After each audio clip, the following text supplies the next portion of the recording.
Man, what a day, what a day. How's it going, everyone? Oh, let's jump in. I'm here. Man, straight into it. It's like, it's been a crazy day. It's been a crazy weekend. Why'd the music just stop? Is that like bad timing? No, it's just a tune. Okay. So anyway, it was a bit like a climax. All right. So the first thing that happened that I wanted to talk about today is that there has been a complete overhaul of masking and scheduling for LoRa loading in Comfy UI. So I put together a completely new workflow pack called LoJack, which is in Flux. The first edition is going to be in Flux. And we have an article from Comfy.org right here. If you guys want to tell me if the audio is bad, if it's not correct, if the the volume isn't good, now's the time. It seems like some of these tracks are like really loud. Hang on a minute. Do I even have a microphone right now? Microphone. Yeah, I do. Okay, it's good. It does seem like this music is like louder than usual though, right? Yo, Lucas, welcome. Thanks for joining. I think you're the only one here right now. I'm starting a little bit earlier than usual, see. I try to start earlier on a Sunday, but I'm not sure if everyone knows that, so it might be that we're sort of hanging out together while people figure that out. But I did put a ping out, so it might be that I messed up though, because I think I might have said live in 2 hours when I meant 1. And, to be fair, I said the right time, but then I put the wrong countdown on it. So that's on me. But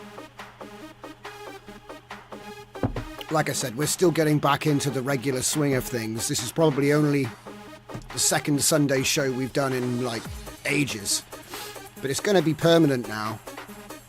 So anyway, what I wanted to do is I just wanted to have a quick look at this article. I'm not going to bore you with the full details of all of this. But essentially what it means is there's new masking LoRa and model weights, new scheduling LoRa and modeling weights, new conditioning helper nodes, and an expanded model patcher system, which isn't explained. What I've done is I've repurposed this, but I've given it my masking. I've got a motion masking repo, which goes back quite some time. If I just bring this down a bit. As a matter of fact, it might be an idea just to not use this browser. Hang on a sec. Yeah, we'll use this one instead. Go. Okay. So then, this came out December 2nd, which is funny because they only posted about it like yesterday in the Comfy.org Discord. So I guess maybe I should have a little poke around this and see what other awesome features they've been hiding from me. But essentially what we've got is we've got LoRa hook masking, and that's why I called mine LoJack Flux, because essentially I've taken this workflow and I've created this LoJack Flux mask. Alright? Now, it's really super simple how you use it. I've made it so simple how you use this. The way that we can set things up before we do anything, right, is we can actually turn off both of them, okay? So it's all disabled, but it leaves the prompts out, okay? So, for example, if I cue this, I can see that this seed gives me this prompt. So it says, raw photo of abstract chaos style, fine art abstract depiction of an unearthly dimension, interstitial plane of reality, no humans, scenery, pillar, traditional media, no humans, again, 2 no humans, right?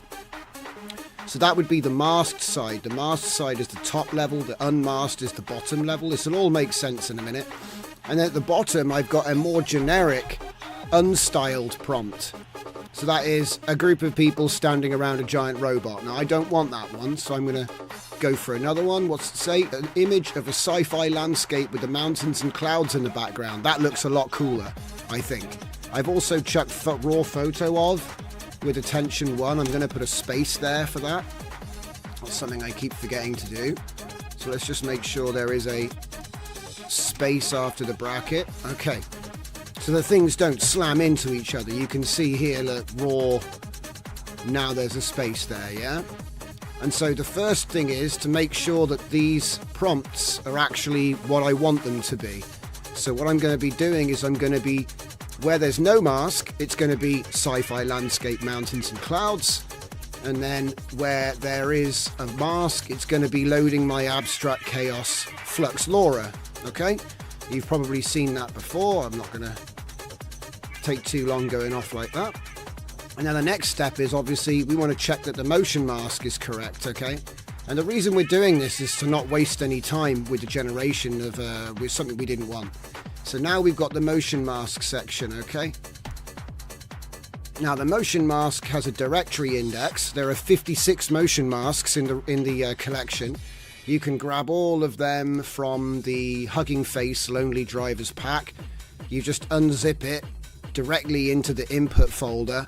Let's see, I should have a folder open showing you that right here. So input Lonely Drivers, okay, DJs. It's just literally I've just unzipped the folder straight. And if I look at some of these, some of them look like this, some of them look like that. That's like zoomed out. Some of them look like this, a bit more obvious. It's got all types of different white, black, high contrast. Okay. Some of them loop, some of them don't. Some of them are long, some of them are short. You can obviously check by right-clicking on the file and seeing how long it is. But we've got all different types of geometric masks. They're all animated. Okay. So there's like a lot of possibility in here which you can mess around with. And obviously you can add more of them in as well. You don't have to just use the stock ones. You could add in more of them. But the point is that they're all in .mov format and they're all video. And the reason for that is so you can use them for animation in sequence or as still guides. So they are alphabetically ordered, but it's got a bit of a strange way of ordering them. So if you have a look, I've output the name here. So right now it's looking at 12B. It thinks that 12B is number 6. So if we count that across, it's not in the same order. And I think it's because it sees 1 as first.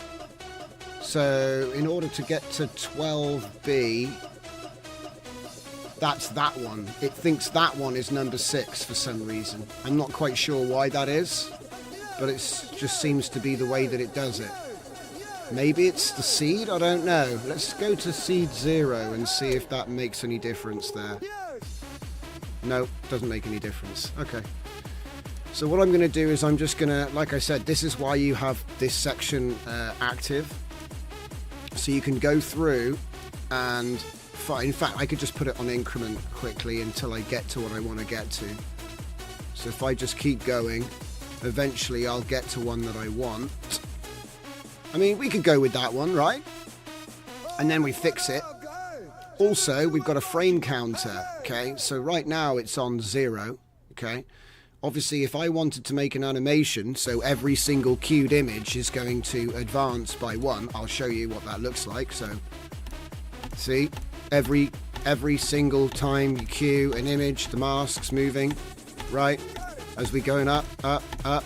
And obviously, I didn't want to just leave you with just that, so you could have a multiplier. So say you want to go a little bit faster. We've got every 2 frames, okay? Or every 3 frames. So you can make the animation a bit quicker, right? So we've got some motion tools, basically, for the masking, all right? Okay. So obviously, frame multiplier 1 is every single. This is like select every nth. It's the same feature, okay?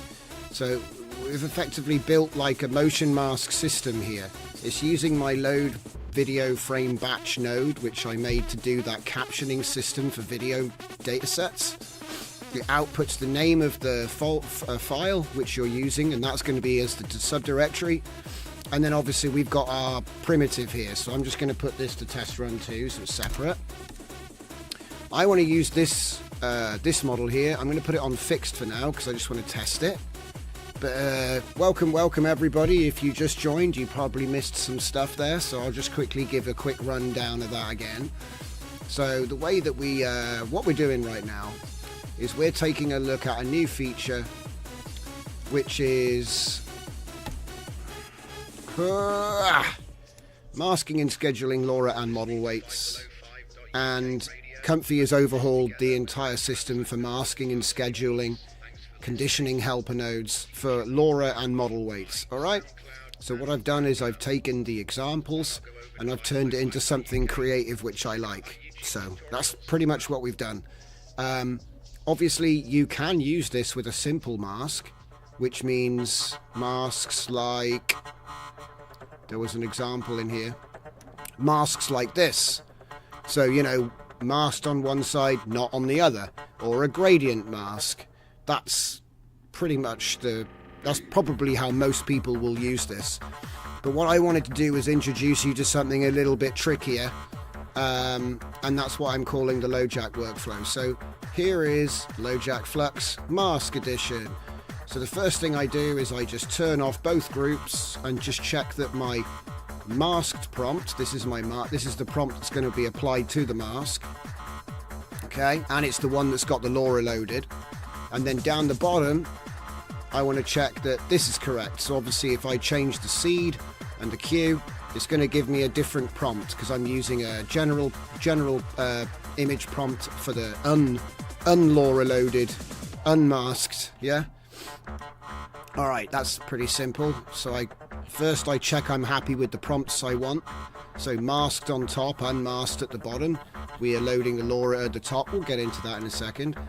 And then we check the motion mask details. So again, we've got the directory index that picks which motion mask we want.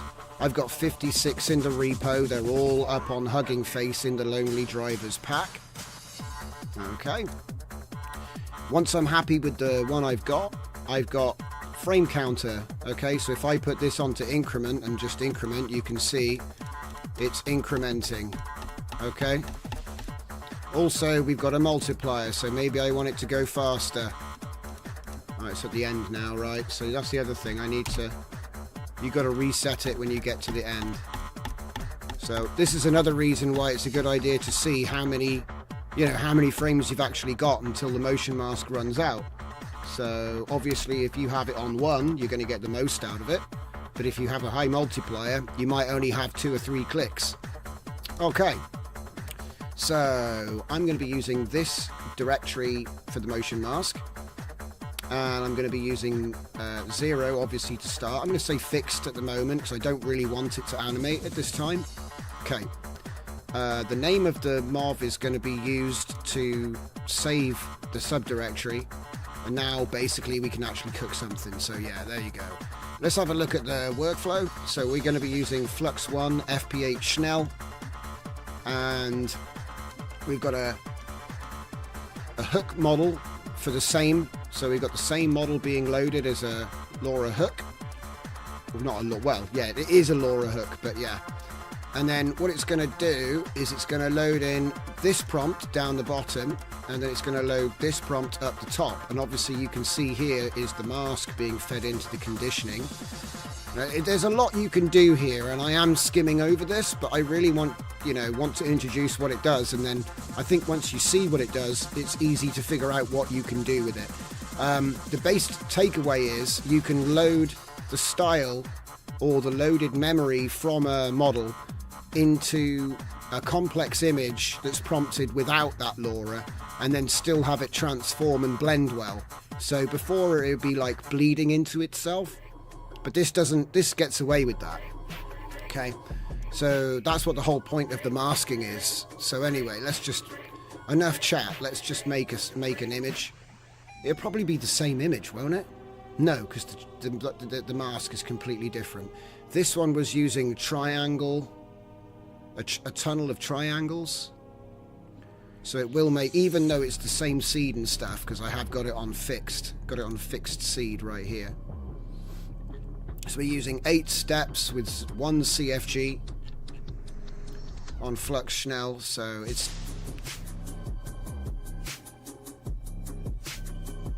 should be, yeah, it's just loading up now.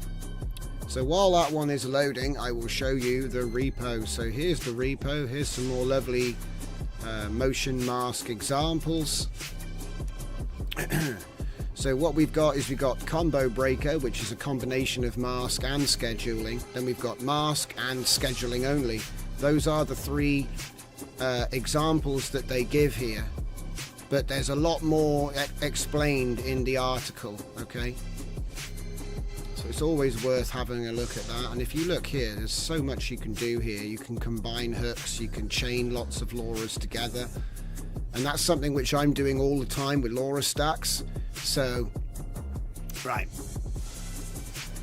if you want to have a look at that, yeah, I think it's going to be an amazing thing once people get their head around it. But it's a sort of like a new way of loading LoRa's without having to use a stack. So, you know, the thing about the stack is sometimes it can be a little bit restrictive because things collide, and this allows you to have a bit more of a control over everything, really. Okay, so I've tried my best to break it down in the write-up on the workflow pack. This is inside DJZ Workflows Low Jack Flux. So there would be the one that we're looking at right now. Scheduling is a lot more, it's a lot simpler, but obviously it's using scheduling rather than masking. Still works really well. I like it anyway. And then the masked scheduling, I still haven't gotten, I'm not 100% happy. It works, but I'm like, I think we need to turn something down or something, because it's not giving me the result which I was expecting. I mean, it might just be that I didn't understand fully what would happen when you collide these 2 things, but I think it's just that something's too strong. You can load, it shows an example of how to load 2 LoRa's on the masking side. It might just be that I picked an uninteresting or confusing mask as well, because I do have a lot of masks. And yeah, I spent pretty much last night and today messing around with this. And I made a little animation by, as I was just explaining, if you have this set to increment, then it's going to, and you batch it, so I batched for 60 frames, it was able to animate, isn't it? So the mask is going to move, and you're going to get some some motion, like I say. And so as a result, I built a custom frame interpolation tool, which is here, and it has a bit of anti-flicker control. So obviously it's only a short animation, and it was basically, what was this? This one was Cthulhu Bishop mixed with a prompt that said a bunch of people standing around a robot. So it made the robot into like this Cthulhu thing, kind of like a statue, I guess, more like. But if you could see the original, I got this anti-flicker setup running. So this obviously looks a bit flickery, but it was way worse before. What it is I got a batch offset node, which is making the sequence run 1 frame backwards. So it's like 1 frame offset in reverse, and then you blend the 2. It's just an old trick that people use to go anti-flicker. So like I said, that can help sometimes. It's still obviously gonna flicker, because look at it, it's crazy, it's completely crazy. But anyway, so that's what that does. Also has the interpolation control, so it's currently at 4. What else has it got? It's using GIM, so you could substitute that for Rife if that's too much for your computer to run, but I think it should be okay. And like I said, it's not a loop, it's just a little, it's just interpolating from frame to frame. And then as you can see, there was a triangle, like an infinite bunch of triangles, which was used as the mask for this one. So I think it was a pretty cool, neat effect. I love the abstract stuff. It's crazy stuff. I love it. It's making all kinds of tentacles pop in and out everywhere. everyone's just all over the place. This is what I was going for. It's not like, oh no, it's not stable. It was never going to be stable. But anyway, so, right, let me just go here. Ooh, I like that. Okay. So, obviously, if I wanted to just I could just keep making images with this look. But what I'm going to do is I'm going to go increment there. And like I said, it's probably worth working out exactly how many. So if I just turn off the flux part, so I don't like messing anything around here. And then what I want to do is I want to find out how many I've got here, because I could, like, it's the easiest way to do it is just to do this.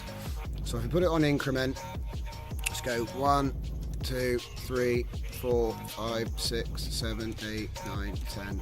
It's going to count for me. I don't need to count. I just want to keep going until I get to the end of the motion mask, so I know how many frames I've actually got to play with. It looks like it's near the end, because I had to make all of these myself. Oh, 50. Let me just go back. No. 46, 47, 47 it looks like was the last one. So that's all I get. So if I go back to 0 and then set that to 47, that's how many I get. I don't think I'm going to get away with, you know, sort of too many for doing on a live stream. So what I reckon I'm going to do is we'll do 4 and 8. So I'll go, no, actually we'll do it in 4s because I can interpolate that. And then I'll do 8. Yeah, so we'll do 8 and 4. So yeah, that should work. So that means every time we do a cue, and then it's only 8 pictures, and what I can do is I can do interpolation 4 on this one, and it should have the same motion speed without actually processing every single one. So we'll go for 8 like that. Looks like I can't do math, but that's okay.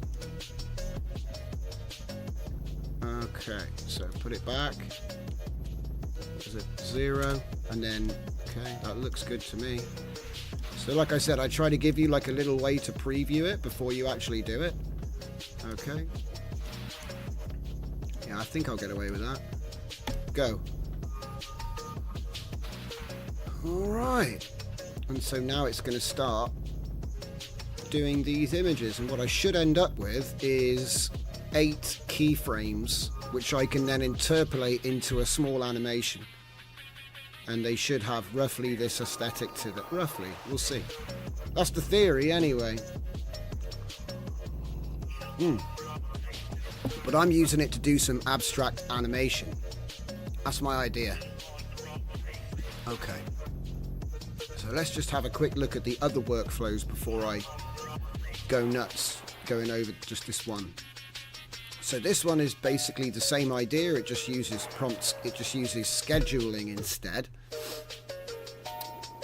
So you've got keyframe interpolation here. All right. Looks like there's only 5 keyframes. I haven't really had a chance to play with this much, but it's the same concept. So, you know, what you would do is you would turn that off, check that this is a prompt that you actually want, you know, make sure you've got the right name, all that kind of stuff, and then play around with the controls. There's no negative prompt with Schnell, and again it's 8 steps with 1 CFG. And like I said, this was the first image that I ended up making, which is kind of nice. Like I said, Abstract Chaos makes these sorts of images, but it's interesting how it's doing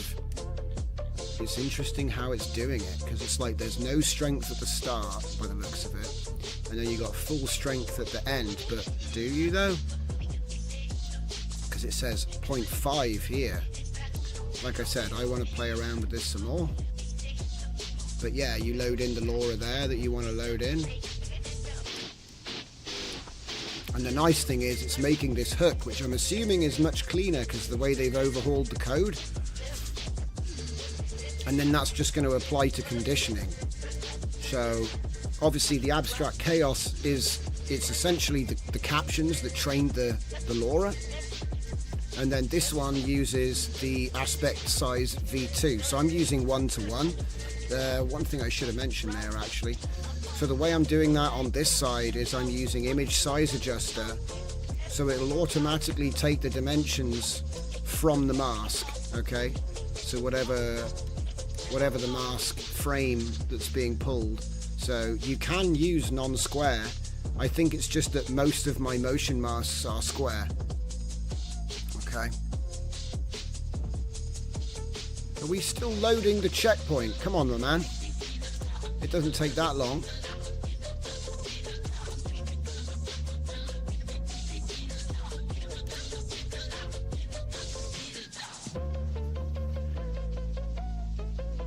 I swear I spend my entire life watching the checkpoint loader load the model again.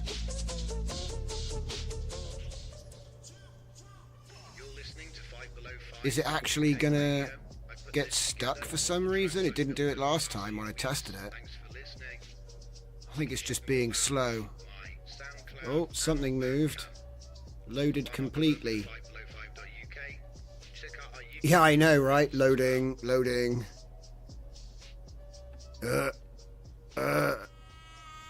Oh, it's off. It's off. So, there we go. Yo, Scruffy, welcome. Yes, I had to. I've got so many LoRas, and the thing is, I don't... Listen, I'm like Mr. LoRa stacks over here. And the thing is that LoRa stacks are a bit dirty. And so I'm very eager to get my hands on something which doesn't just like slam it all into one bowl and hit blend. I like to keep them separate if possible, and like I said, I think it comes out kind of nice actually. This is really clean. How many instances of PyTorch you have installed? Yeah, too many.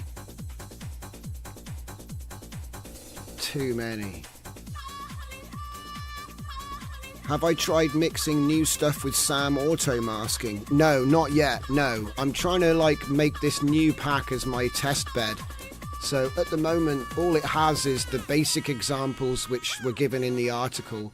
So mask, scheduling, and then masked scheduling, which is like the combo breaker, I guess.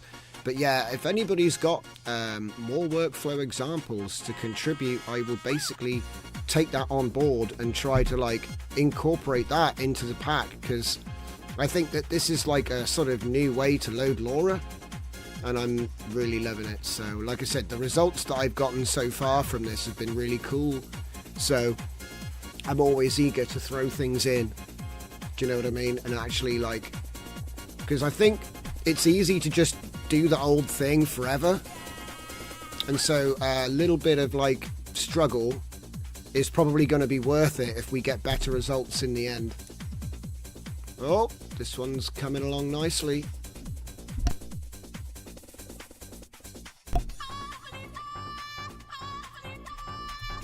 Do let me know if the levels are not good. I do appreciate the feedback, because sometimes things can change between streams. I try not to touch anything, but you know how it can be. So, is this the same image? Is it?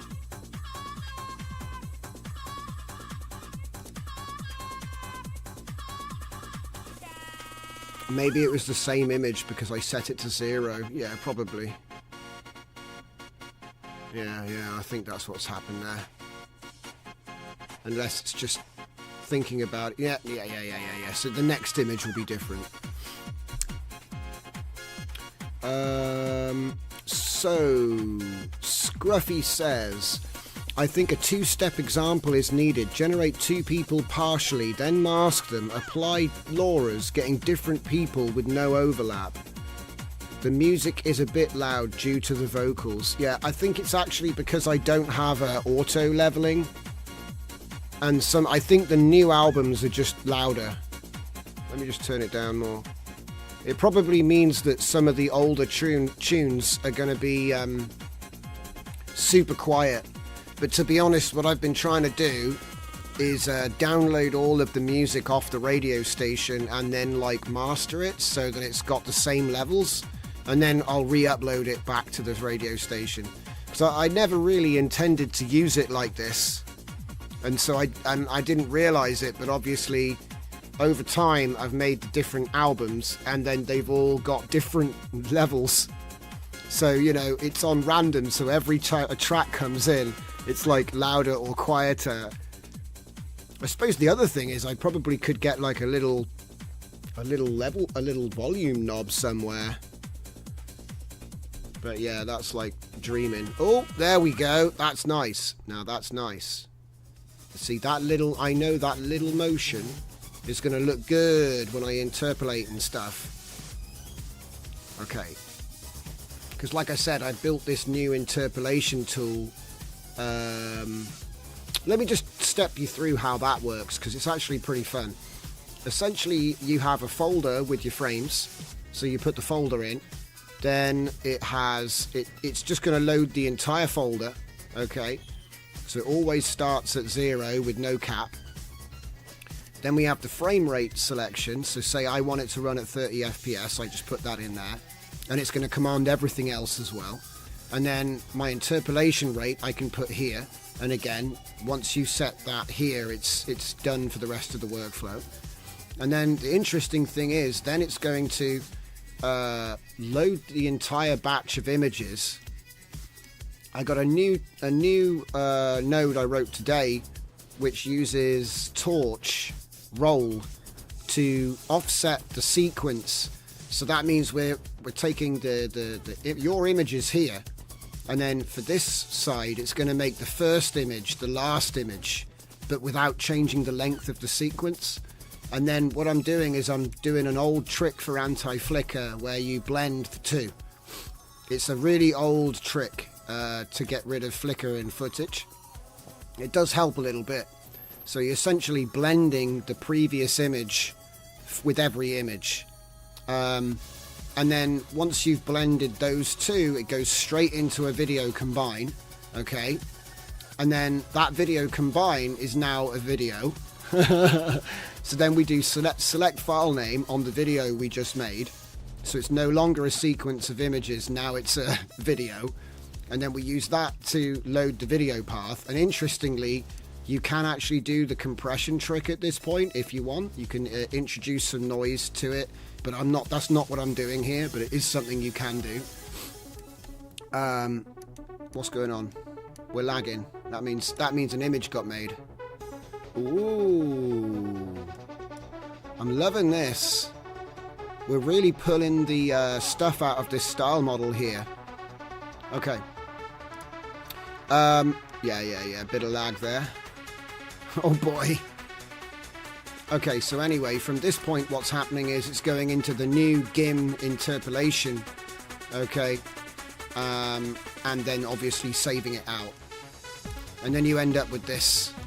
And I used to love making these with deforums a long time ago. I'm sure people still use it, but it's cool to be able to do stuff like this in Comfy, so.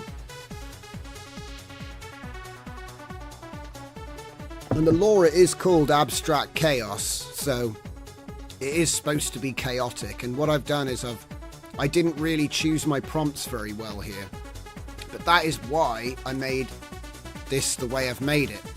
So in case that you joined before I explained how it's done, you turn everything off and then you click Q and it's going to show you the mask prompt, which is obviously coming from a prompt list, so you can change the seed here if you want a different one, change the prefix and the suffix if you want something else. And then down here we've got the unmasked prompt. Okay, and that's just one of my standard caption sets, but you can obviously use your own. What's the use? Oh man, making cool images. But no, I'll get to it. So essentially you've got a masked prompt at the top and an unmasked prompt at the bottom. Why not just use GIM? What, you mean this? You do use it. I'm not just interpolating, mate. Okay. Have you heard of our Lord and Saviour, Comfy Org, who has rewritten the whole masking and scheduling for LoRa and model weights? This goes a little bit beyond just interpolation.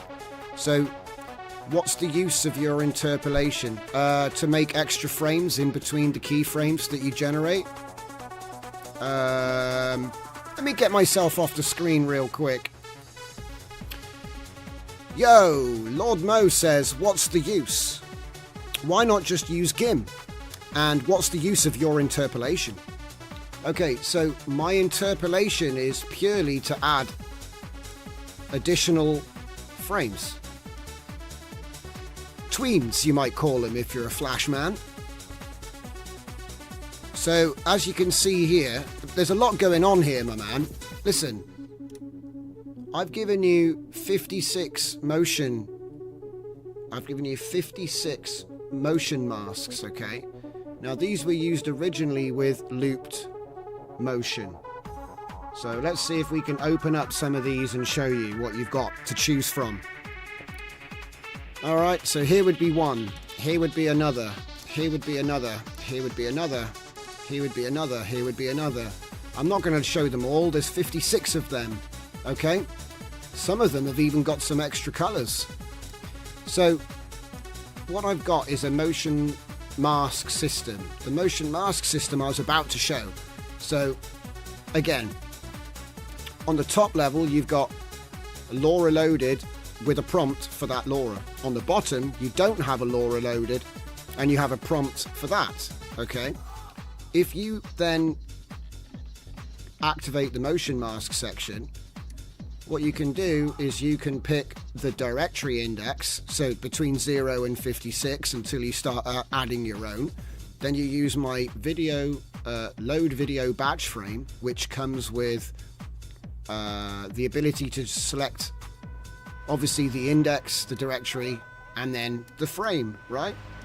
And then I've given you a multiplier, which is effectively, that's the same as like select every nth. So if you don't want to do every single frame, you can have it like here. I've got it on a ×4, okay?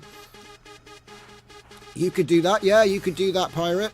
The point is, this is just a starting point. I would assume that you guys know what you're doing and just tear this apart and do your own thing. But I'm just trying to give some inspiration as to what can be done here. You know, certainly if you wanted to add another mask which was interpolated, you could put a flip-flop in so that it's going to choose, like you could have a switch to select the mask every other. You could go, oh, have this mask, then the inverted mask, then this mask. It's only going to take adding a switch here with a flip-flop math to go from 1 to 0, 1 to 0, 1 to 0 every time it goes through. And then everything else still remains the same. Yeah, I like Deforum. Like I said, I used to love it. There's something about Deforum that I just love it. Like I said, and the thing is, it's a starting point, you know what I mean? Like, if you've got thousands of hours of Deforum, you're going to immediately come in and just make stuff. General Von Doom is here. Yeah, deep in the Y-hole. That's literally what we're in right now. So, we got 2 images left until we've got a sequence to play with, guys, and then we'll be able to see what happens next. But, okay, so, like I said, if I go select my motion mask, select which frame I want it to start on, what the interval I want it to be at is, that's that done. I'm happy with that now, okay? So now I can go and put the main sequence, I can enable the actual workflow, right? Look at that go. I love it, mate. It's making my cities with this craziness. This is going to look nice. Okay. What have I got? 2 more left? Yeah. Okay. And like I said, I'm using Abstract Chaos Flux. So just to give an idea of what the hell that even is, because sometimes people, you haven't seen that stuff. So, oh man, we've got all this other stuff to look at today as well, man. Oh yeah, side note. String painting, because General Von Doom is here. String painting is working for LTXV, Mochi 1 and Hunyuan. So you can use that technique for consistent video that we found on the live stream a couple days ago. It works for, look, at this point I'm just going to say it works for all video generation models, because you know, when you go 3 for 3 and they're all made by different people, I'm just going to say add a 32-bit hex to the end of your prompt on a fixed seed, and you're probably just going to get video variation, consistent character video variation. I mean, until it doesn't work, it probably works. It's worth trying. So works with Mochi, works with LTX, works with Hunyuan, because they're not the same. They don't have common architecture. So yeah, very simple. Just fix the seed, inject a 32-bit hex string after your prompt, randomize the hex string. I made this months and months and months ago for randomized in painting, and we discovered the technique in 2022. So I think there's no reason until it doesn't work. Yeah, it is. Yeah, just add a bit of hex code at the end. Yeah, you can just type it in. We discovered it with Midjourney. Just be like, you know what I mean? We were just adding whatever, right? But obviously when you do it with a hex code, it's a little bit more, do you know what I mean? It's a little bit more codified, a little bit more managed. But that's all this node does, is just make a bit of hex code. It's not, there's no tricks really. Anybody could do it. You could just type ABCD 1 2 3 4. It's still going to work. All this does is give you an automated way to make lots of things and not have to actually type it in every time, which is nice if you're lazy like me. But yeah, it works 100%. I tested it out with Mochi and it works. We've already demonstrated it with LTX and Hunyuan on live stream. So like I said, I wrote this up on the Civet, and I think every workflow pack now has a folder with a workflow example, consistent video variation. So, you know, the examples are up. Right, let's have a look and see where we're at. We're finished. Okay, we finished. I like this. This is like a sort of little trippy animation it's ended up making for us. Okay, so what's the next thing then? Pretty simple. What we're going to do is we're going to go into Comfy, then we're going to go into the output folder, and we're just going to grab the path. So if I go low jack flux, test run 2, pattern 19, there's my sequence. So I can just use this, right? I mean, feel free to do what you want, but that's what I'm going to do. All right, so then we're going to go up here. I will chuck that there, and I'm going to say, actually, I only want it to be 15 frames per second now. 15 FPS with 4 interpolation. And I don't think I need to do anything else, actually. Let's just see if I missed any comments. Can we reduce the appearing disappearing and make it smoother and looks actual morphing changing? Pirate GFX says concatenate a second inverted mask. Scruffy Nerf then says your statue with people is still pretty deformy in that stuff, just looks jumpy. Yeah, it does look jumpy. It's never going to be anything like proper video. I mean, look at this. That's the straight frames to, you know, frames to video. That's what it looks like. But once we get the interpolated frames, still trippy, but I kind of like it. And I think that, like I said, because we generated this every 4, if you were actually going to generate the full sequence, because I've done that to save time, do you know what I mean? If I wanted to actually sit there and make more keyframes, obviously I could just say frame multiplier 2, set that to 0, and then make 16 instead of 8. It would have taken longer to show on stream. So it's completely up to you, like how many keyframes you want to make, and obviously more keyframes means less interpolation. But like I said, I'm trying to make some trippy visuals for music videos, so I'm not really too bothered about how real they are, and chances are I'm going to crush the hell out of them with other effects. You know, like one way I like to get around low resolution is just basically the Beats logo. One way I like to get around that is by basically making a grid. That's one of the things I liked about the video grids. So you'd have like a 4x4 or a 3x3, and then do RGB audio reactive to split the channels, stuff like that. But certainly if I wasn't using this, let's just see if we can see the difference. So let's just do the difference. I think I should be able to just bypass these. And yeah, let's just do it again. And you'll see it is more flickery.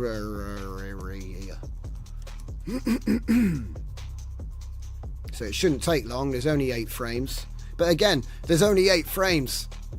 So, you know, you can't really expect much. And in fact, some people recommend a default of 8 interpolation. See, that does flicker a bit more, but it's not bad. If anything, it's a bit sharper, actually. I like how it's changing from the pillar into like a city and so on. And the thing is, I probably run this through Flux as well, because I've got Flux Enhancer Upscaler workflow, which works real nice. I'd probably put this in, you know, I could copy this in here, right? It's just a drop-in module for doing video to video. But again, it's like time. I want to show stuff on live. I don't want to be sat here looking at timers all night, you know?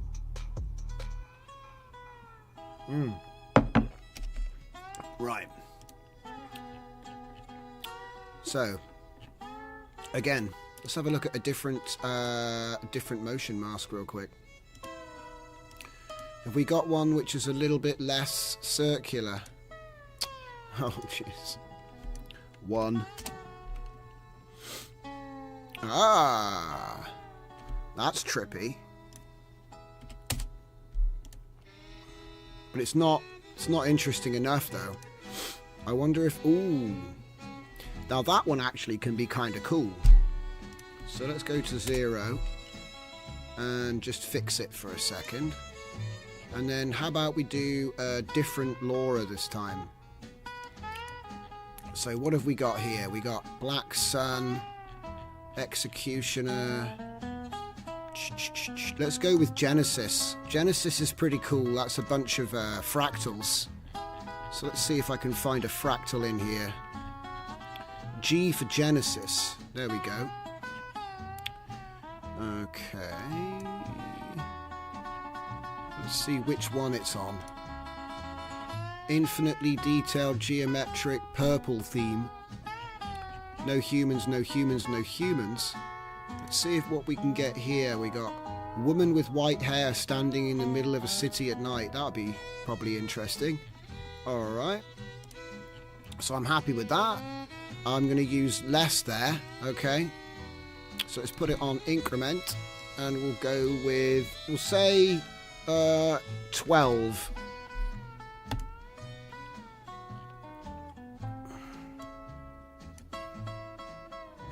And hopefully it won't be a complete nightmare. Obviously the seed is fixed. We want to get some consistency going on here. And I've changed it to Genesis, so it should be some fractal stuff. Alright. So while we're waiting for this one to cook, I thought I'd cover some updates. So, as you know, in the last stream, we took a look at Hun Yuan video. My workflow pack is up, Hoda Hun Yuan V1.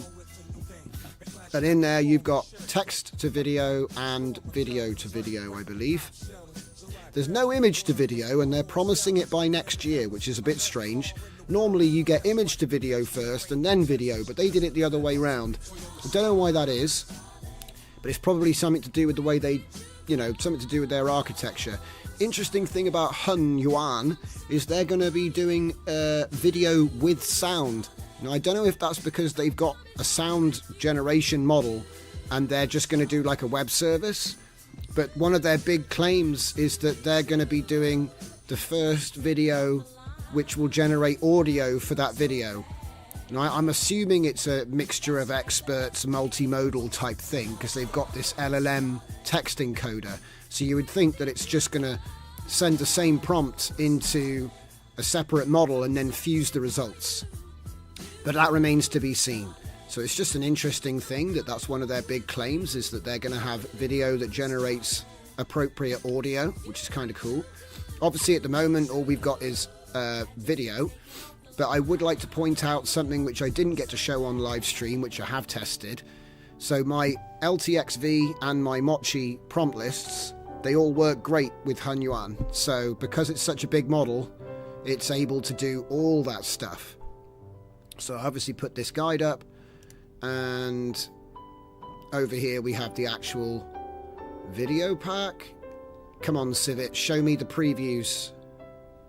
Come on, Civet. Civet's been, I don't know what it is. I think that it's just getting hit hard with people trying to use the site, and it just doesn't seem to be able to do the videos. Oh, okay, there we go. So here's some previews. Be nice if I could make them a bit bigger. Come on. So this would be some of the Hun Yuan video previews. So like I said, it's a really nice video generation model. We got some great examples out of it. Like I said, I was really impressed with this one. When I tried this prompt with LTX and Mochi, it was all over the place. But Hun Yuan actually did a pretty good job. It almost looks like a railway. It's a railway that leads into a cliff. A castle rock, you know what I mean? But hey, the train looks pretty stable. It's not bad. Thanks, Scruffy. This is my piano solo. It's not, it's just Udio.com. That's where I make most of my AI tracks for all of my live streams and content. I heavily recommend Udio.com. Great music generator. You just need to know a couple genres. Okay. And like I said, here's some more. Like I said, I've seen so many scuffed planes when doing testing on video models, so this is very impressive. This is almost like a flex, if you ask me. We got the famous dancing leaf from the live stream last week. The anti-jump, blah, blah, blah, blah, blah, blah, blah, blah. Let me see. Full Dive Media. Wow, I'm looking from the start, and amazing work like always. General Von Doom points out I'm deep in the Y hole, which is true. Scruffy Nerf, is the anti-jump just adding more frames between? When you say the anti-jump, I think I might have lost some context.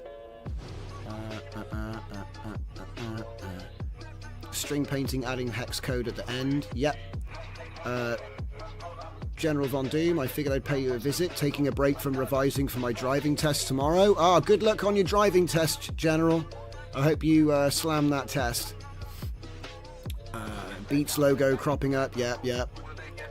General Von Doom, perhaps a time travel wormhole, use your imagination. Yeah, that was that motion guide.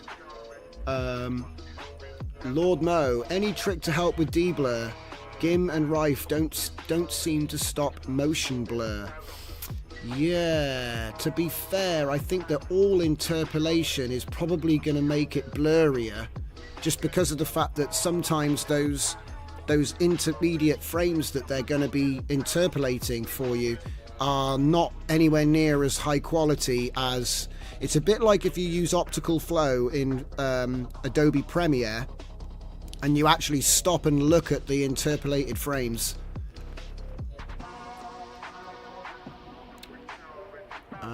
Yeah, it smooths it, and by nature smoothing is gonna be blurrier.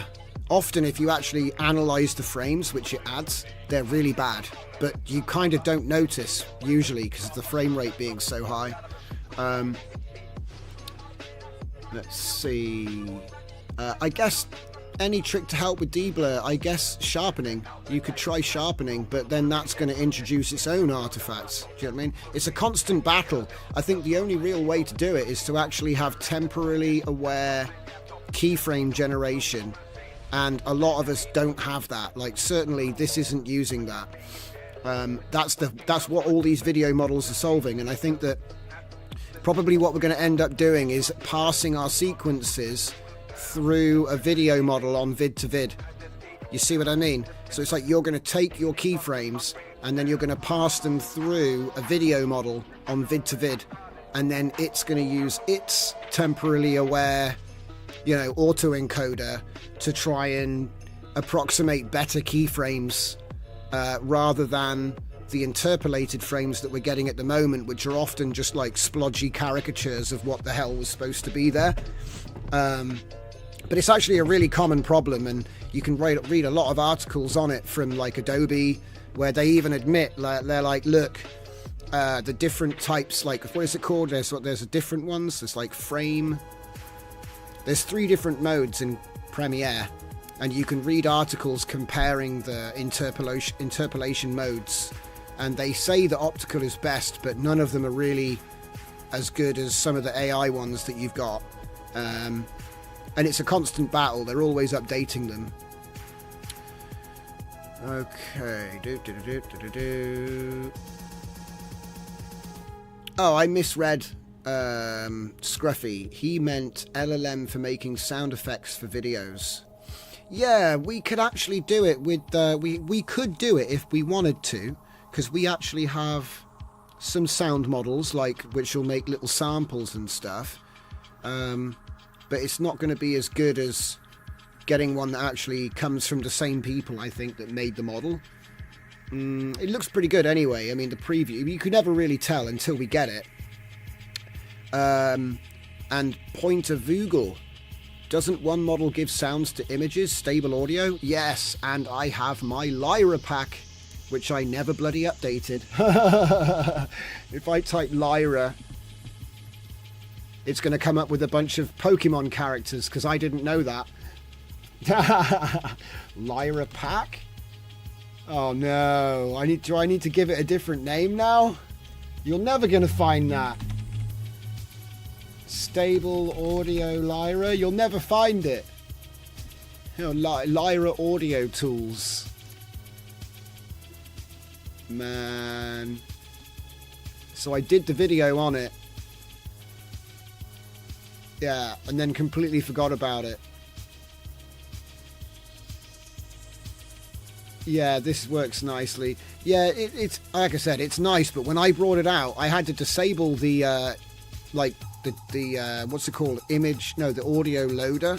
And also, it only makes stuff in FLAC. It only makes FLAC, which is kind of like, man. And this was from July 15th. I expected things to kind of move on. Sometimes what I do is I bring stuff out because I'm like, this works and it's here now, guys. And then I kind of hope that they're actually going to update stuff, and then they don't. So, obviously, it's been nearly 6 months. I don't think there's been a major update for it. But certainly the audio loader was broken when it first came out. And nobody really knew how to work with FLAC anyway, so it wasn't very popular. But hey, things change, and maybe there'll be a V2. Who knows? Let's just keep reading them comments. The anti-jump was about the deformy stuff. Smoothing was adding interpolation between the frames. Yeah, what I do is I try to do it separately, because a lot of the people that use my workflows are like, man, if you didn't just keep putting everything in one.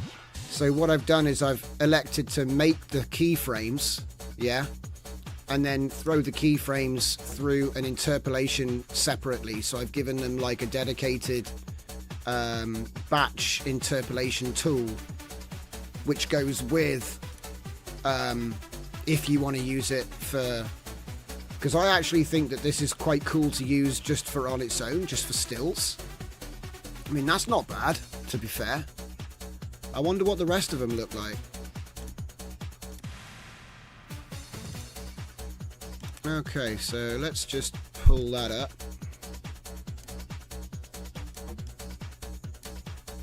So we got 1, 2, 3. Oh, it is changing, but it's changing the architecture behind her and her clothing a little bit. A lot. It's changing her clothing a lot. And it's changing the signature every time as well. I love it. I remember people used to get really paranoid about the signature. We're like, oh no, we're stealing AW's work. It's like, no, you're not. It's just hallucinating. Look, every frame, it's a different name. But I like this, actually. This is pretty sweet. You could work with this. Because the thing is, right, the way I would do it is I would cut with the beats to be like, do. Wait, can we do it now?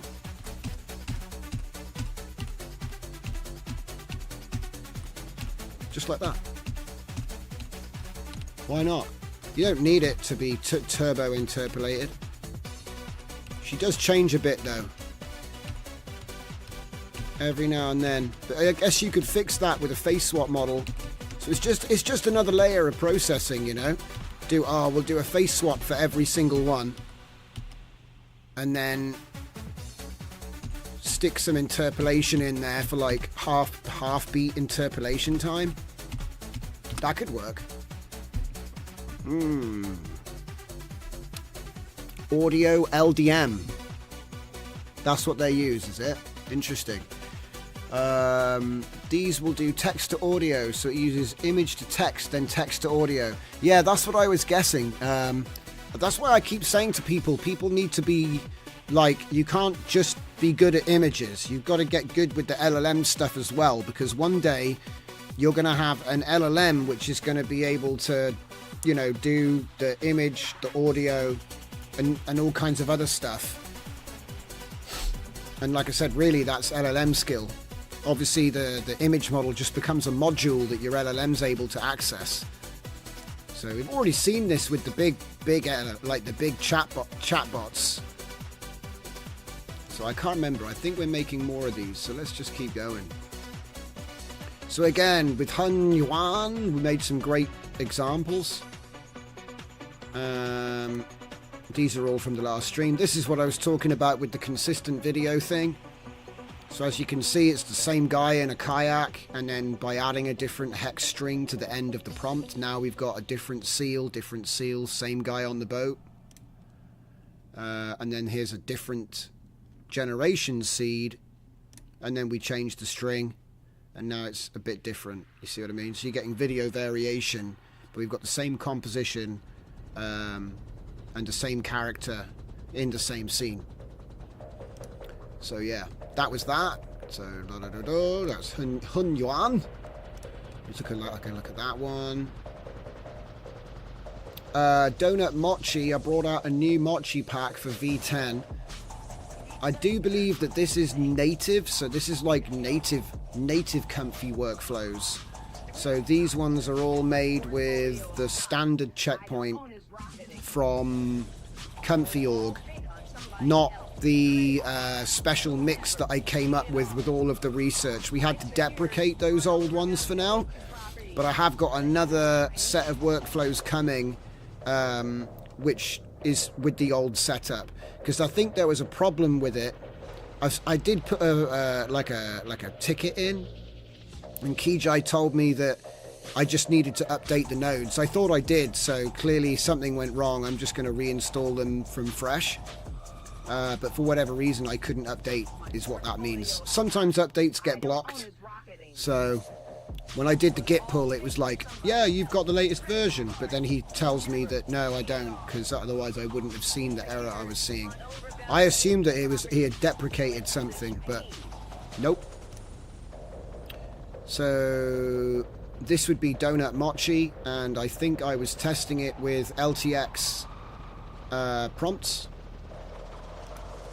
So Donut, everyone, don't forget about Mochi. You know, everyone's talking about Hun Yuan now, but Mochi's actually sick, and you can fine-tune it, which is something you can't do with Hun Yuan yet.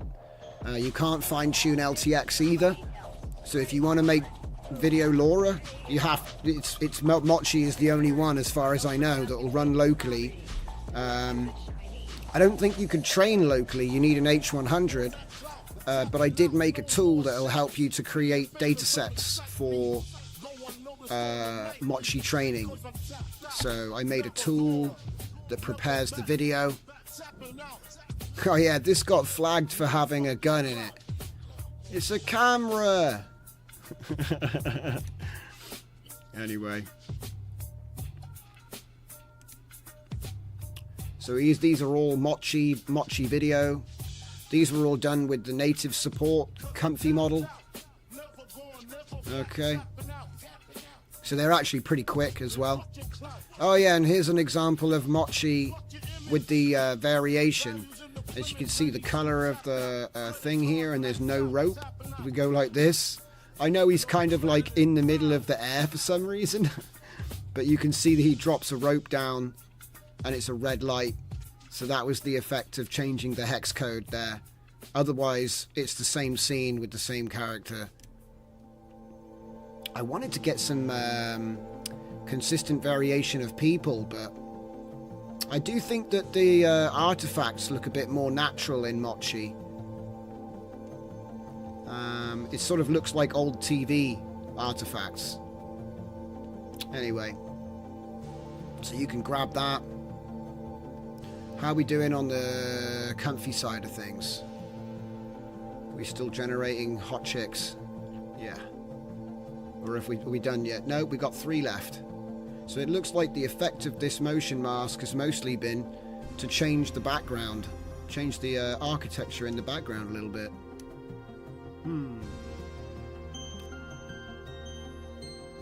Okay. I think I was trying to find a different model when I was experimenting with these hooks, but in the end what I did was I grabbed just the Flux One Schnell FP8 checkpoint. So that's the same one that Comfy Org put out. So I'm loading the Flux Schnell checkpoint here, and then I'm using the same Flux checkpoint Schnell here.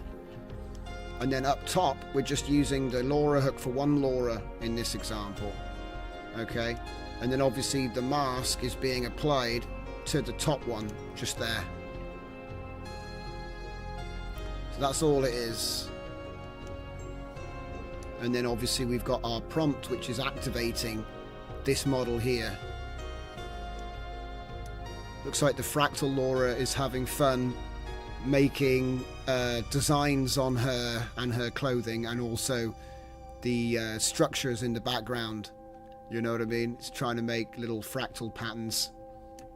Okay. So what are next? Get rid of that. Believe it or not, I queued all these up in advance. So here we have as well, V6 of my Zoda LTX V pack came out.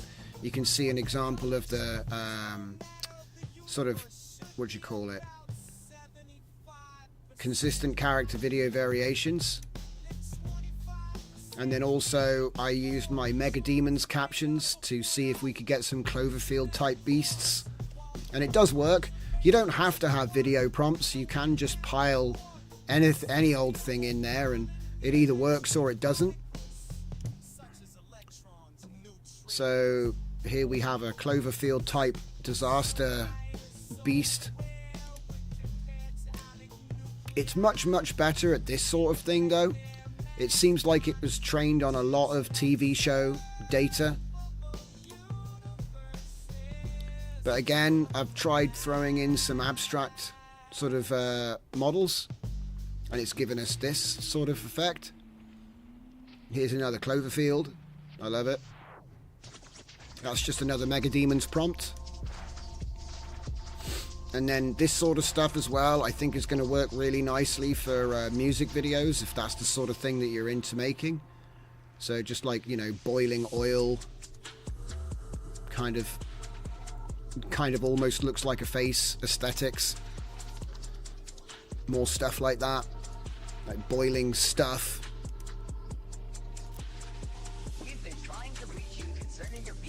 And all of these were just 2 seconds long. Here we go. So this is actually part of an image set, and it's tried to estimate some depth here. Look, I think that came out pretty good, considering that this is just a straight image with nothing else. This is an image to video. I think I might have used an agent to write the prompt. More Mega Demons stuff.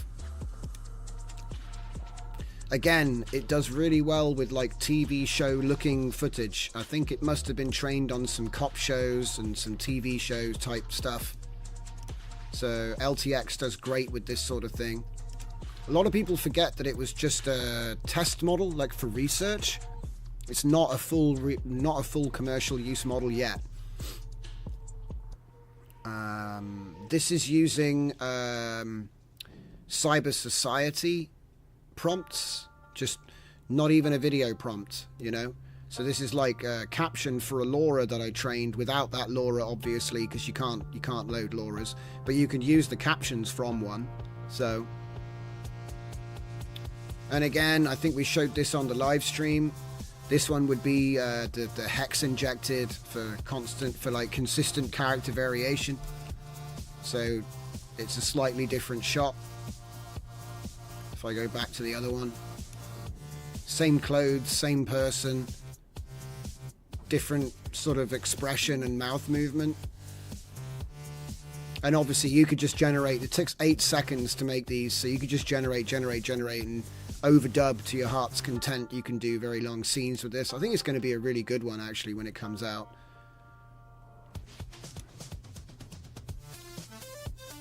Again, don't know how I got the black bars on this one, but it does happen every now and then. Same character though. Right, that has finished. Let me just check it. Alright, so now we've finished. Let's throw her into the interpolation machine and completely knacker it all up.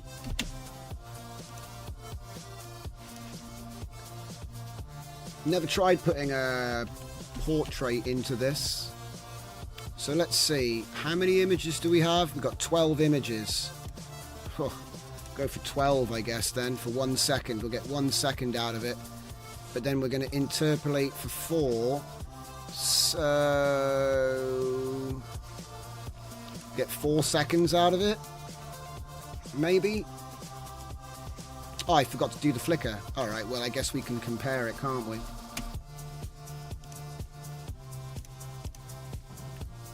So, first one will be without the flicker, second one will be with it.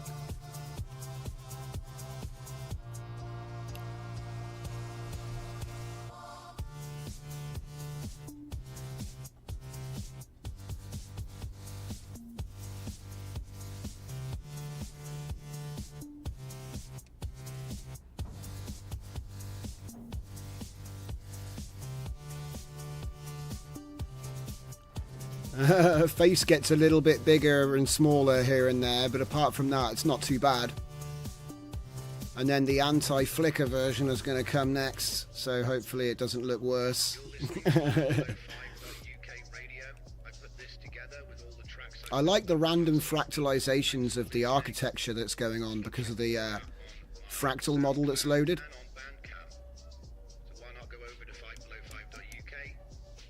Well, it's certainly not worse, but I tell you what, it does make it look blurrier in the background. So it doesn't flicker as much, but it also makes it look a bit ghosty. It's almost made a soft focus effect actually. But she doesn't look worse.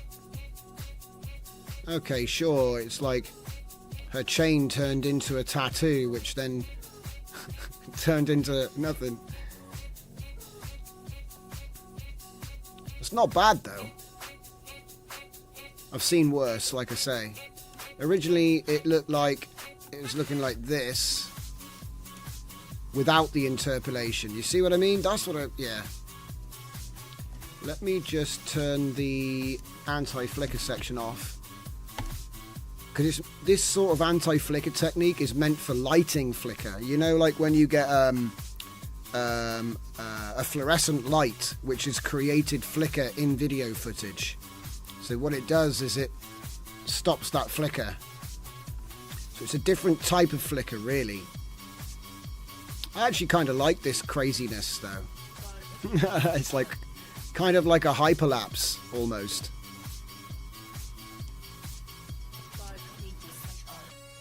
Did I actually click go? No. Right, give me 2 seconds, I'll be right back.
And I'm back. It definitely looks sharper without the anti-flicker.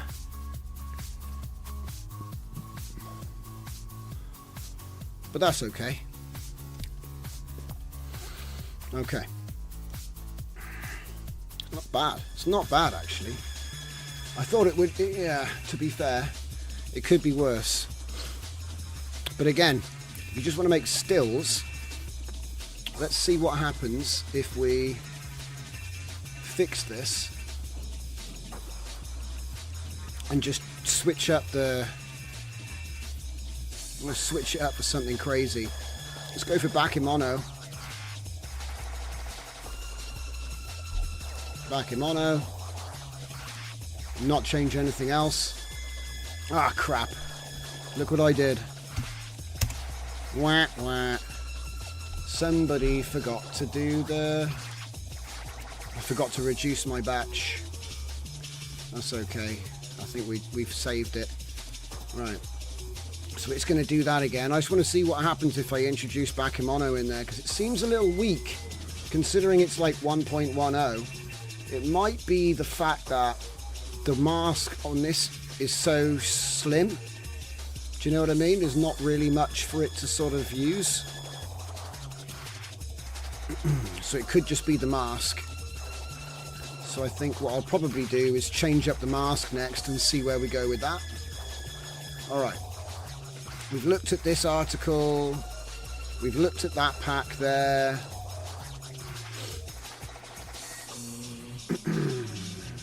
Flux Dev. Oh yeah, that was me trying to get different models to load into the hooks. What's that? That's, yeah, more masking examples. So this would be the basic idea behind the motion mask loader. Let's take a look at the thing down here. Have I missed anyone? Nope. Okay, good. I don't want to miss anybody's comments, so... What's all this? Look at all this. It's too many.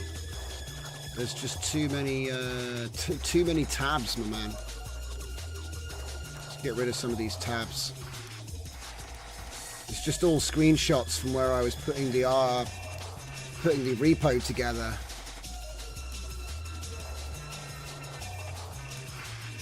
Okay. So again, a white screen would be great if you actually loaded the page, mate. So what am I waiting for here? Okay.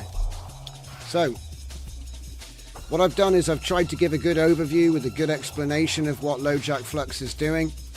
There's probably going to be more workflows in this pack.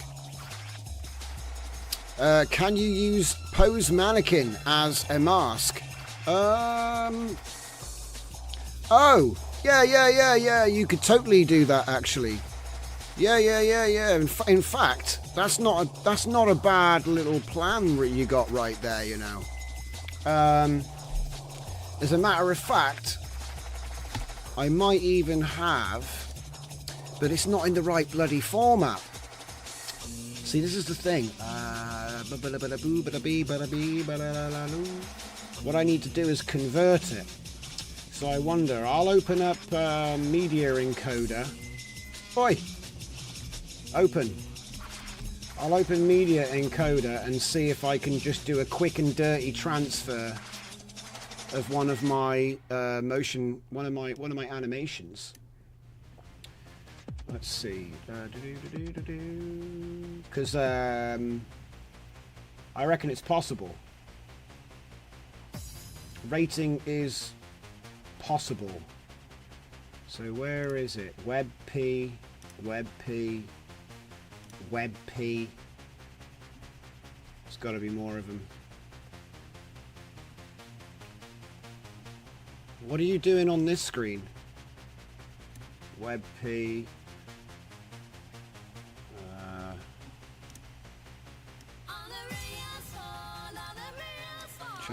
Change that, scroll down. Where's my thing that I'm working on? Right here. Whoa! What happened? What are we doing? Bakemono. See, this isn't Bakemono at all. See, this is one of the things. It's like, change the mask, I reckon. Right, we'll work our way there. So let's try a different one, which isn't. See, again, that's still too thin.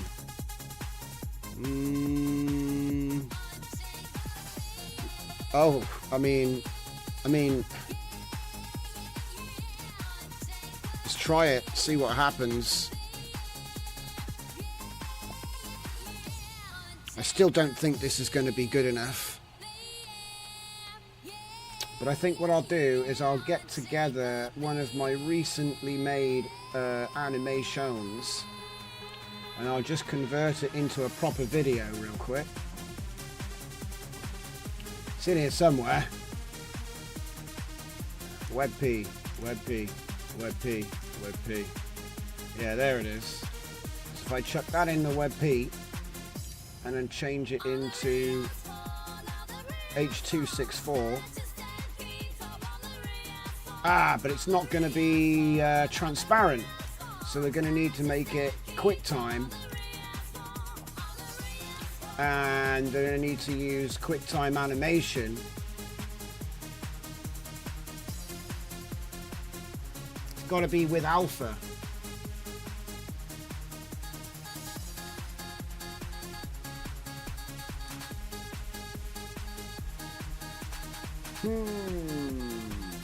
There's no option for that codec. ProRes with alpha?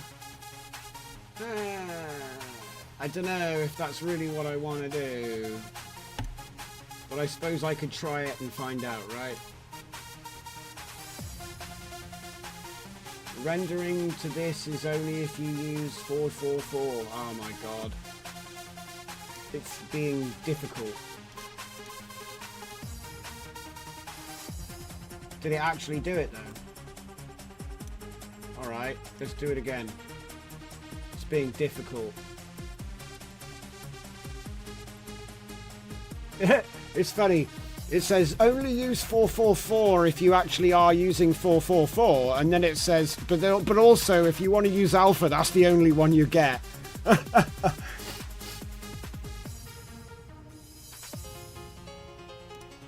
This is why I don't use media encoder for anything that's too complicated. Right, hang on. Just close that. If I just open up Premiere, I'll just get it out of the way. Did that make any difference? No. Or is it still... Oh, it's still doing it. Okay, okay. But yeah, I got a good little animation which I can use. It's just... it looks like a mess.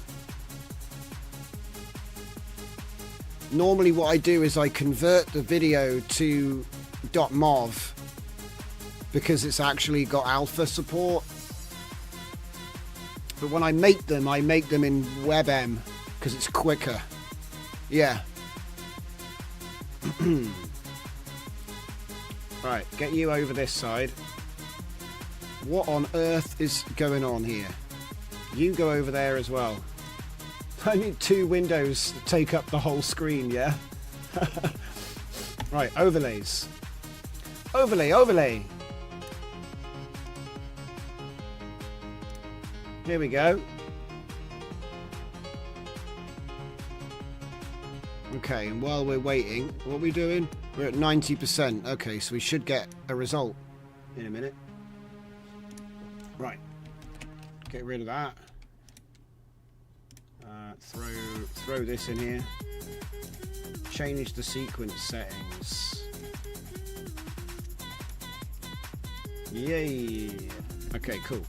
Open that, and then render it.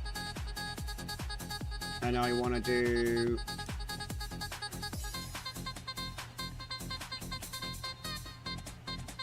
QuickTime. QuickTime, QuickTime.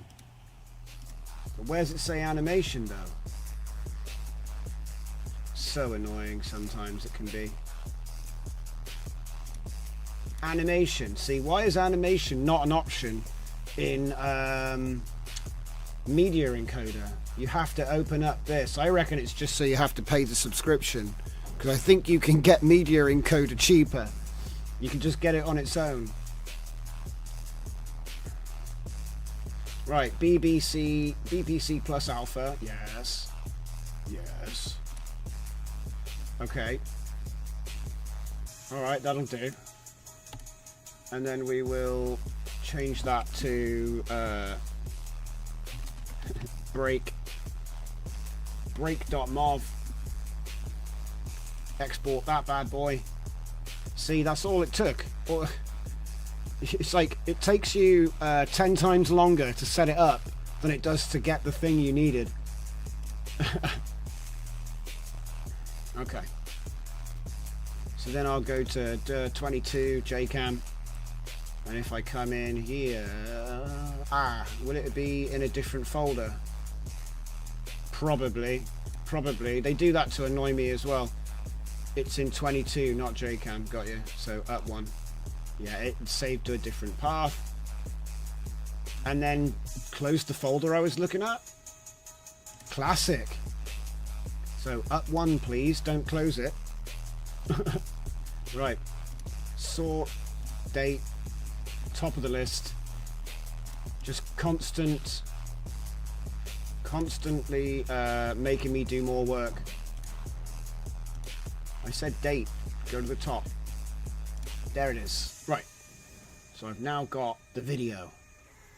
So what I'll do is I will just put that into my input folder.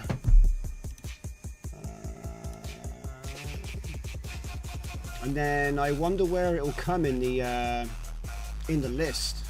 If I just slot it in, it'll probably become pattern number 1. Yeah. Okay. What the?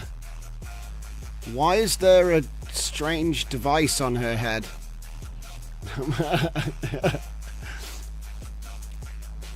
Alright, so let's see what happens when we go 0 and refresh the node. It should be, the first one should be yours truly. And I'll just be a great big white mask. It should be. Let's have a look. What are the dimensions on it? The dimensions are 768 by 768. Oh, well, it'd be smaller then, won't it? Because I'm not... Oh, wait, no, I am. I am conditioning it. So it should make it 1024 by 1024. Is that like a Game Boy? It looks a bit like a cheap Game Boy. The back. Like a copy brand with a wig. For some reason. Have we updated yet? Back in mono. That's actually a crap. It didn't do anything, that Laura, did it? Let's go with... Yeah, go with Glitch Stick instead.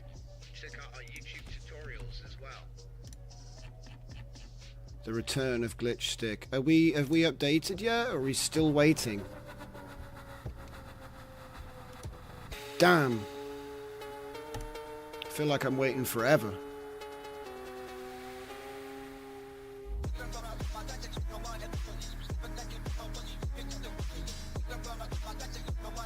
Any day now, Comfy. Any day now is great, you know.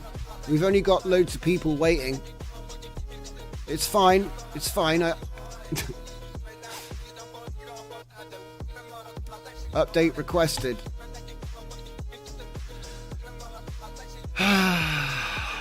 This is what I have to deal with every day. How can it be taking this long? Seriously. Oh, something moved. There, finally. Right, okay. I don't have that many nodes. Alright. Well, I probably do, but it's okay. So let's just hit Q. Oh! Oh, God. That didn't work, did it? Alright, I got a plan. Turn it into an MP4. It clearly doesn't like alpha. Alright. Take 1 second out of my time here to just do that. Okay. See, if I'd known that was going to happen, I just would have made it an MP4 from the start.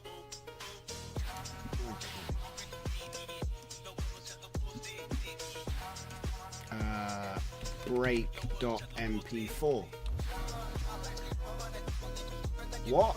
Why is it so small? 352 by 288. It's tiny. That's going to pixelate real bad. Whatever. It's just a motion guide, right? It won't, like, work though, but hey, whatever. It'll be a complete waste of time. But hey, whatever, it's fine. Okay. So I'll just delete that and then grab the other one that it just made. And of course it's reordered all my files again. And now it's a 3GP for some reason. Dude, I said MP4, not 3GP.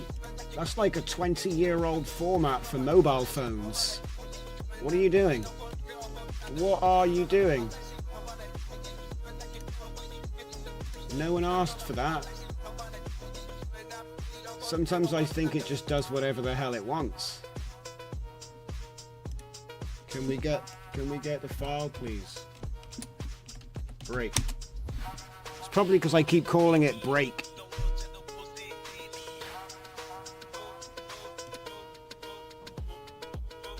It's like people keep talking about AGI, but I swear that computers, when they don't want to work, they have plenty of AGI.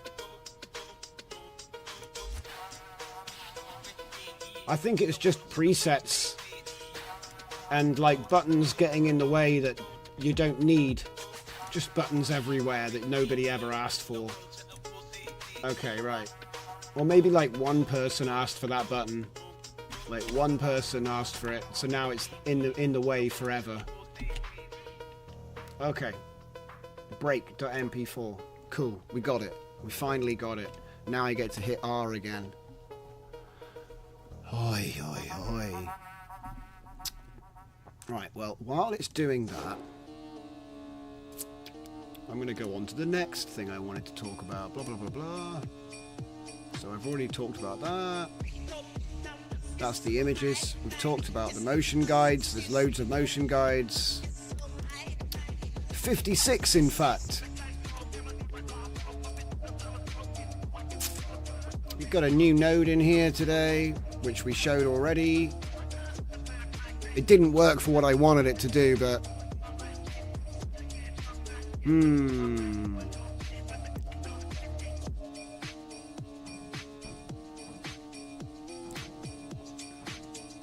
That's just another preview, These are all part of the GitHub. Right.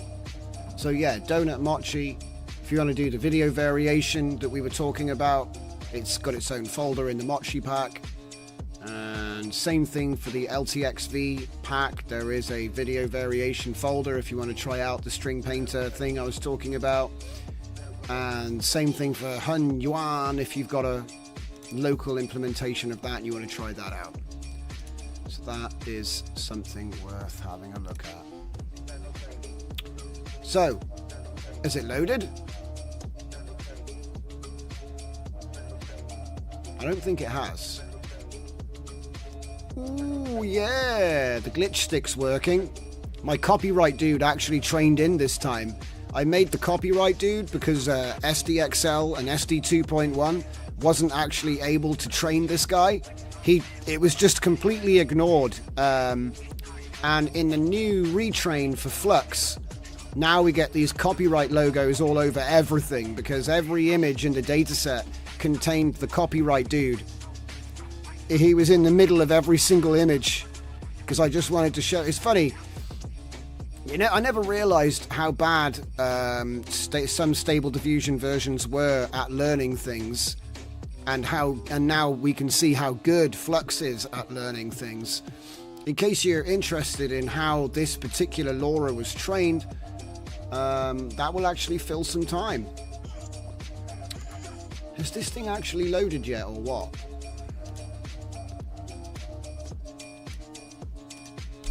I swear. Right, turn that off, load it.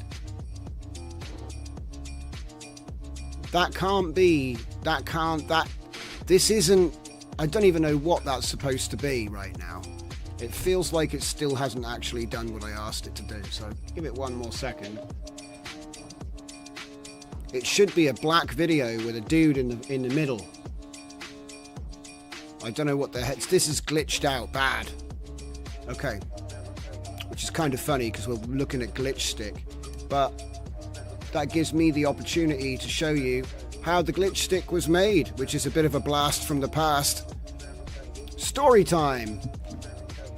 If I go to my glitch stick model, which was, if you're an old timer, you probably saw this video back in 2023, because I wanted to make a proper glitch model, right? And the only way to make a proper glitch model is to actually glitch the images in the dataset properly. So let's see it. This is how I did it. Audacity. So here's my dataset. There's my copyright dude that I shoved in front of all of them. And now I'm going to take them as BMPs and I'm going to load them into Audacity and I'm going to use the same audio effects. Now this is obviously a hyperlapse, but what you just saw was me glitch all of the images with Audacity. So if I just go, and then I trained all of the images too, and look at that, back then I was using Automatic 1111. Let's go back. So, what are we doing here? We're exporting the image. Media encoder. It's good for some things, right? So we export them as a BMP. Okay. And then we're gonna load it in as a raw, headerless, with ALAW encoding. And which effect did I actually use? Is it going to show? Is it going to show it? Because it's so fast. You are exporting .raw with the name 9.bmp. I think I used like stereo and echo and limiter, maybe compressor. I just want to see. Oh, nearly. Import raw data. Little endian. 64-bit float. Just want to see if I actually managed to catch myself do the effect. But it looks like no.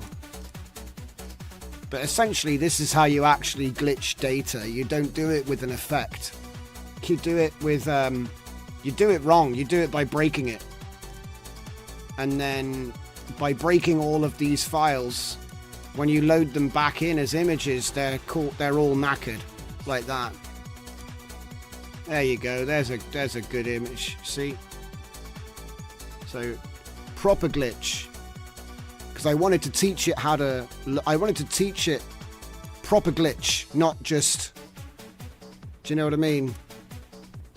Not just some effect. And it did. It actually learned it properly. So it's actually properly glitched.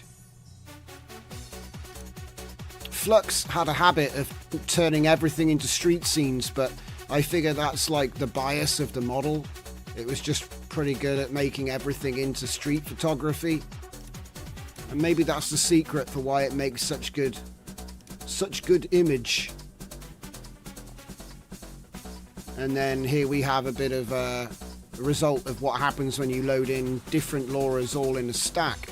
And that's kind of where my interest comes in with this new LoRa hook method, because if I can load in these models and get something interesting out of it, I think that's going to be something really interesting. Right, so do you reckon it's actually done it now? Let's find out. Man, it just can't do it, can it? It just can't do it. It's definitely not the same file, so for whatever reason, it doesn't like me. Like if I try to load it as a mask or whatever, it's not going to work. It's just going to make a load of nonsense. So that's unfortunate. There is something else I could try though. I think I've got some image sequence versions. Right, go away. It's trying to become annoying. Hang on. Let me try something else. Roto. No, not there. No, not there. Input guide. MOV. Lonely drivers. No, that's the motion guides that I'm working on now. No, back. Source project. Foursquare. No, they're all video. That's all video as well. Yeah. It looks like all I've got is video. I don't have any dumped images, unfortunately. So that's a shame.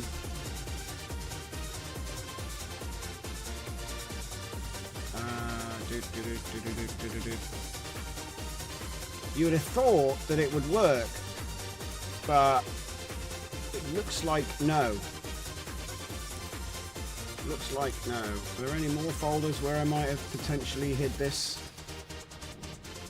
No.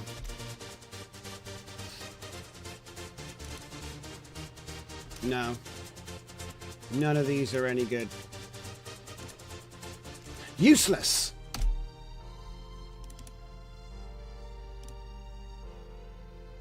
So I think what it is this doesn't respect transparency.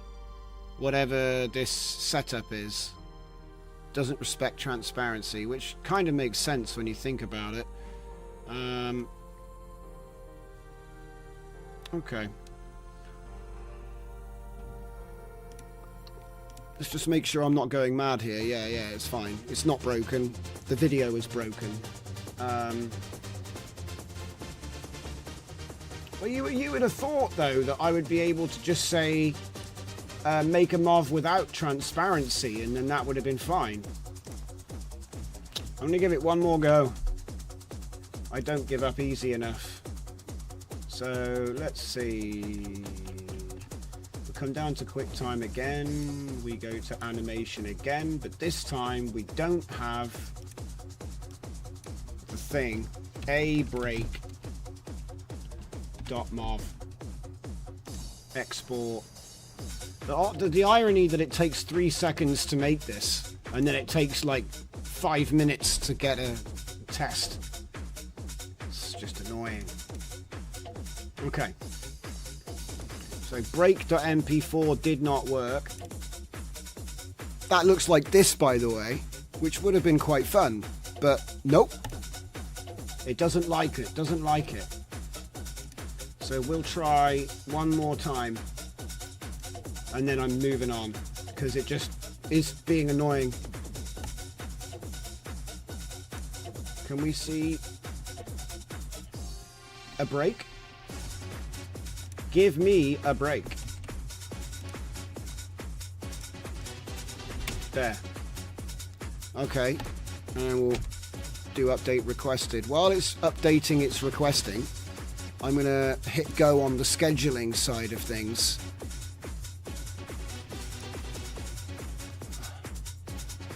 Yeah, it would have been nice.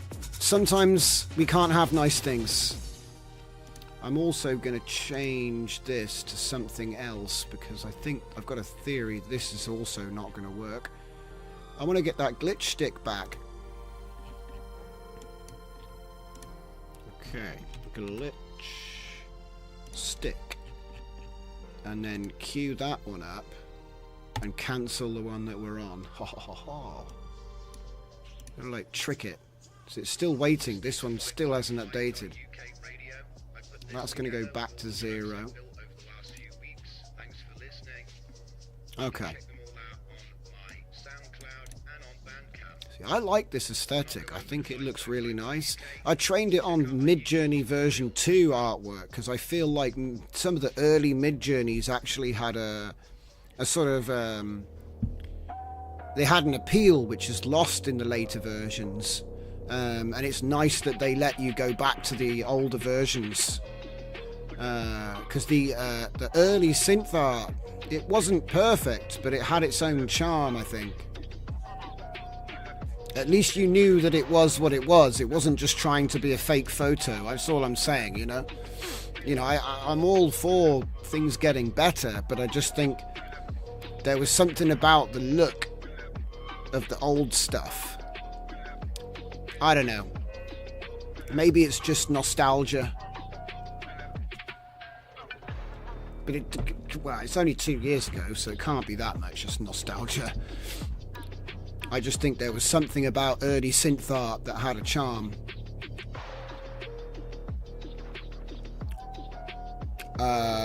What? What the heck's going on here? Hang on a minute. Oh no! Okay, so I did... That prompt's terrible. Right, hang on. Let's see what we can do here. Turn that off.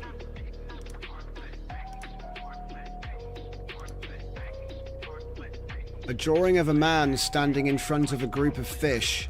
Okay, we'll go with that.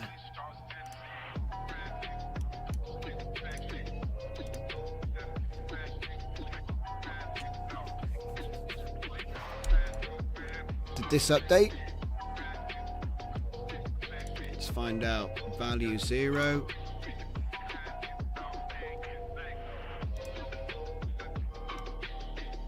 Still waiting for this one. And then I want to get to this one, which is a combination of the two. It's just looking extremely abstract at the moment, you know? So I'm hoping that maybe we could find some nice settings where this will actually not just look like the mask, because that's what the mask was. And it ended up making this, which is kind of like not very good, actually.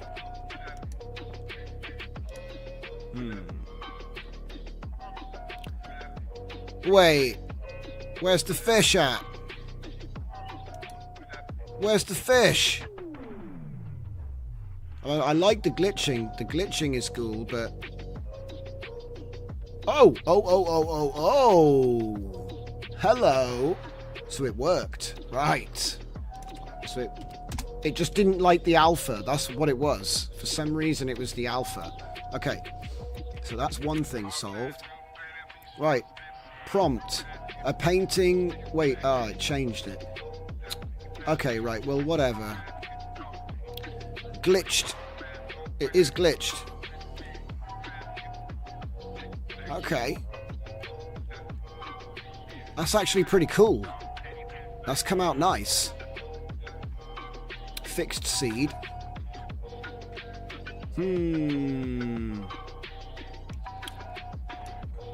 Yes, 4 years is eternity, it's true. Right, I'm going to put this on increment. And I'm going to go 1, 2, 3, 4. I just want to see what these are going to come out like. Because I like this scheduling thing. It's much simpler than the other workflows. We've got our glitch stick here. This is just the default keyframe interpolation which has been used. I haven't changed anything else. And we're just using Euler Simpler. Or Euler Simple. This is actually a pretty good picture. I'm not going to lie. Quite happy with that. But it is quite slow, which is a little bit worrying, because normally for a 8-step flux Schnell, you would be looking at, I don't know, 12 to 20 seconds.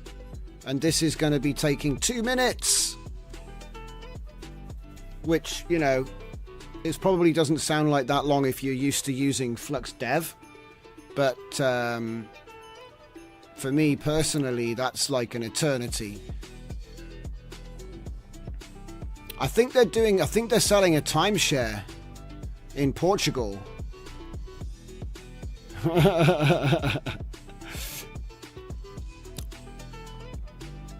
So let's check out some of the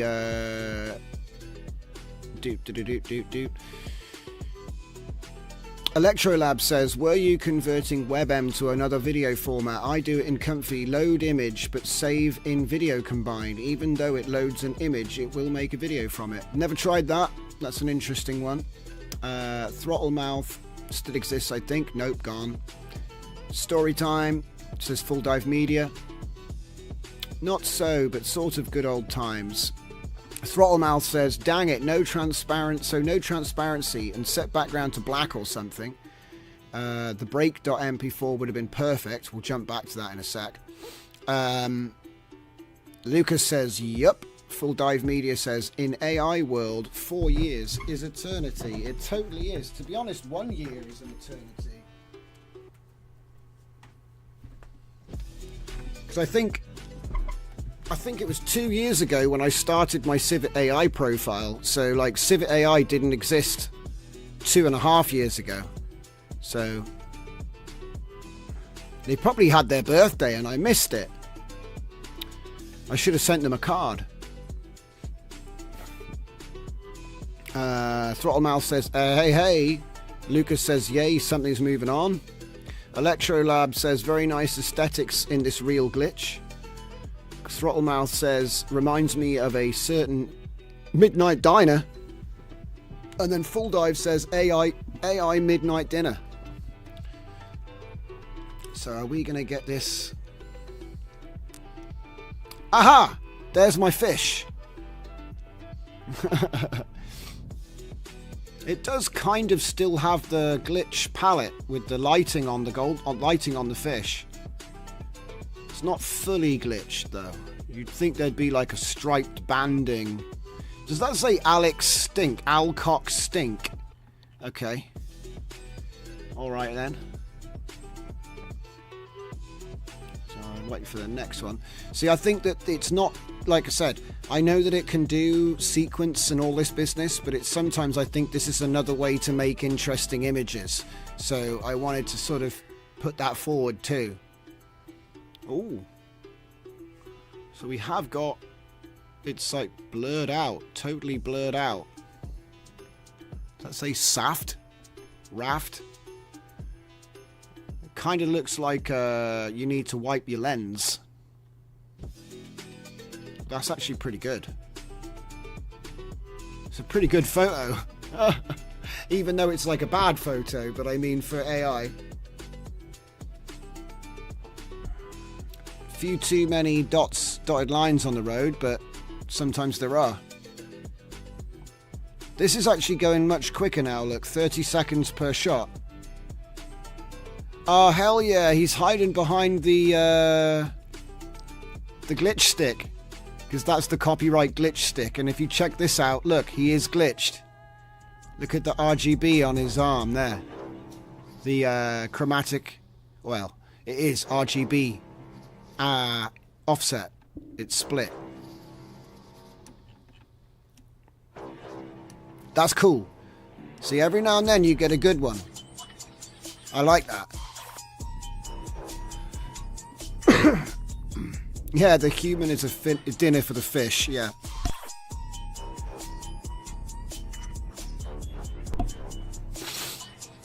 The building is also glitched. Same in the background. I like glitch stick, it's a good model. Alright, let's go back to this bad boy over here and see what we can get out of that. We've got our lady with strange tattoos. Let's see what happens now. So we'll do one.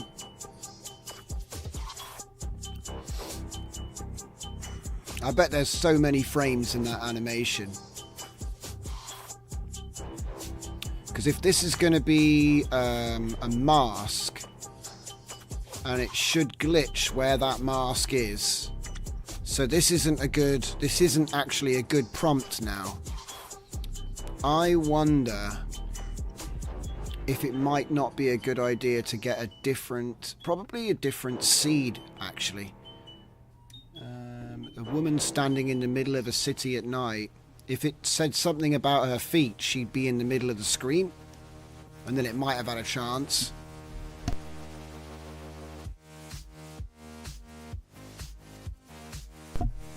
Might have had a chance in hell there, but...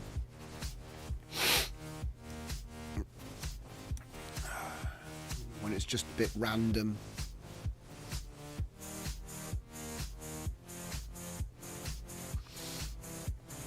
What you want to do is you want to plug that into some kind of control net, really.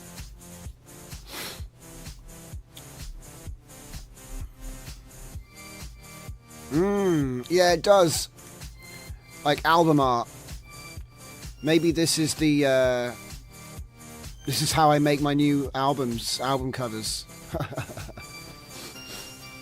Glitched.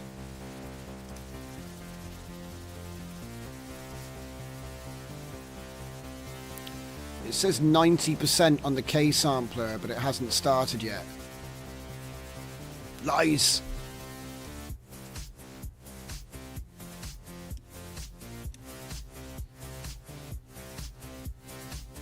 It's quite an interesting difference, though, considering that she looked like this.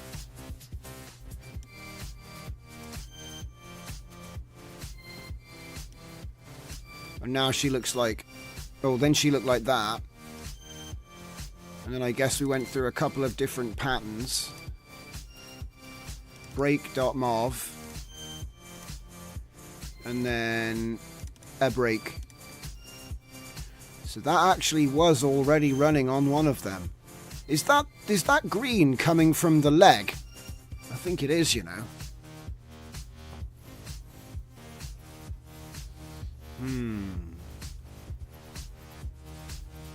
Probably need a more appropriate prompt for the bottom section.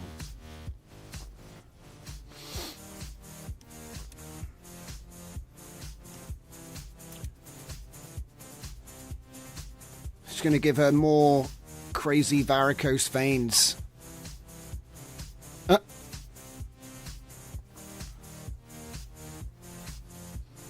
it should be up in this section. Oh, wait, what? Oh wait, what? It's given her. It did the glitch. It's taken a bit of her face and just projected it off to the side where the mask is. Look, that's where the mask is. So it has done it, and look, there's the hand. So I wonder if I just changed this prompt. Hang on. I got an idea here. Turn off all of this lot for a second. We need to solve a better prompt here.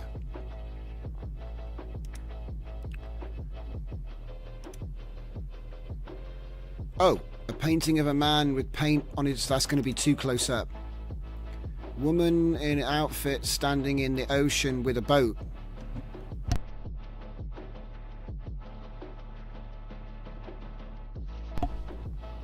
I reckon that might work. Let's see what it looks like. If I go with fixed. That actually came out better than I thought it would. I might just change it to something in the middle of the screen a bit. But again, it's like this is really an abstract shape, not something which it's going to follow.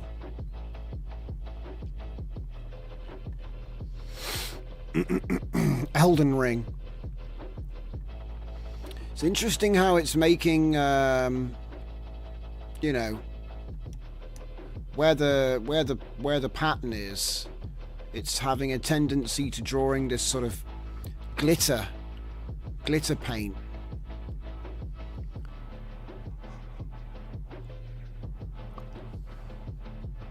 Right, what I'm going to do is while it's cooking all that up, I'm going to go ahead and put the glitch stick on here. Because I think that's a winner. Glitch stick.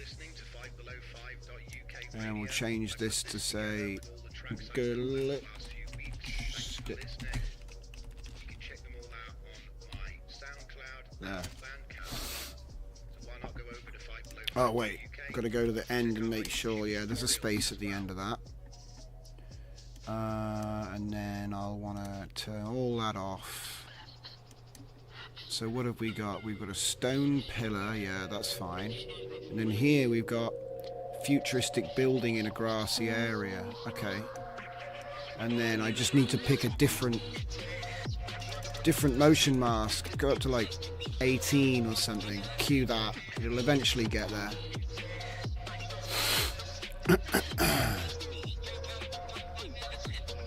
Alright, so what else did I have to show you guys while I'm waiting? There's nothing here. I'm being, they're trying to catch me out. So what's this one? Mask scheduling V8. So yeah, this is probably V8. Hang on. That's V8. So why have I got two V8s open? Confusion.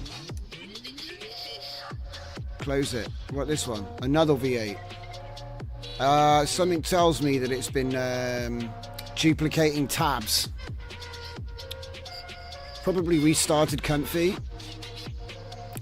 So let's just have a look down here while we're waiting. So you don't have to use the mask that I've been using. You could just use a mask loader and have like something like this. So I do think it would be worth using one of those as well. Look at that go. I still think that looks good though.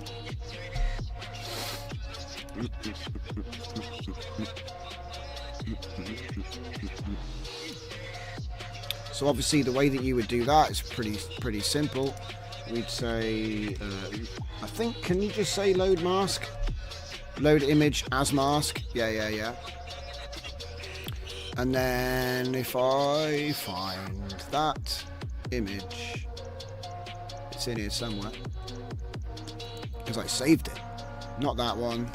Not that one. This one. And this one. Half and half. Do half and half first. And then let's just drag it over and get the gradient one as well. So we got an example of the two. Let's make them smaller. And then put him near. This is the adapter there, look. They're probably 512 by 512, which is kind of annoying. Oh, but I'm going to resize them to SDXL, so it's going to be fine.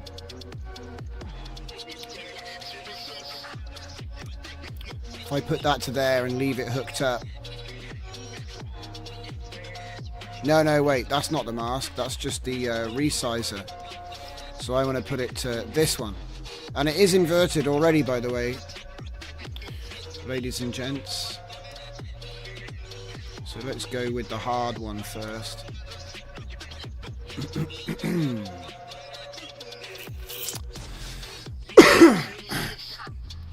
Did it do anything? Ah, yeah, we got a little bit of a different glitch there. So let's go like that. So I basically turned off my flux mask, my motion masks or whatever. We'll just go with a hard mask so you can really see what this is doing.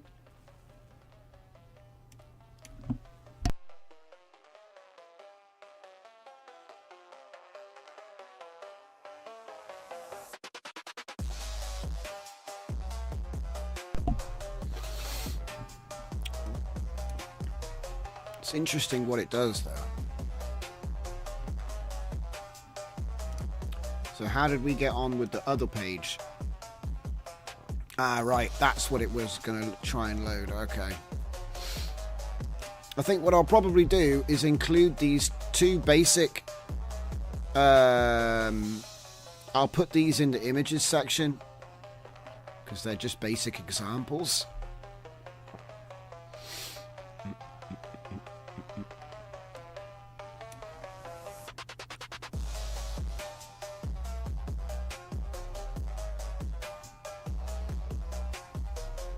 Let's have a quick look down here. What else we got?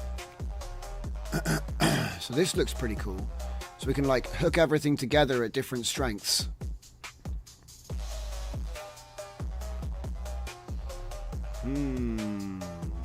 What's weird though is they're actually creating hook model with Dream Shaper. And we got pixel art, Technicolor movie. With different strengths. It's a bit vague. I'm gonna get some more, like some solid examples, really.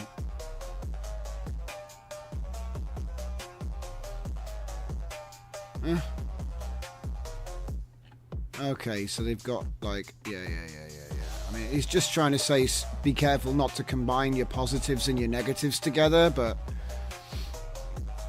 I don't know why you would do that. Oh, look at it. It's like a tournament. Who won?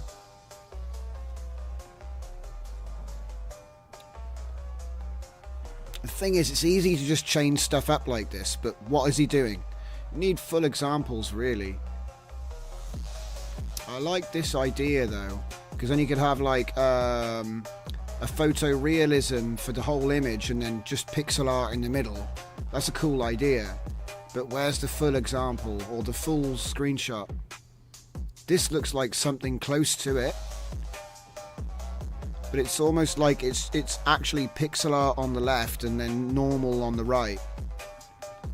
Again. Okay. So we've got...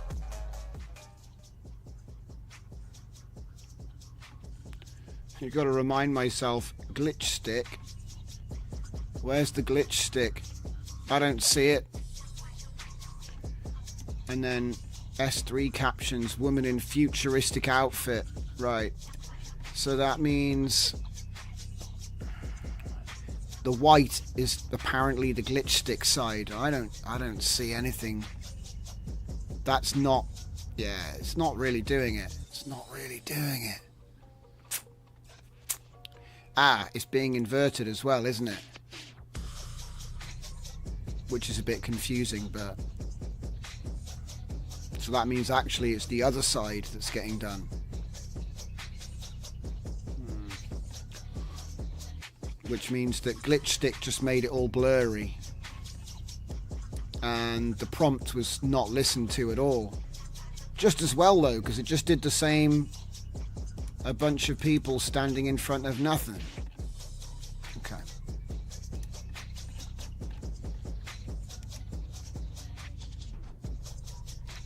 Painting of a person with a target in the middle of a city. What? I hit the same one again. Walking down the street. Person with a target. A painting of a person on a surfboard in the water. Ambiguous gender. I think I used automatic captioning for this model, you know. Ambiguous gender. Ambiguous. Ambiguous. So this is probably the best one so far. I like that a lot. Yeah, holding a target in the middle of the city. Alright, well, it's probably time to start messing around with this one, which is a combination of the two.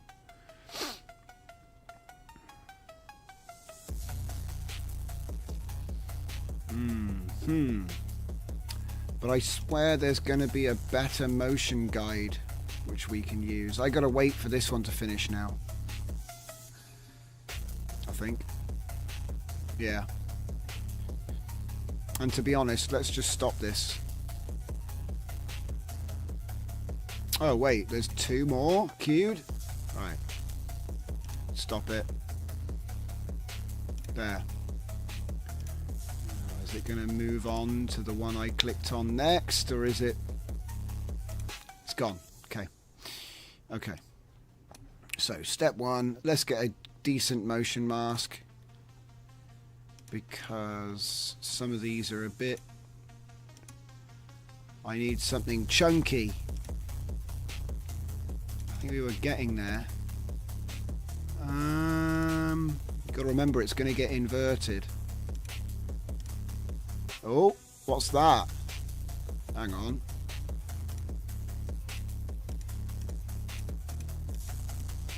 Okay.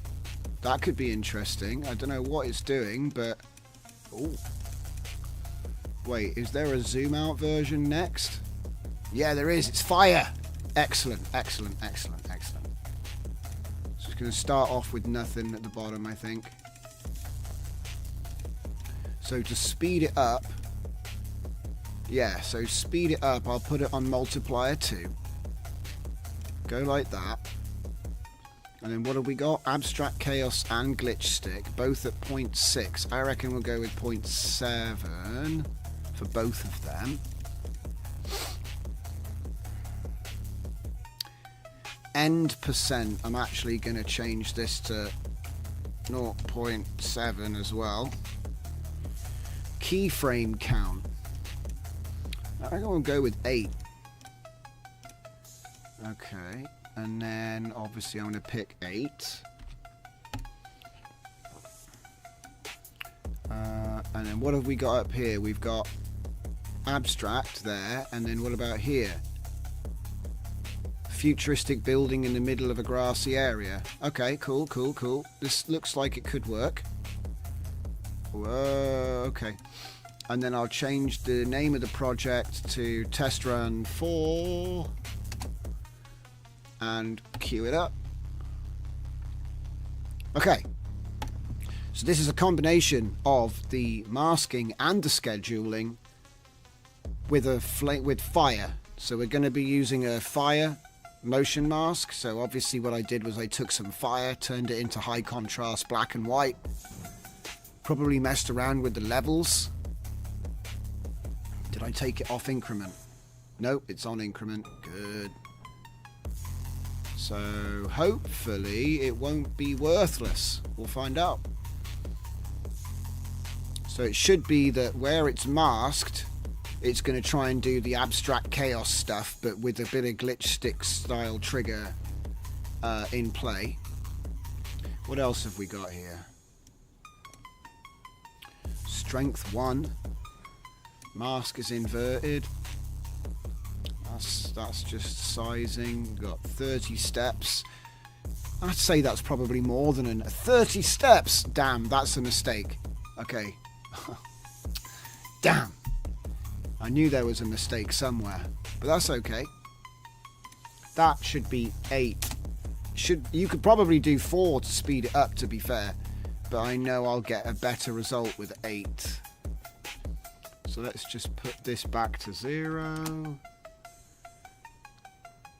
and stop that. Clear the queue again, and then I should be ready to blast. There we go, go. So that should do 16 keyframes. Yes. Okay.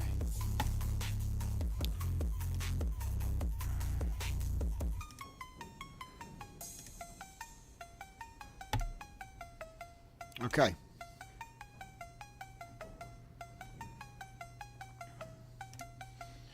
So is there anything else that we've missed? If I go to the double, it should say, can you combine them? Yes. I'm looking at it. Schedules for both Laura and model as Laura.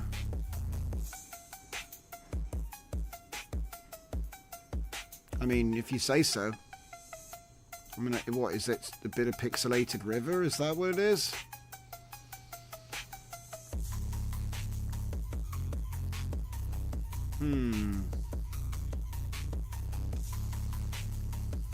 Base, scheduled, Laura. I mean, I guess so.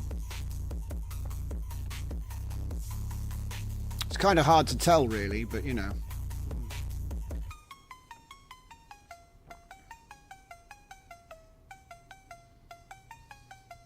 Yeah, this is what we've got set up.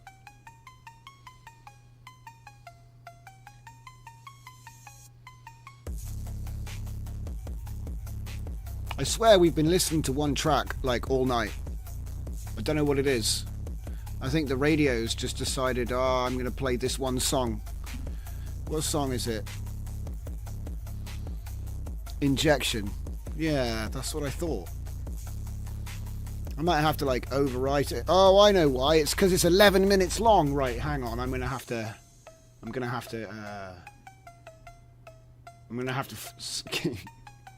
get my radio controls out. I mean, I don't mind the track, but 11 minutes of one track. I must have been going crazy when I made this song.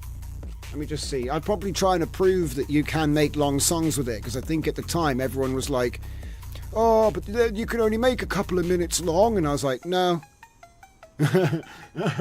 No. You can do as much as you want. It's just a question of how much patience you have.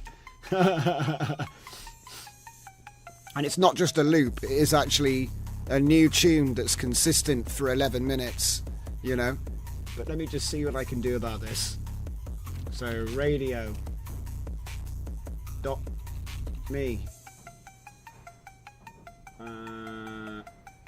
Let me log into my radio, please.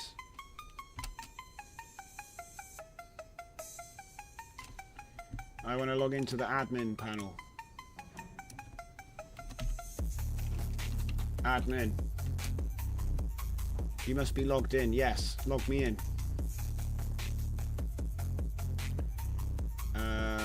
Radio. Manage.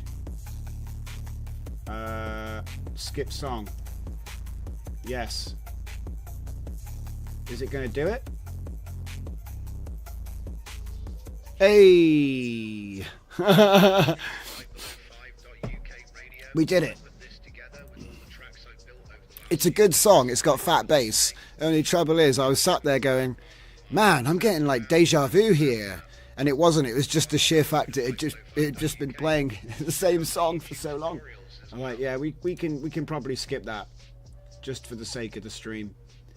Okay. And then we can play this instead. E. This will be my tune. Wait, is that what it's making right now? Or no, that was what it made last time, surely. Or is that actually, that's the fire. That's the fire. Man, this is going to be super abstract. See, this is what I'm talking about. There's something about this workflow which is, it's too much somewhere.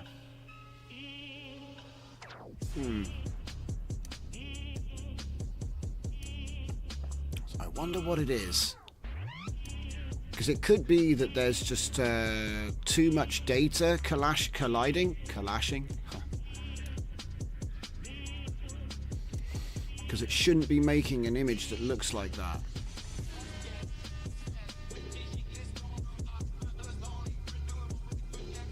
Artistic rendering of a futurist. It's not making anything like that. Could it be something to do with this? I reckon it is, you know. Because that looks a bit cooked to me. And I bet the next image won't be any better. You know, this looks like sort of like 1996 CompuServe webpage sort of level artwork. Yeah, remember the spray can in Microsoft Paint? That's what it kind of looks like.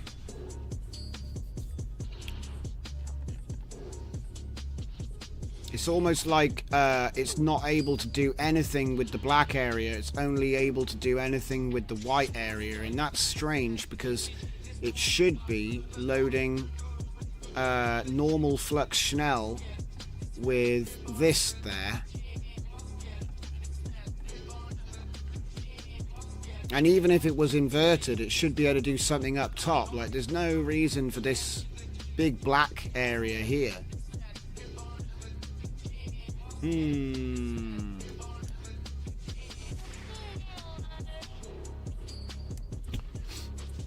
Well, we'll wait and see, because maybe it's the result of whatever it was from that first render with like 30 steps, because over too many steps can make crazy stuff happen too. But that's definitely the right mask though, because you can see the sort of flame patterns here.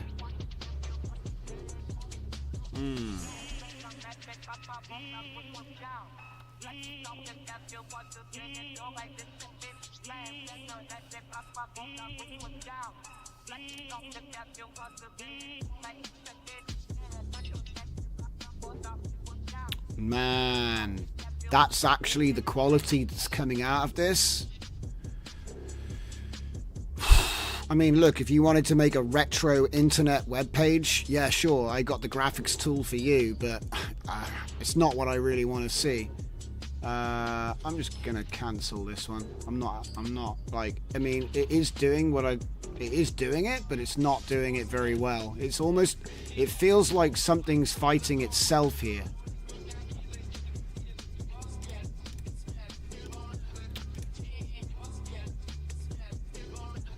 Oi, go away. Go away. Menu on the screen. You're taking up too much real estate. Go away. Okay.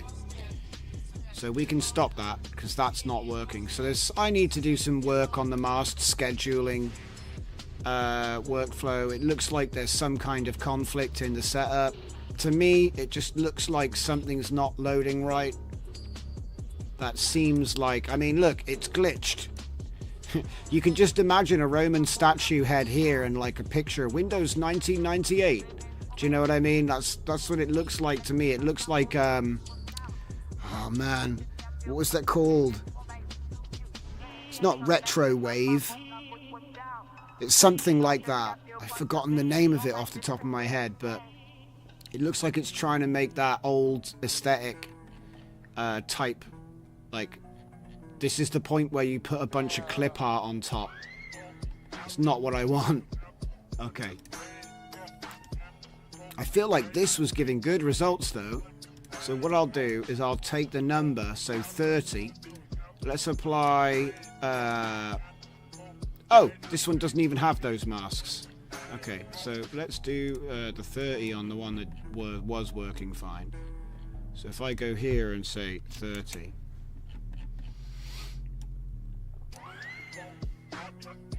What would be interesting though is setting up a video to video with this asset and see what happens, because obviously it's not ControlNet, but it might be interesting to see what it does. So what have we got? We've got a painting of a person, and then here we've got a woman in a futuristic, so we'll change that. Maybe...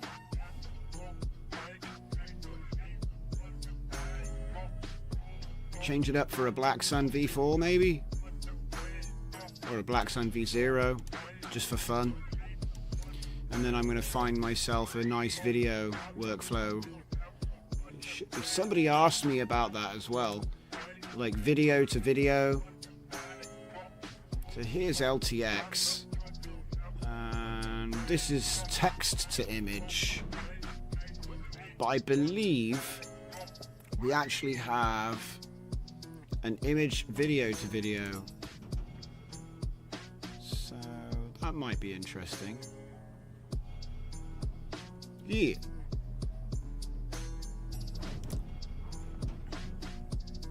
No, not there.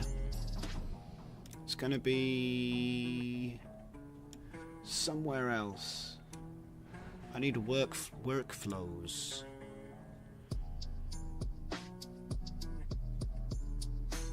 Okay. Foda. No, not Foda.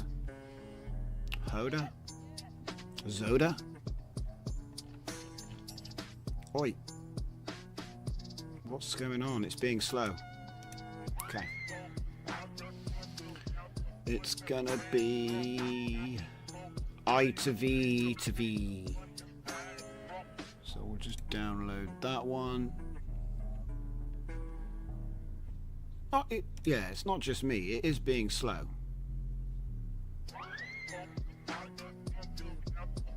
And look at that. It's, for some reason, that's called masked scheduling when it's not.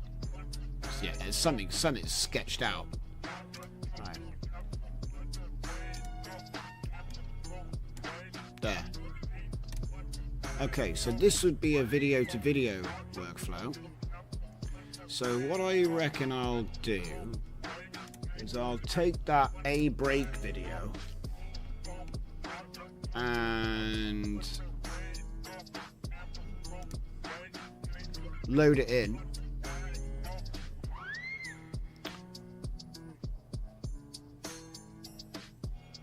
What on earth? The paths are all crazy today. It's like sending me on a wild goose chase every time I try to do anything. See? Give me a break. It's not there. No videos are loading. 0 video. Because it doesn't understand it. Look, it doesn't understand what a MOV is. So there's a filter to prevent me from loading a MOV file. Man, what have I got to do? Have I got to do everything myself? I've got to make my own load my own nodes for everything. Why won't it load a MOV file?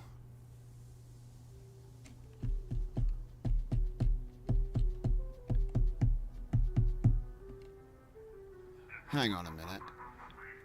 It says it'll load a WebM though. So that means if I can find the WebM. Okay. Star.webm. Okay, and then I've just got to find. Oh man, this is whacked out, man. Ah, so I've got to find it myself manually from this massive list of craziness. There is no other alternative. And then it's not available. It says right there, WebM. So pure lies. The WebMs that were here are missing.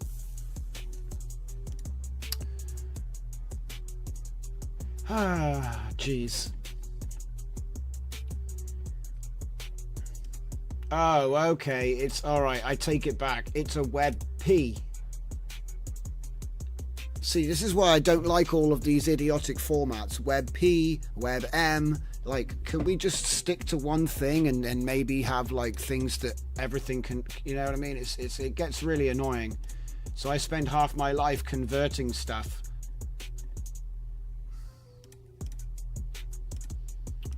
Okay, let's see if we can find the damn one that I was using earlier. And wait, it's probably already in... It's probably still in Premiere. Yeah, it is. Right, so can we export it as something which it wants to load? So we got WebM, MP4. Well, it says it will take an MP4.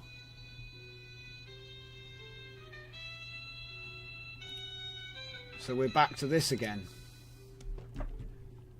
It's just the irony, man. The irony of having to do it like 12 times for the same thing.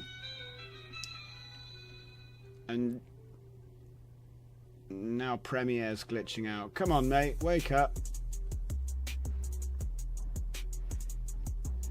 Am I even generating an image right now? I don't think I am. Oh, it's just glitching out. Okay. MP4. Yep. MP4. It's, for some reason it's chosen a 3GP again. So H264 MP4, please. There we go. Call it pose 1. Sure thing.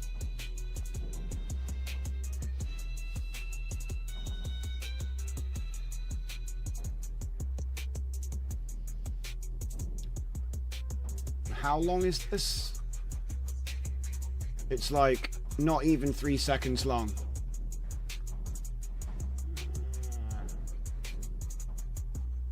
Strange length.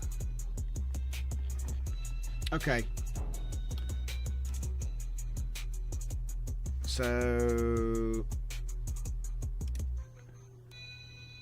do I get to load it now?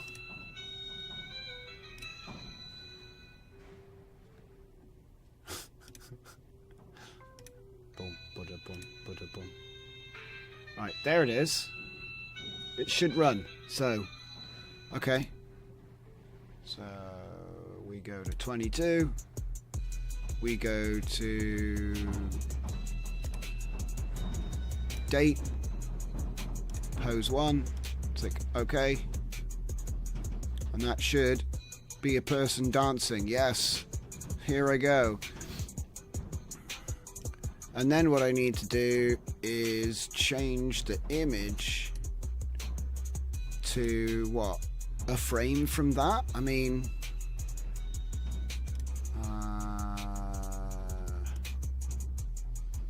I got an idea. I'm gonna cheat.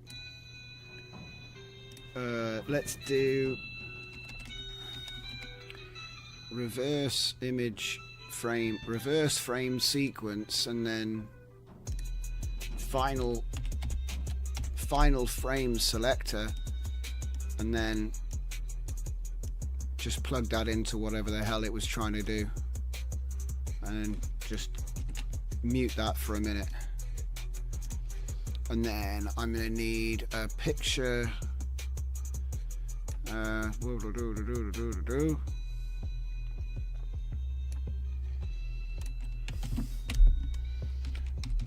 A white silhouette of a man dancing on a black background.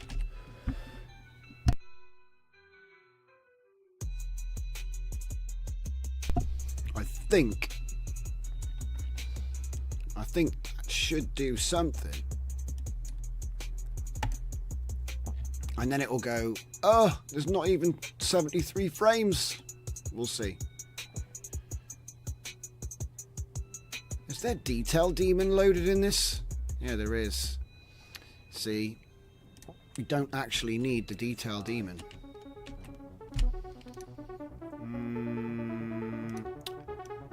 Have I got the perturbed stuff running? Perturbed attention? No. Not for this one.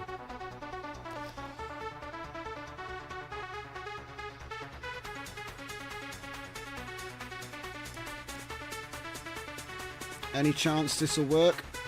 We'll give it a go.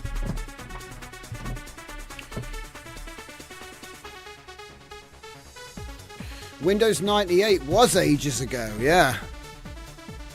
Vaporwave, there it is. Thank you, Lucas.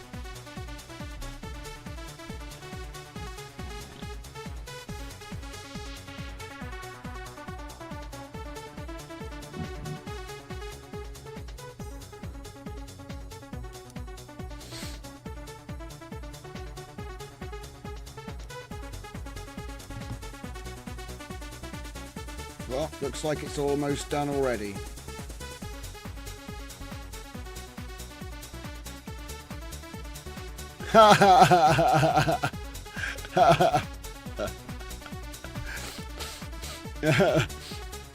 Well, it looks like it'll be a while before the AI catches up to what I've been doing. That's actually pretty funny. I mean, it's trying to do what I do. He's like, oh yeah, let's go. Yeah. I mean, hey, did you know what? It does actually capture the movements. Whoa, okay, maybe less this time.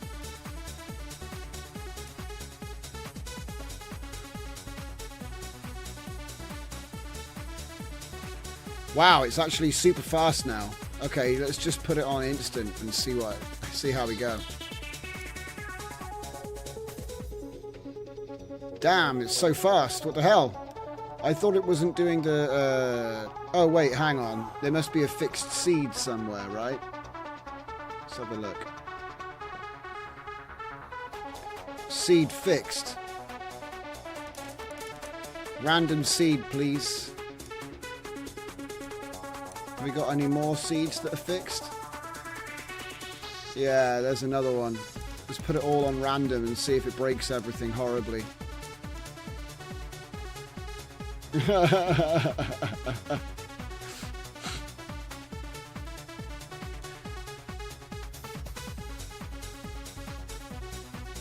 Yep. That's right. Whoop.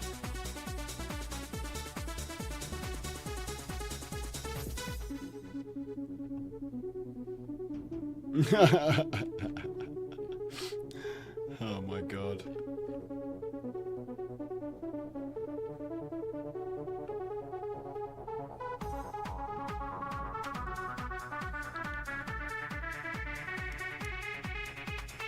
So what you really want to do though is just have this be generating as a top layer and then use a remove background and then have some crazy synth background behind it changing as well.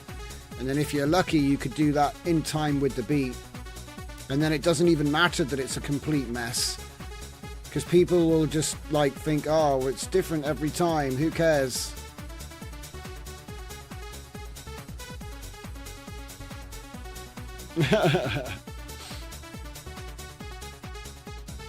It's something. And that's the weird thing, every time it is different, even though it's not good, it's different every time. So it's, you know, you end up thinking, oh well, what will the next one look like? So it's not really about whether it looks good, you know, because if it looks good, your brain gets bored real quick, because your brain's just like, well, I've seen it already, so what if it looks good? I've seen it. But when it's different every time, your brain's like, well, how bad will it be next time? Or will you know, what will it look like next time? And yeah, it's the same motion, but it's all messed up differently every time. And to me, that's the bit that gets your attention hooked, because you're like, and also it's got to be in time with whatever music's playing too. So then it's like, does it go with the music? And if it does, am I interested to know what's coming next? Can I guess? And if I can't, then you've got them subconsciously, which isn't, that's the real goal. It's not about keeping your sort of focus, because your brain knows it's a person dancing. Do you know what I mean?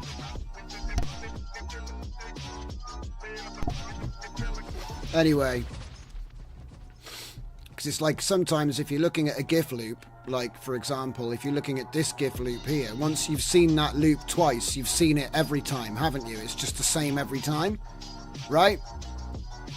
But the weird thing about AI is this will make it different every time, even though it's bad. How bad is it going to be? It might be really bad. And then your brain is like, I want to know how bad it's going to get. So the weird thing is sometimes, you know, perfection is a waste of time. And often what you really wanted to do is make it worse. And again, like I said, I could put this into a long sequence and then have some audio reactive effect take place to make it even more interesting, or give it some consistency on a different level, rather than it just being about quality all the time. And that's why I think a lot of the time when you watch a music video, they're actually messing it up to get the variation. They're not like, what's going on here? It's the same dance, but maybe his head will fall off next time. All right, let's stop that.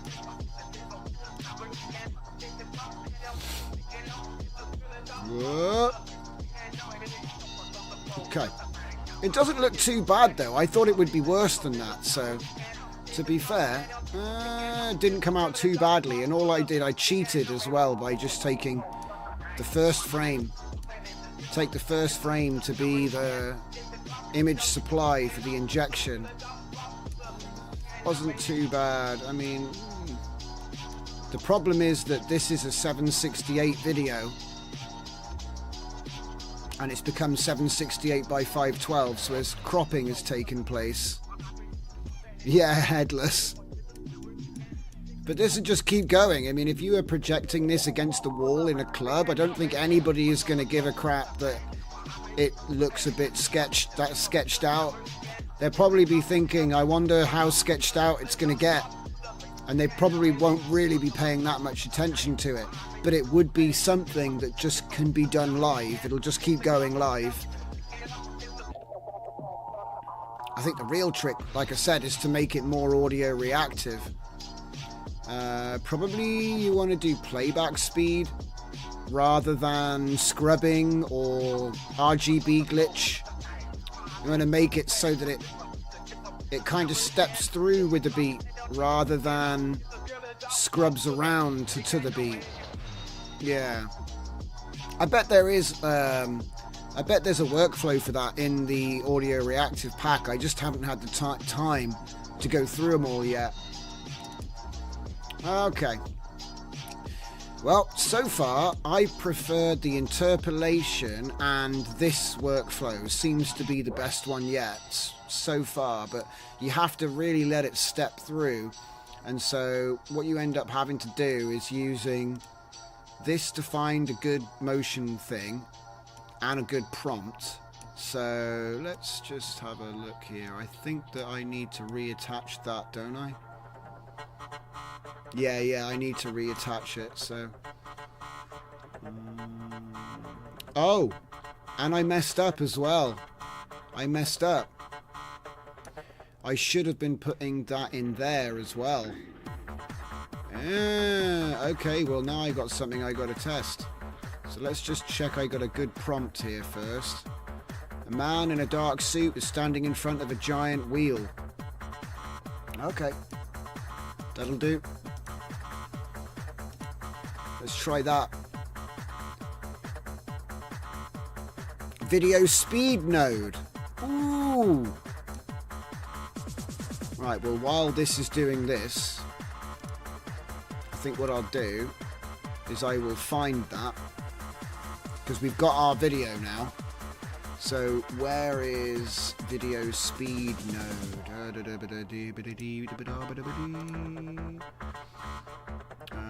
Workflows. If I go to my audio reactive pack, I've only got these ones. See, that could be a whole new world. So open this up, download that, get to here, put that in. Right.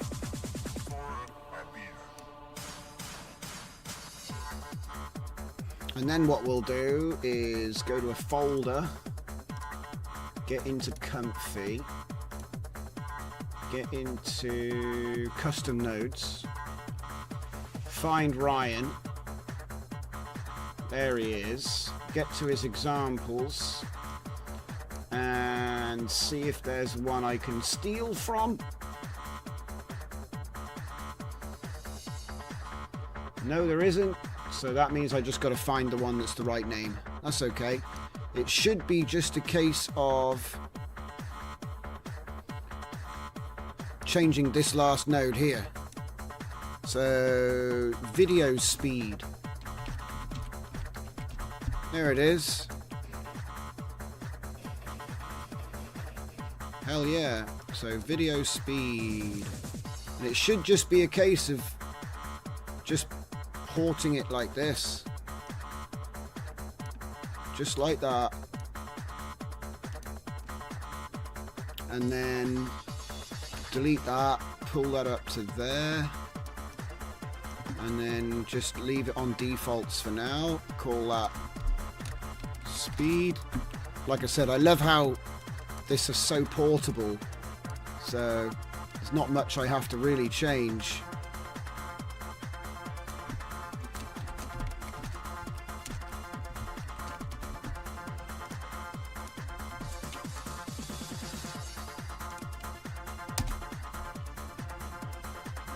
Okay, how's this looking? 84%. Alright. And then let's get the dance. There he is.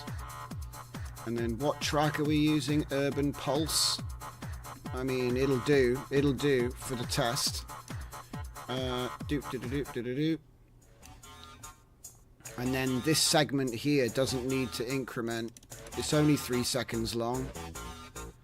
So increment by frames 24. Simple math flow. Is that the FPS? Yeah, it is the FPS. Okay, so how about we say 0? Yep. So it's going to do 1 second. Probably want to put 73 there and hope it doesn't run out. And then for this one we'll say 3 seconds and put that to like 10, so it's 30 seconds into the track. That should do. In fact, put it to 11, yeah, so it's actually in the track. I'll leave it on project name for now.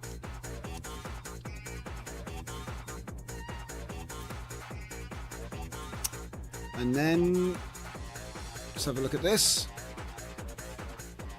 Interesting. So we've got Black Sun.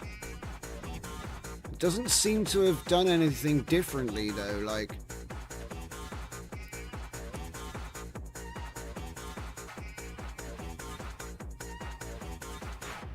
yeah, I'm not seeing any glitch stuff going on there.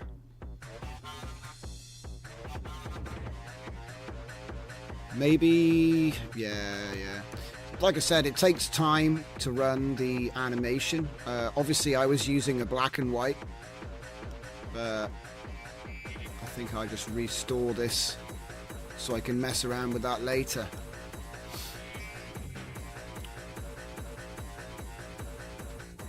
Like that. Turn them off for now. And let's have a look at this glitch thing, because that was actually looking pretty interesting. Oh, missing images. Yeah, that's my bad. So we immediately got a new version there. 74.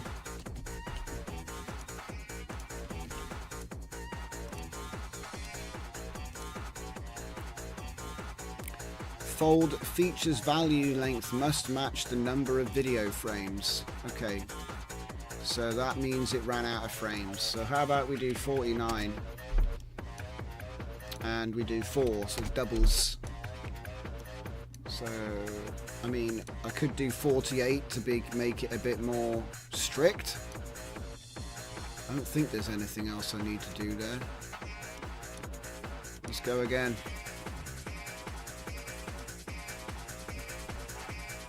Features length must match the number of video frames. Okay, I'll read it.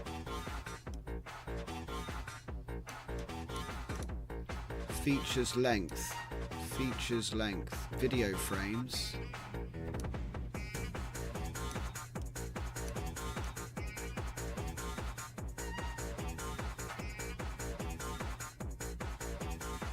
That's weird.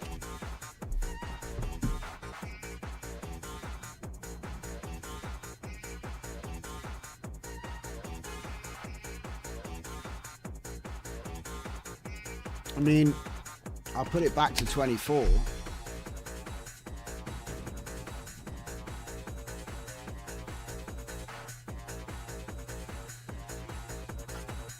That's weird. Hang on.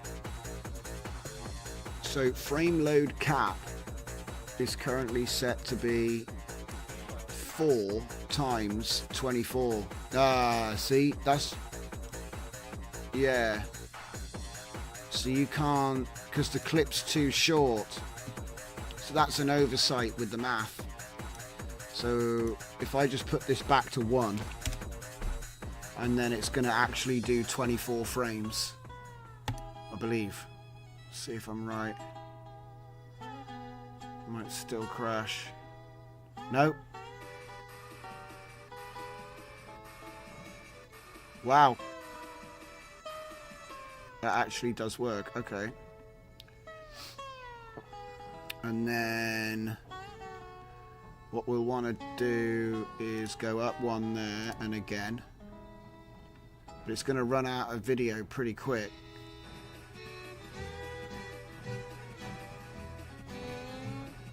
Okay, I mean, that is working. It's just a bit... It's just not a very long video. So it's going to run out now. It'll run out of frames, see? Yep, there you go. Because it's less than 3 seconds long, see? So, probably the quickest way to fix it is just to double it up. So, you know, here I have the actual video, right? It's less, as you see, look, it's like 2 frames short of 3 seconds, right? So, I mean, the first obvious thing to do is just to drag it, you know, just to, you know, stretch it out to 3 seconds. But I think that what would be better is to do that so that it's going to be a nice round number for the frame rate we're working with, right? But actually also just make it a minute long by doubling it up. There. So now it's a minute long, right? Output, make a new one and call it pose1 1M, like that. And then use that one instead, because then I'm not having to constantly fight the math on the frames. Okay. And then we'll go with this. We'll take the 1M version. Okay, and then what we can do is we can put it to a 0. Or start it at 10 actually, because I know the beat drops at like 30 seconds or 33 seconds or something. So if we go to 10 there, and then segment 0 there, everything else should line up now. So it's going to do it in 1 second segments. Put that on increment, and then let's do 30 seconds. Go. And then just let it run.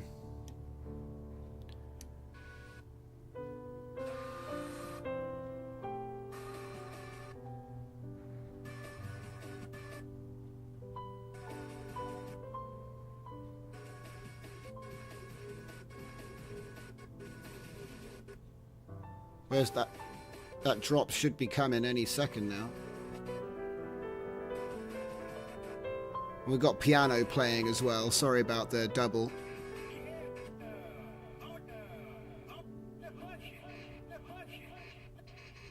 This is working really nicely, actually. It's doing a bloody good job with this.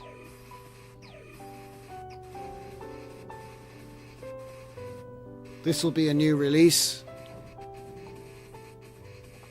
Good spot. Good spot, man.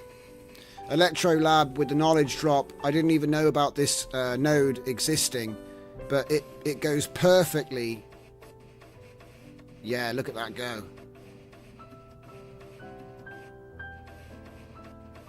It's perfect. It's actually really good timing. I used to do a lot of music timing to, you know, like sports stuff. A lot of editing to beats. And this is actually like really on point. It would have saved me a long time. So, is it finished? Okay, so we've got a full minute.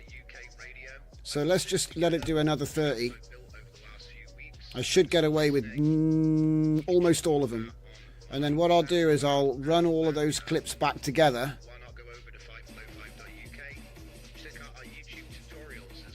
And then that can form the basis for the update preview. Okay. So we've already got the workflow saved. So let's throw it up onto the workflow. Add file. A quick update. Some results. I love results. There it is. Done. So if you want to grab that, it's in the audio reactive pack on GitHub.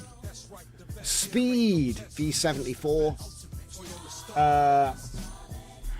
And then of course it's always fun to do the other one as well. So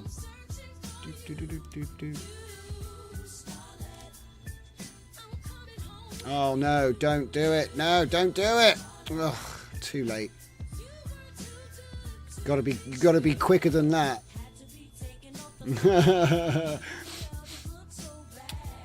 I'm not trying to get banned, Civet. It was alright, it was actually pretty good. I'll be honest, right, Civet's been cleaning up its image lately. It's not as bad as it used to be, which is nice, because I want to, you know, be proud of showing the place. Yes, results love you sometimes. Yes. The thing I'm lucky with is that I'd already put a lot of time into that other half of the workflow, so I know that you can pretty much just drop in any of his flex stuff. So it's partly that he made it portable, and partly that I already put a lot of work into the first half of that workflow, so you can just literally plug stuff in there. Like, if I type flex, I bet there's a whole bunch of, whoops. So there's a whole bunch of things. Seek bloom. I wonder what that one is. Image bloom. That'll make it glow, right? Mask, no. Image pixelate. Image parallax. Okay, I bet that's not very quick though, because you'd need to get a depth estimate for that. Vignette, hue shift, tilt shift. He's got so many. Ah!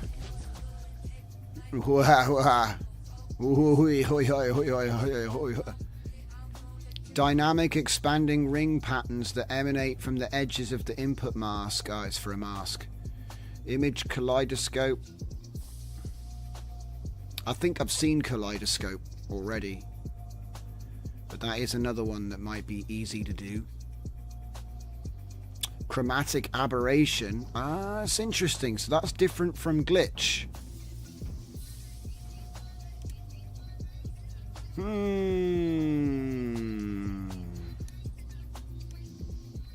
Let's have a look and see what that one does.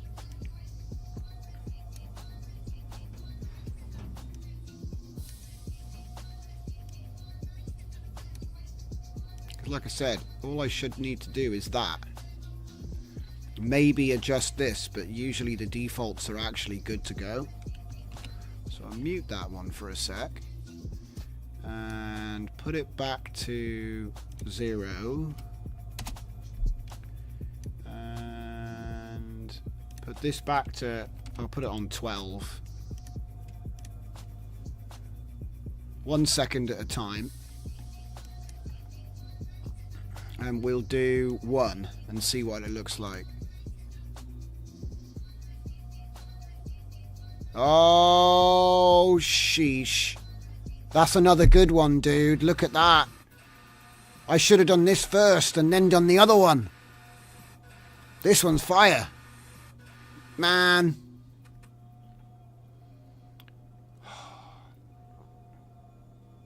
This man just gives me so many ideas. Right, I've just had the ultimate idea, but I'm going to save this out first. Okay, because that's actually solid. That is a solid, another solid win. I know that that's going to be good. So we'll say chromatic.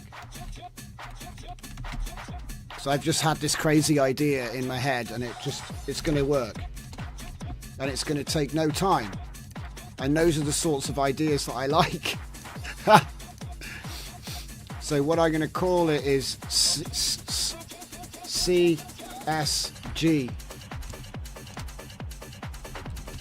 Okay. And this is what we're going to do. What track is this? It's playing right now. Get to the top. Okay. I'm going to change the track as well.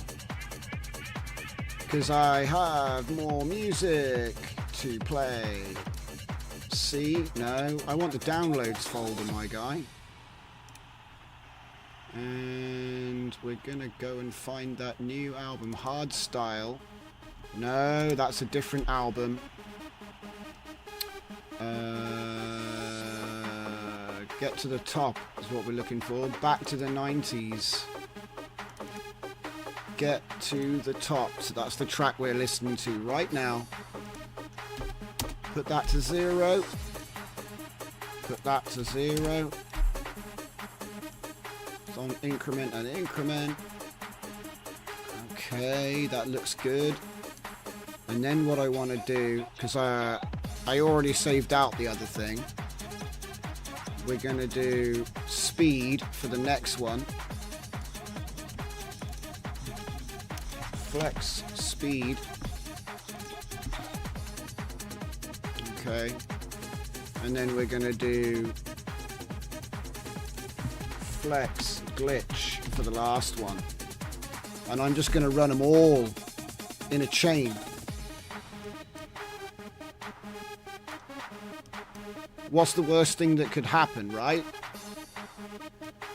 Feature, feature, feature. Now, this might just explode, but I'm willing to take the risk. Because I've got a feeling this will look pretty sweet.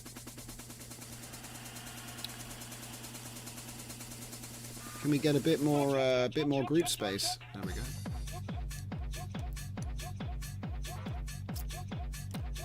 Okay. That looks good. What's this? Don't need it. Yeah, let it run full size. Yeah. I don't want to cut it off like last time. And we call this one glitch. No, wait, what was it called? It was chromatic aberration. So CSG.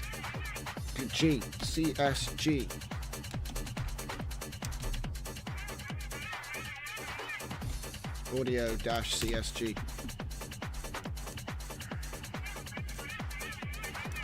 And then we'll just save that just in case we blow everything up. Okay, and then I've just got to be careful to reset the video segment every 60 frames. So let's do 30 first. Go.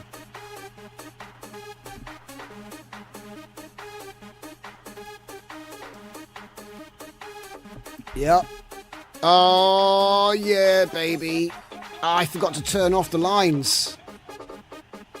It's working, though. Oh, yeah. So, right. So, where are those scan lines? Turn them off. Don't need them.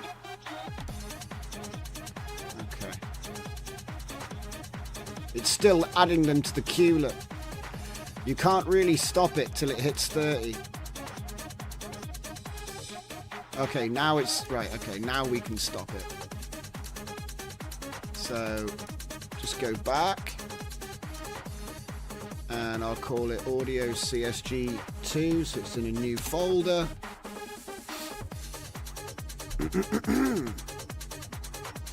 And we want to reset that 0 again, 0 again. And now I think the shift amount can come down to like that much. No, wait a minute. I think it's the color shift that needs to come down actually. You probably shift it more.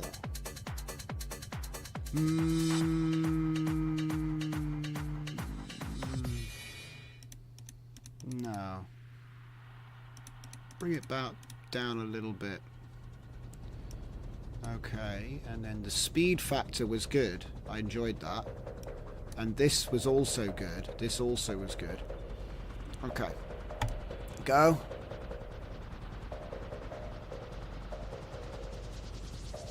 It's fast. It looks good.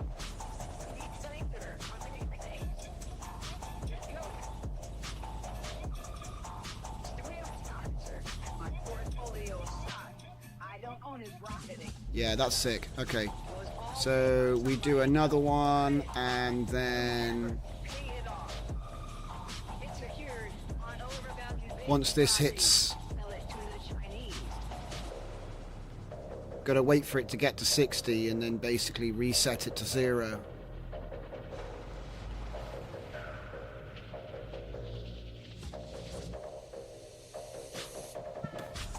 That's not bad. Not bad at all. And then what you do is chuck it all into a video wall once we've assembled them. 2x3.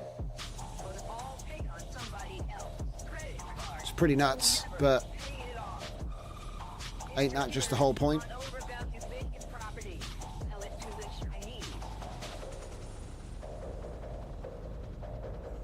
Love it.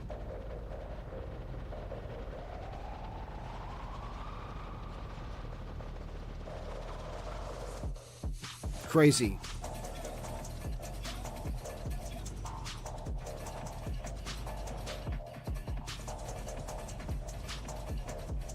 Crazy.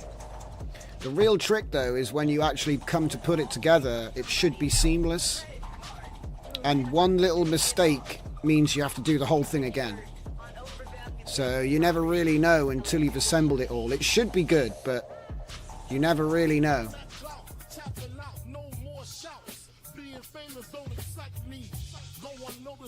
Alright, so now we can go 0 and I'll save my time here and say 60 because I know it's safe because I did bother to make it exactly the right amount of frames.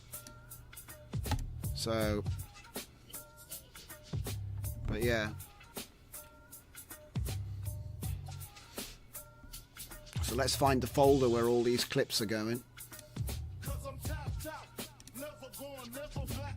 See, it's playing the same tapped out tune again. Something's going on with the randomization, I think. It's like this album is getting too much weight. And the thing is, this was just a fakery album where I was like, can I fake people without actually saying the name of the artist when I tried to generate it? And it was, the way I did it was by the lyrics I used and the genres. And then it would make that artist without actually naming the artist, obviously, because you can't. Right. Helium Boy. Okay. He's doing quantum physics in rap. Yeah, we had a bit of fun with that. We don't need to hear the warranty tune again. Are you going to play this album again? You're listening to FightBelow5.uk Yeah. Radio. I put this together with all the tracks I've built over the last few weeks. Thanks for listening. The radio station is being a bit crazy tonight. SoundCloud and on Bandcamp. I think there's something wrong with the weights. Skip, skip, skip.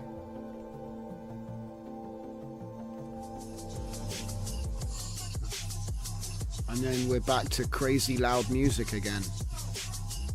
All right. Okay. So where are these clips going? Should be under Audio React. Audio React. Something's not right there then. Reactive audio. Okay, I put it the wrong way around. That's my bad. Audio CSG2 speed.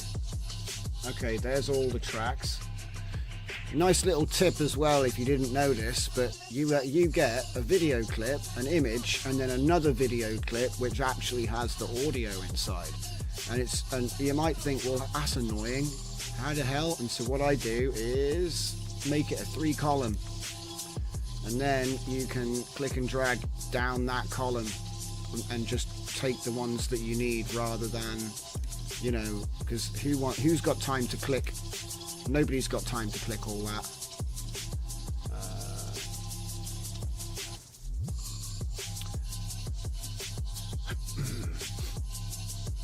We're not going to do the whole track because you can't even upload the video that's that long, and it would be, I'd do it as a component of a longer video anyway. So I just want to see that it's not bugged, and if it isn't, I'll make some more of them. 15 seconds left to render. It'd probably be a good idea to get some different dances and mix it up.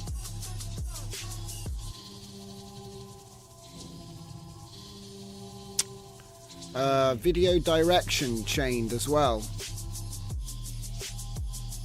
Well, it's another option, isn't it? It's another option. I just wanted to enhance the glitch, because I don't know, is the glitch actually shifting?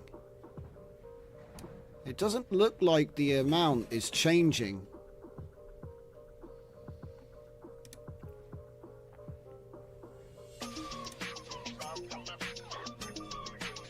Maybe I should have put the shift amount up, actually, so that when the beat goes off, it's more obvious.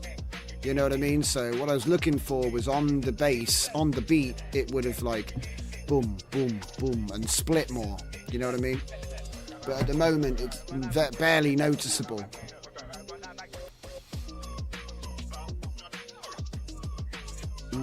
I think I had a good setup on the actual glitch workflow. So I wonder if it's worth... No, not that one.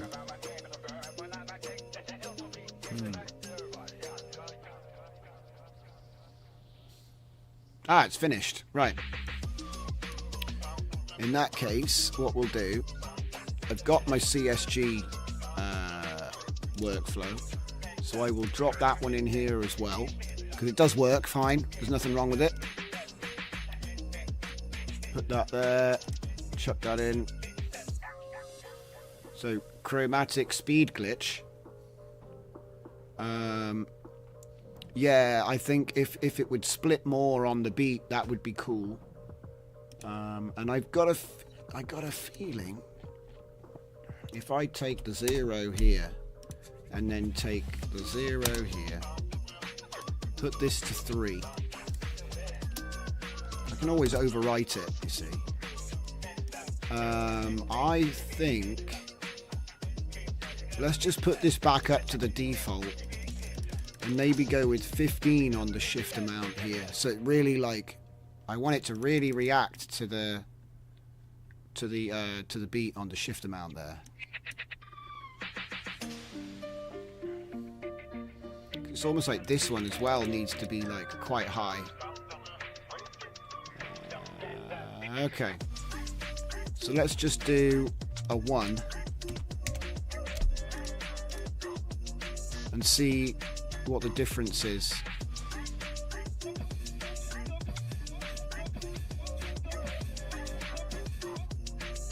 Interesting. It's almost like there's no white guy left.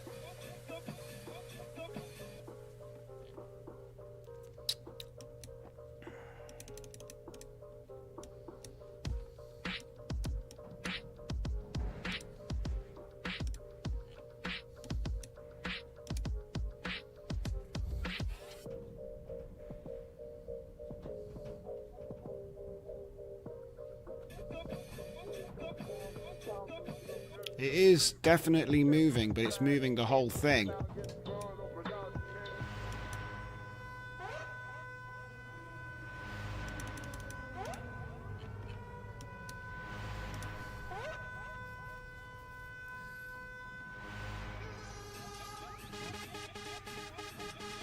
Okay, that's crazy. That looks absolutely crazy. He's gone off the edge of the screen more, though.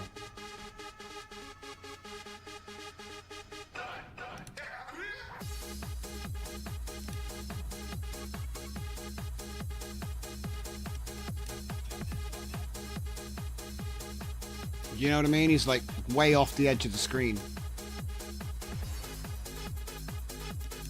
Let's put it back to amplitude envelope just in case, because I usually use RMS, but I want to see if that makes any difference there. It's more, it is much shakier.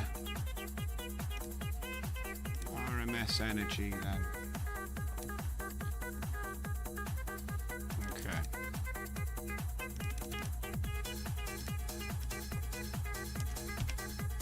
Let's do this as an alt. Oi!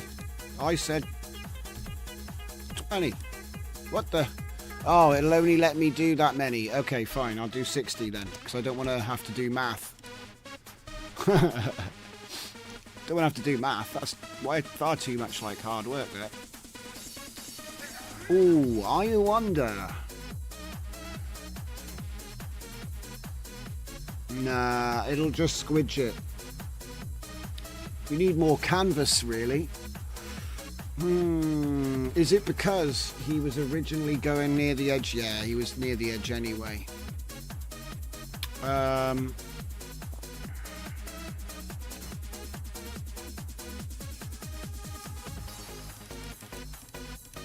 turn it down a bit.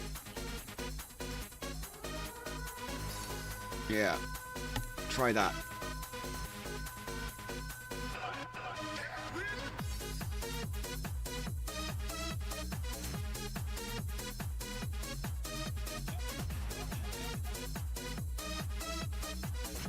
Yeah, that works.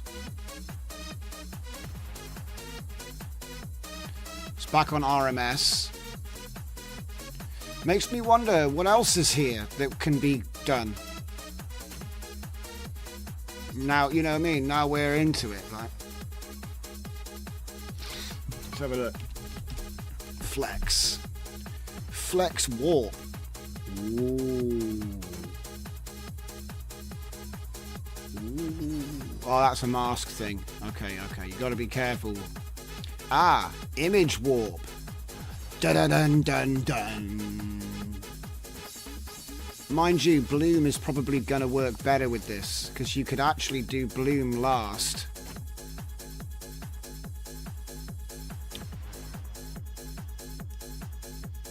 And it's just a case of hooking up another one. Whoops. Wrong one.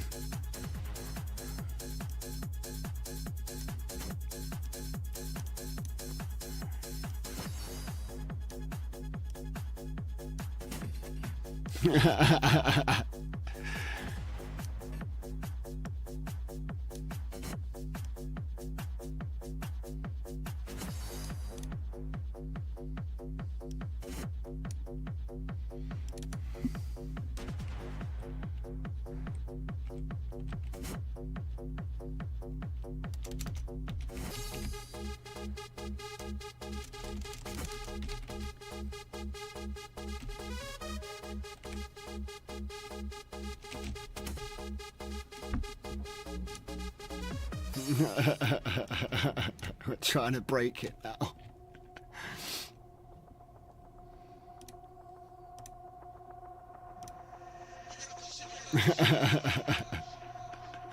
Oh boy.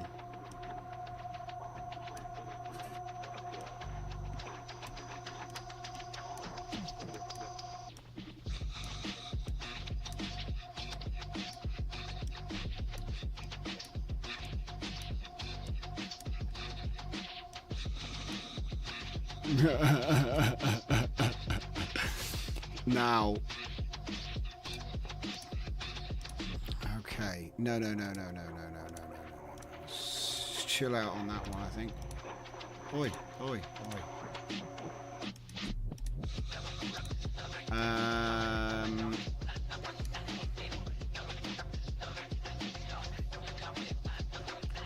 We might just...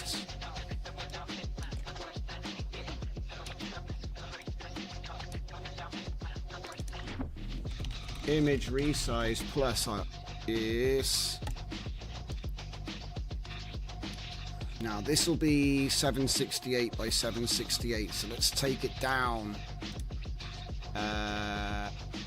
Fill crop 32.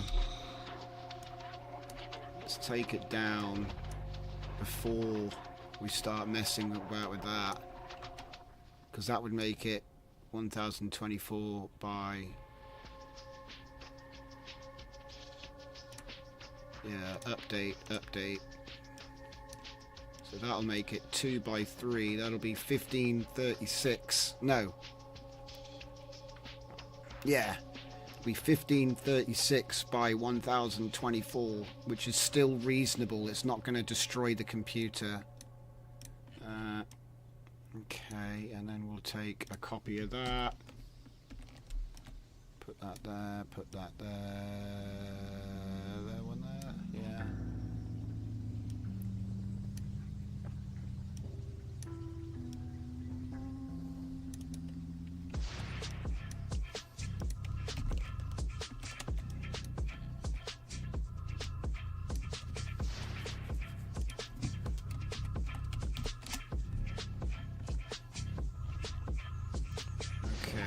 And this has got bloom as well, so this will be, what's this then?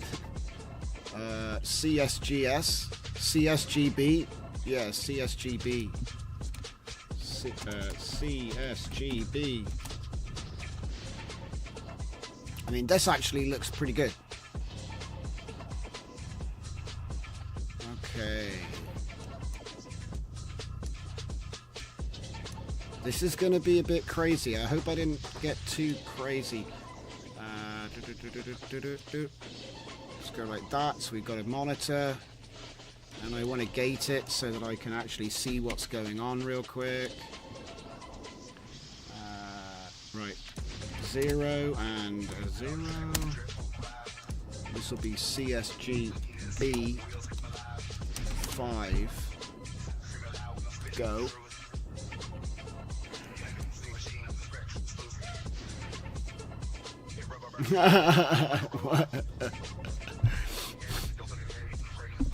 Resize before the Ryan nodes. Yeah, I mean, it seems to be handling it well so far. But you are right. We could make it smaller. Actually, we could make it smaller here before it. Yeah, before anything. Yeah. I've currently got that off.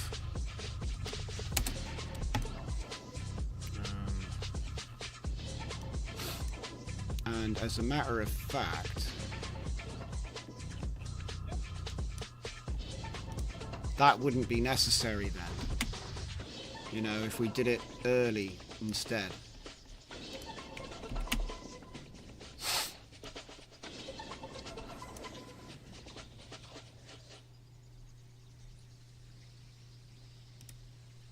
Center crop.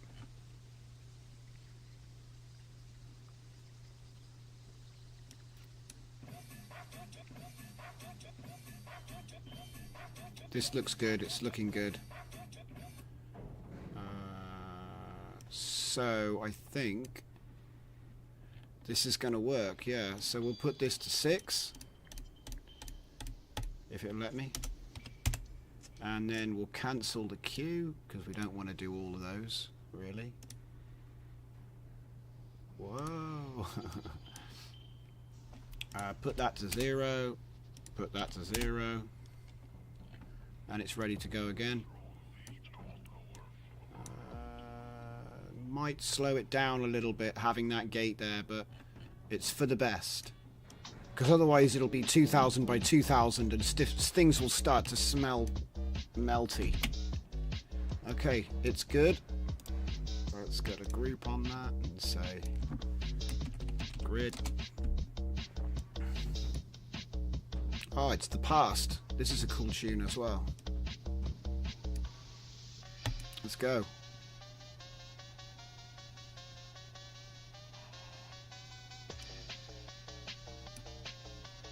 Ooh. Yeah, it worked. Yeah.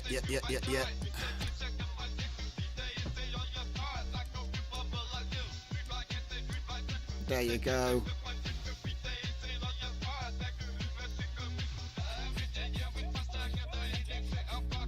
Excellent. Pure excellence. We've even got our bloom running. Okay, so CSGB 80.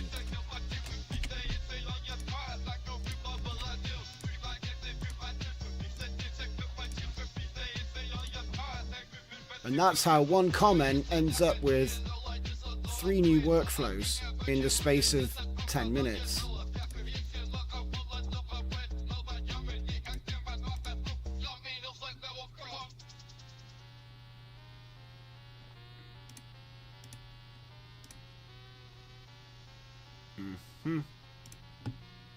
Look at that. Upload them all. We didn't even make a bloom separately. It's fine. But there could have been. You could have had a bloom, you know, just bloom. So there's actually room for another one.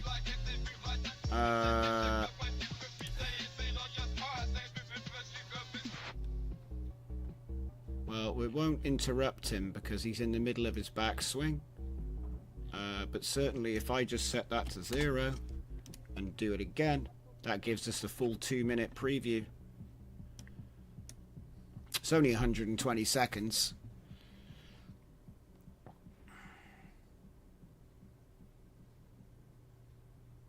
Damn. It's a lot more interesting than just one effect, I'll say that much. So yeah, that works out quite nicely.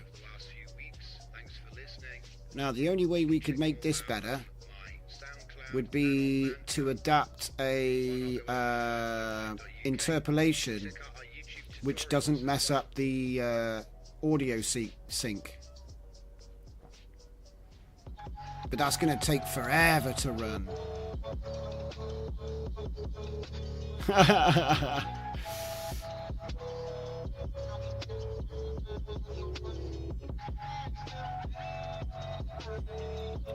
What's nice about it though is that even though he went off the edge of the screen, because of the grid is there, it actually lines up perfectly, so it doesn't matter. You see what I'm saying?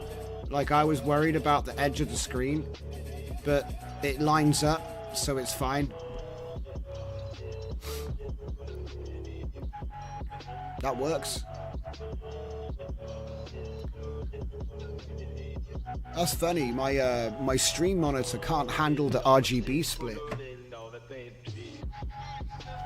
Either that or it's the TV itself. When I look at it from the side, it just looks black and white. Yeah, I think it's just the LED monitor. Okay. So yeah, this was one of the reasons I made the big grid stuff, was because I wanted to make this kind of thing, and the fact that this is audio reactive in like four ways, that's cool. Smooth it, add a smooth node at the end. Ryan keeps coming up with the goods. Smooth node? Ryan Smooth. No. Right, but where does that go?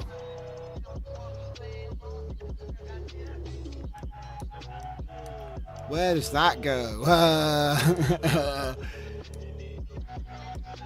Does it go at the feature pipe? So before we put it into anything? Or...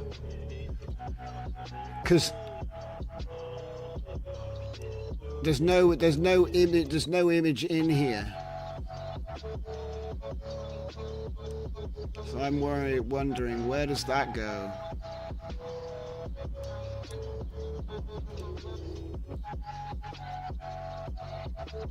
It goes after the feature. Yeah, I don't see how that works, because, you know, you've got feature to feature, but you've only got one image out. So unless it doesn't actually have an image out, and that's just, I don't even know what that's for then. Hang on.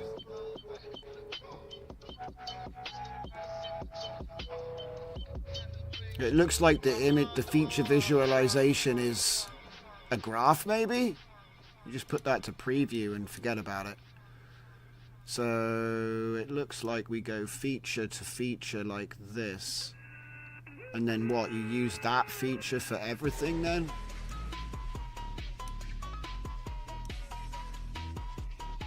We'll try it.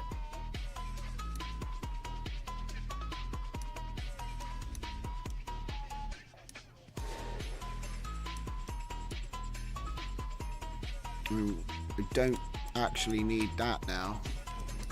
So move these all up. And this is actually a blue.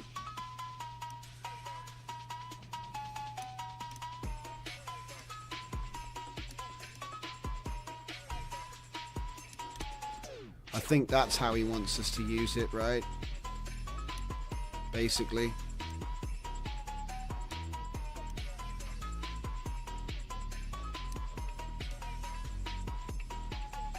Yeah, I think we've got one in all of them.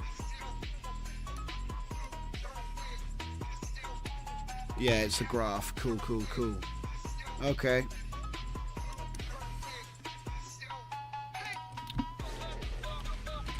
CSB Smooth 82. Spare no expense. There it goes.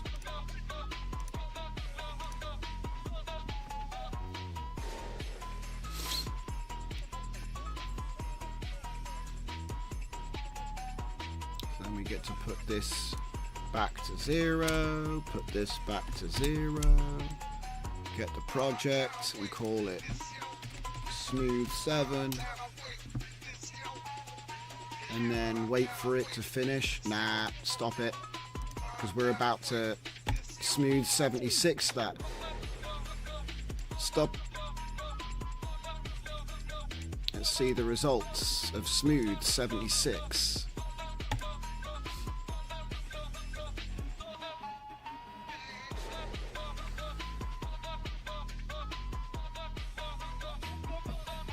Yeah, that is good. You can tell it's good already. It's almost like he's got his own interpolation or some kind of... Let me have a look. What's it say on there? Ooh. Ho, ho, ho, ho. Okay. He's smoothing the signal. That's smart. What else have we got in here? We've got exponential and Gaussian.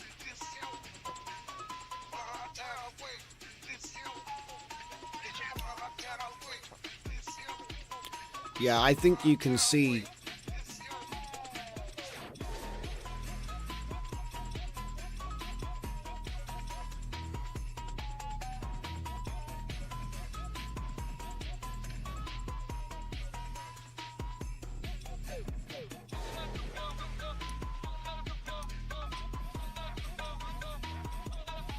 Damn.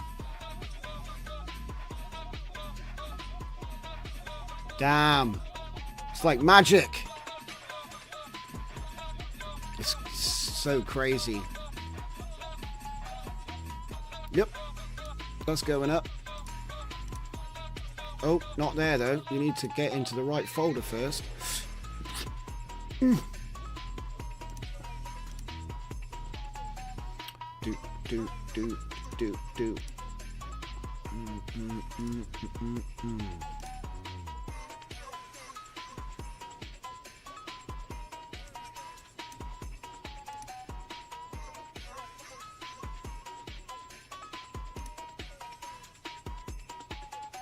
Just like that. Went from like 4 workflows to 10. I can count. It's gonna be 10 when I put the when I put the Bloom, when I put Agent Bloom in there. See, let's get that one done while it's cooking. Oh yeah, true. Is it 0 Q? Alright, come on. Don't mess me about.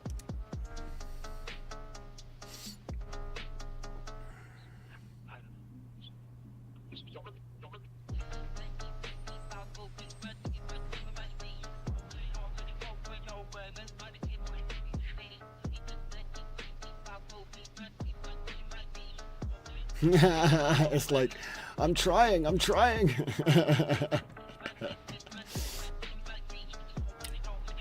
Poor thing. It's just like, I'm trying to load the thing, but you're not.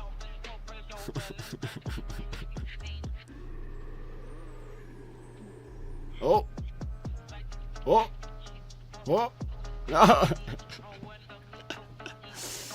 Oh, that's funny. It can't do it, look. It can't get a word in edgeways because it's just hardcore rendering. Alright, just forget it. Did it break this? It might have broken one of the clips. Not the end of the world, though. What I'll do is I'll use this one because this one was scuffed anyway.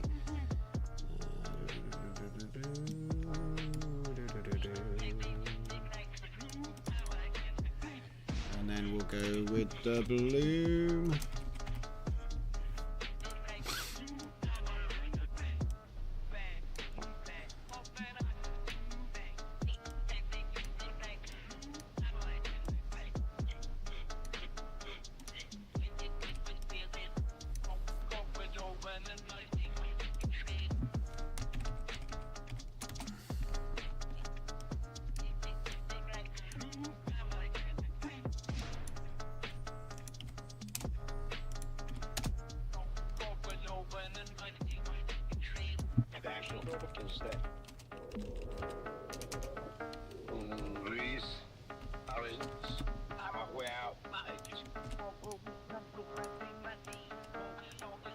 There we go, that takes us to a nice round 10.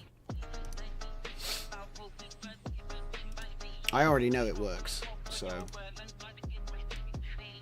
it's fine. Okay.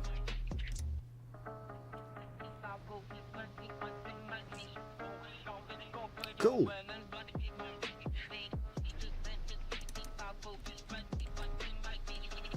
Morph is one I didn't try. Not morph, warp. Warp is one that hasn't been tried yet.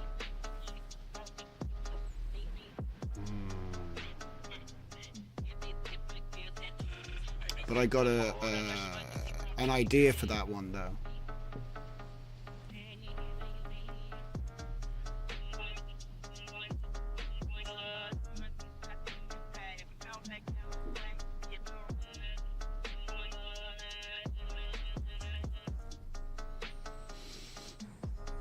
Frame blend.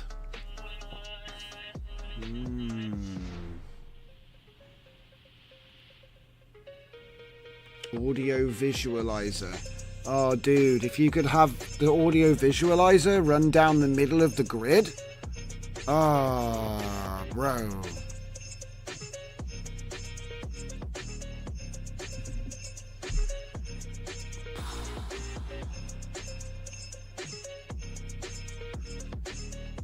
Most audio manipulation is to fix the graph, so drive the video. Yeah, that's true. Yes, but I like putting... Right. You probably don't know this, but I've got a whole... Well, I made a whole bunch of stuff for another guy that used to train my models for me, because I had so many images. I had a guy that was training models for me, and he has since retired. But the point is that he had a channel which had a bunch of like funk remixes that we made, and I put together the video visualizations, and that had like an audio signature and stuff like that.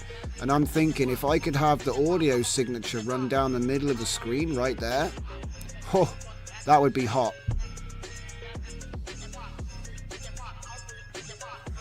This is crazy.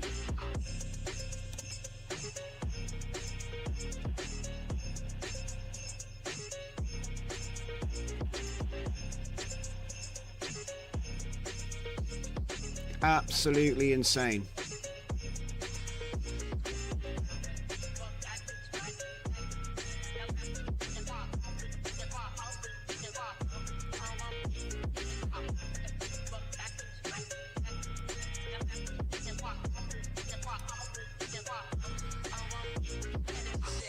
So, how long is this track anyway? Get to the top. How long is this track? Downloads. B for Back to the 90s.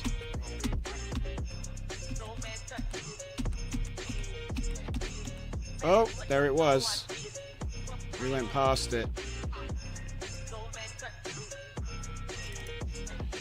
MP3. How long was Get to the Top? How long is it? 5 minutes and 20. Okay, we're not doing a full music video for this one, but having the workflow ready to go, because I feel like now I've got this, I want to put this together and then load this up.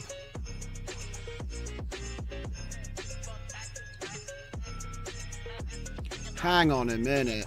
What if I was to load this up, resize it, and then have that become the next grid? You'd have to make it 2 by 2 though, because you couldn't, for this resolution, even if you brought it down, it's not going to be a normal, but that would be actually pretty cool.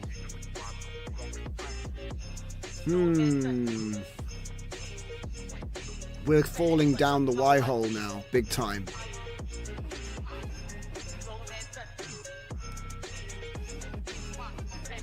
And we hit it with the warp and another grid. Like shrink it, grid it again, hit it with another warp. Maybe put the signature on it, the audio visualization over the top. And we're getting towards something that's like insane.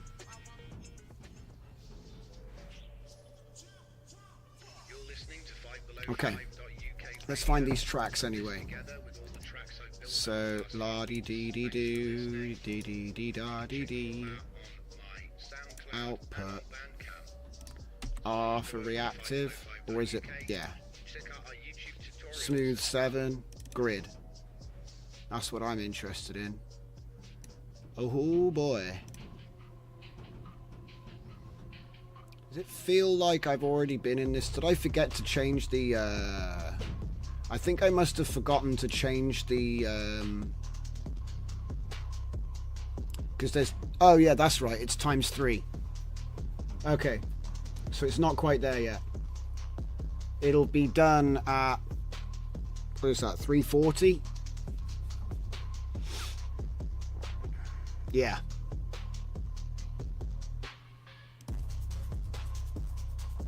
Crazy.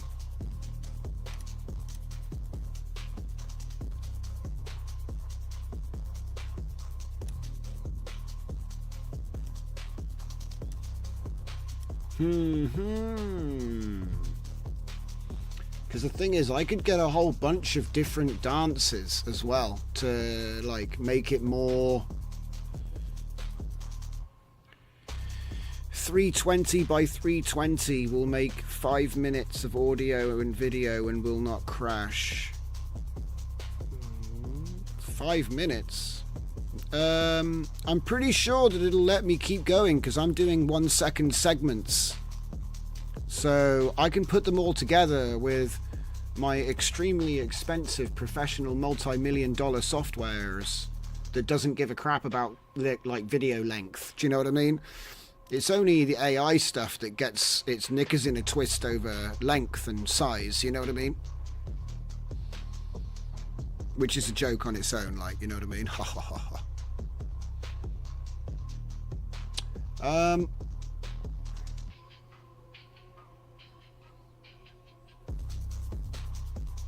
But yeah, I'm glad that we were doing this last because I really wanted to show off those new masking, all that new masking and stuff that was making all this stuff earlier. You know what I mean? The animation stuff is just an experiment. Really, it's about the ability to make clean stills where you can separate out your different LoRa's, and obviously you could like blend different LoRa's as well. So I will set up one more run on that before we finish tonight, but I'm just indulging this because I've got a whole bunch of different animations. I'll put something funny in there next.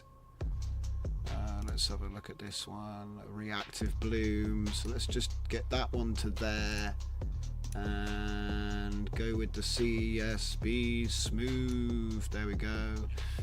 So I want to change this one up so that we go for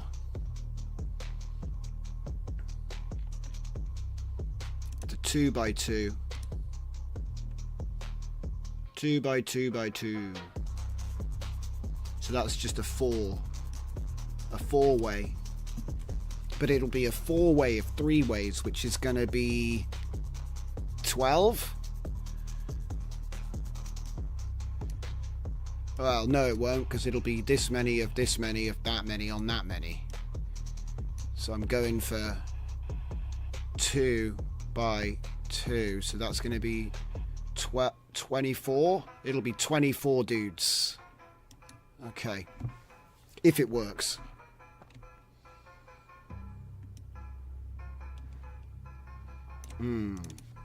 Let's go with the bypass here real quick so we don't go crazy. Turn him off for a second. Put that there. Right. In fact, put that there. Bring this down. Like that. Yeah, that'll do. And then we're not gonna need, hang on a minute. We're not gonna need to audio reprocess it again. So actually,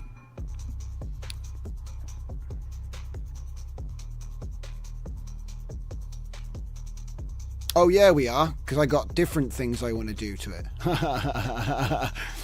Okay. Yeah, we've already done all of this stuff. So get rid of that.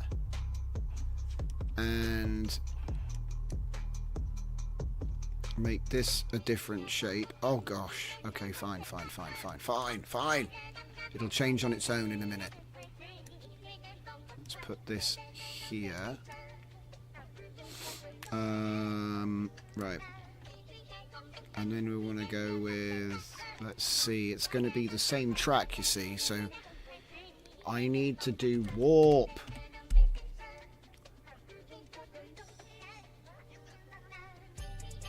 Image warp.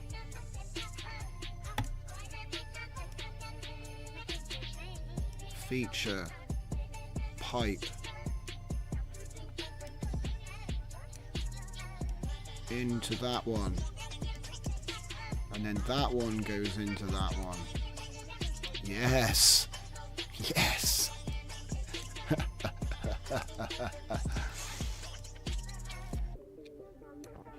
This is going to go crazy. I don't even know.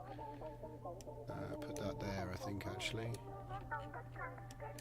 And then this is going to be CSB... CSB grid wall. This is...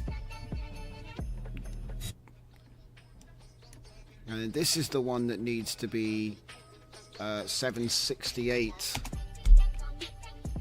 Oh, it's going to be a bit edgy. So we're going to be shrinking that down to 768 by 512. Have we finished? Yeah, we're finished. Okay, so first things first. Got to do some joinery. Some quick joinery here. So we're going to drag all the way down to the bottom. Oh, something's gone out of order. That means something, a clip went missing. Or it just needs to be refreshed. Let's go down to the bottom. No, something went missing. Right, okay, so somewhere along the line, a clip went missing, look. Audio.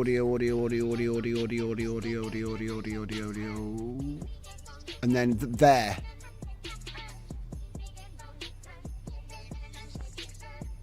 $35, $33. What happened here, look? 32 is missing. It's missing one. It's missing one clip out of hundreds. Can you imagine?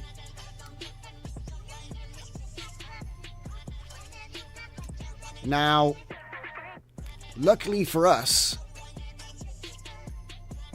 we can get it back. So what we can do is we can drag 33. Okay, so we're gonna have to do a quick patch-a-rooney, which is, this is something which would screw everything. It would be cleaner just to do it all again. New folder, do it again. And I know what happened is because when I closed a tab, it killed that job. You remember I was trying to make a tab when we were cooking these? So when I closed the tab, it interrupted and stopped that job. And I remember I said at the time, I said, I bet we just lost a clip. So what you have to do is find out where the missing clip is. And it's this one, 33 audio is missing, right?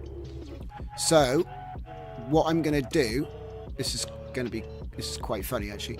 We're going to drag 31 in, okay?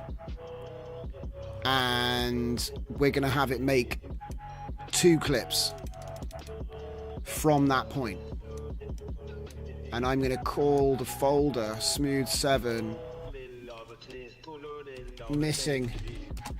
Like, this is like a wanted poster. It's like a face on a box of milk. We're going to have 2. And what we're going to have to do is quite messy, but I'm going to have to take the audio from the second clip in the next, right? And I'm going to have to bring it in here and call it 32 audio. 32 audio. And we're going to try and do a patch job. Okay, so missing grid. We take this one and we're gonna copy it. No, wait, we're just gonna literally go in and call it. I think it's that many zeros. Copy that, and then go back to the one that was missing. And this might not work.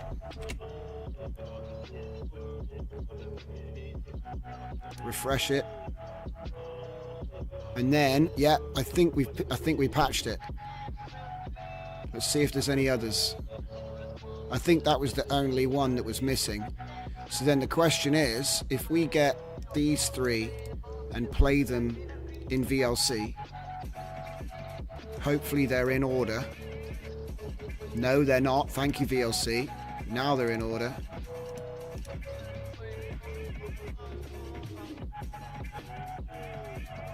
Yeah, that's good. That's a good patch job. That's a good patch job. Okay. Talk about that. One clip is missing out of 357. And thanks to the power of Comfy, we can just patch it.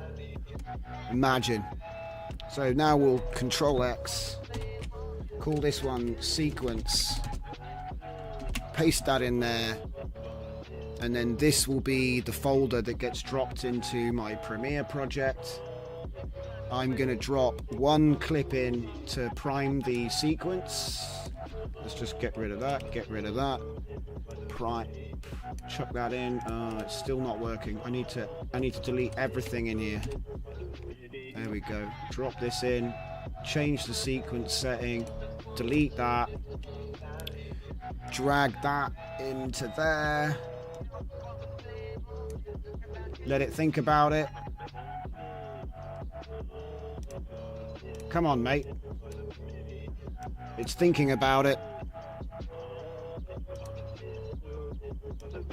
Are we back in the room, Adobe? Yep, we're thinking about it. Okay, cool. So now I have my sequence. I'm just going to do the interpret or in whatever. What? Just like that. Now hang on. Ripple delete. There we go. That's what we want to see. So let's see. It should be in order. Smooth. Smooth. Okay, and we'll go fit. Perfecto. So then we'll take it to the end. Output. Save it. Render it out. And this is going to be, I'll say, grid. Grid React 1. Nice and original.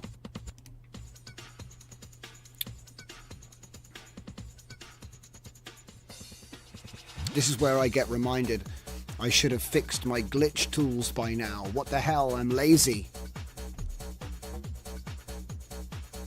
Okay.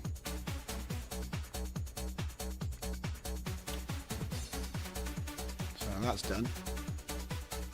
Adobe, you can go back to sleep. Okay. And then I should have Grid React. Right, so let's just check the stats on this bad boy. 24 frames per second. 1536 by 1024, that's what we expect. And it's 1 minute and 59 seconds long. Which is annoying, actually. The fact that it's missing that final second makes me think that maybe there was another clip missing, so now I have to check. So obviously we kind of screwed that up. Right, let me just take that. This'll make Adobe cry as well. Hang on a minute. Yeah.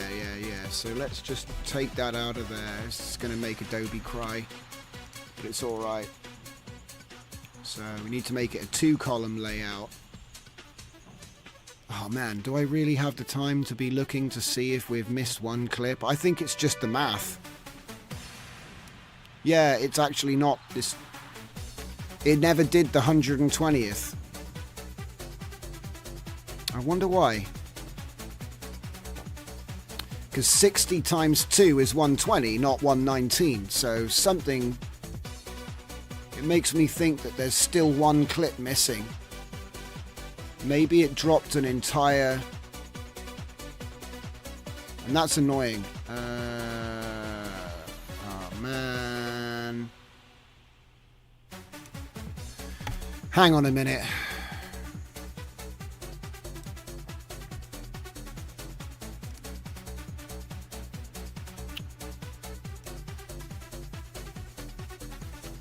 Oh man, what's the name? What's the syntax for piping file names to a text file?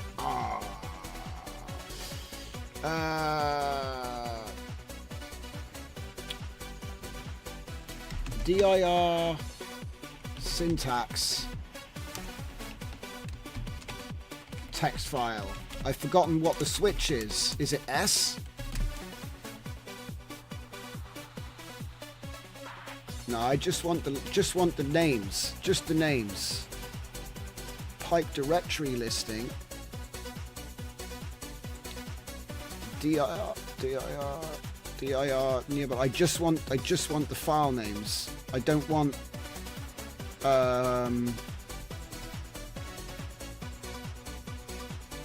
B/B. It's dir/B. This is like ancient knowledge right now. Okay, dir/B files.txt. Cannot find I:\B. Did you lie to me? Did you lie to me, super user?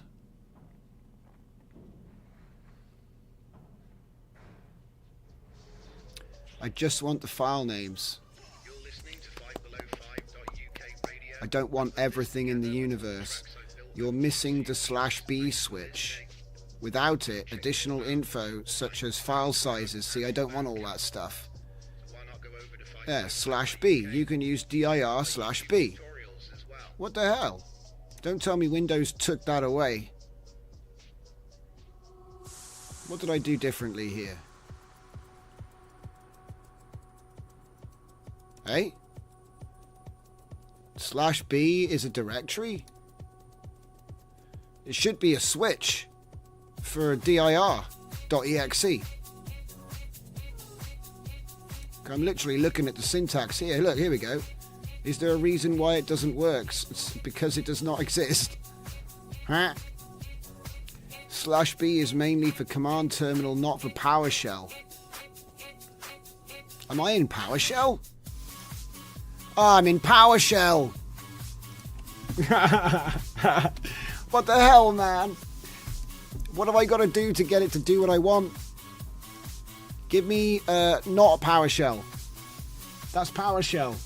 I don't want PowerShell. God damn it.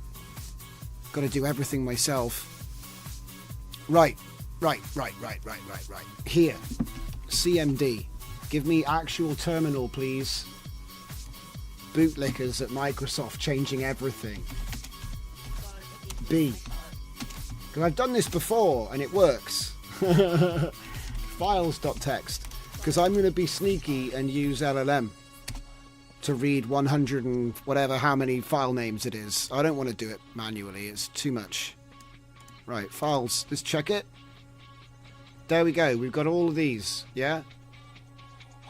Okay, and look, there's two types of file name as well, right? So, what I'll do is I will get L Claudius Maximus. Oh, great, I just closed it. I'll get Claudius Maximus to do it for us, yeah?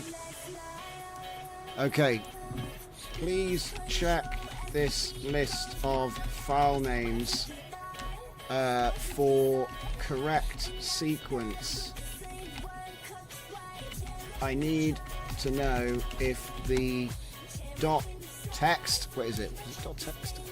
.png files have a complete sequence. Tell me if there is a missing number. I laugh if it turns out that actually there's nothing wrong with it. I'm just paranoid. I checked. They're all fine. There's no gaps.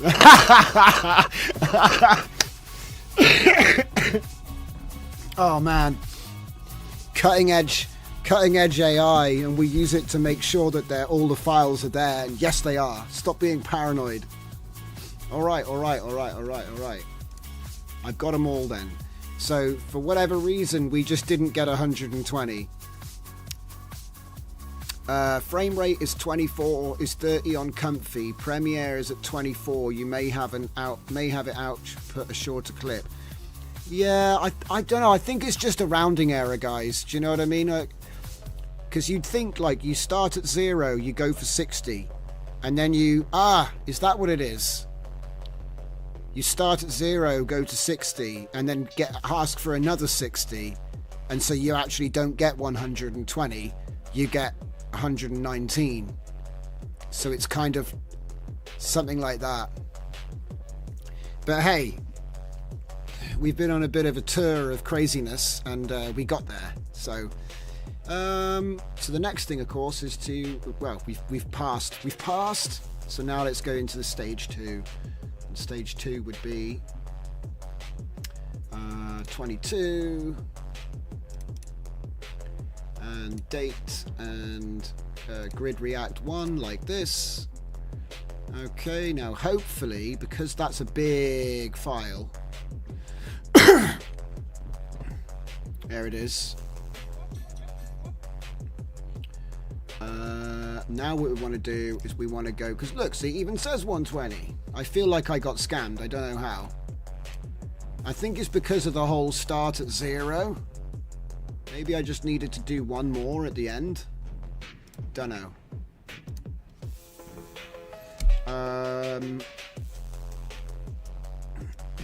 Right, well, let's do 1 to test it, because you don't want to queue up 120 things if it's going to blow up the...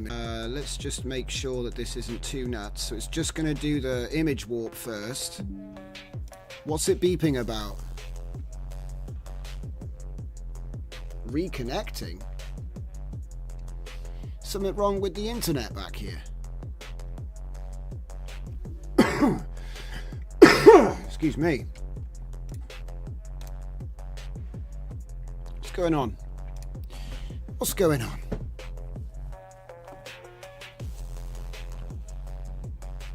I think we're still here. We haven't dropped any frames. Everything looks good. 4 hours, 10 minutes. We're coming to a close. I just want to finish off this job and then we're good to go. Let's do 1. See what happens. Oh! We got a problem. No image. Right, so it's because I deleted everything, didn't I? There's no pass-through there. There we go. Okay, that's good. That's all right. We'll go again. This will work this time. Oh! Operands could not be broadcast together with shapes. 2, 512, 768, 2, what? It doesn't like that. It doesn't like that at all. Okay. That's weird. Put it on keep proportion. Let's try it again. Nope, doesn't like that. Okay, so it doesn't like something about the size. She no likey the sizey.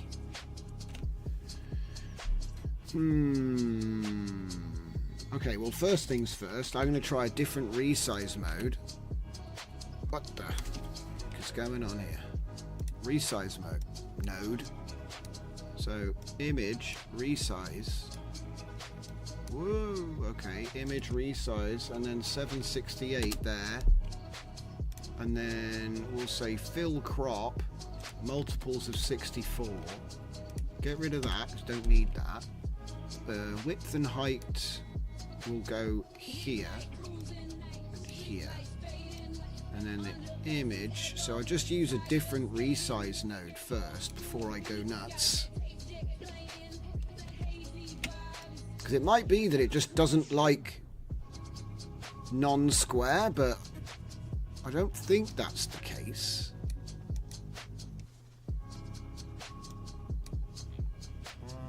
Take that back to 0, take that back to 0. Let's just put it on fixed for now, so it's not doing anything abnormal. Okay, go, go, go. Nope. Operands could not be broadcast together with shapes 2, 768, 512, 2. What's going on here? It's giving us a strange problem.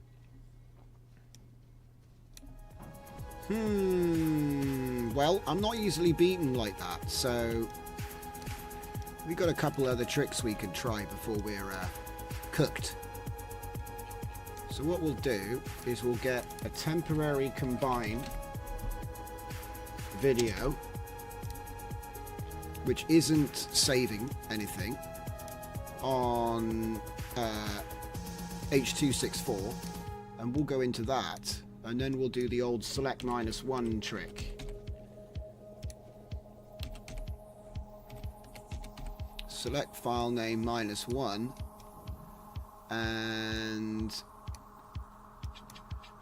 then we'll do a load video path with the video input selected like that, and then go into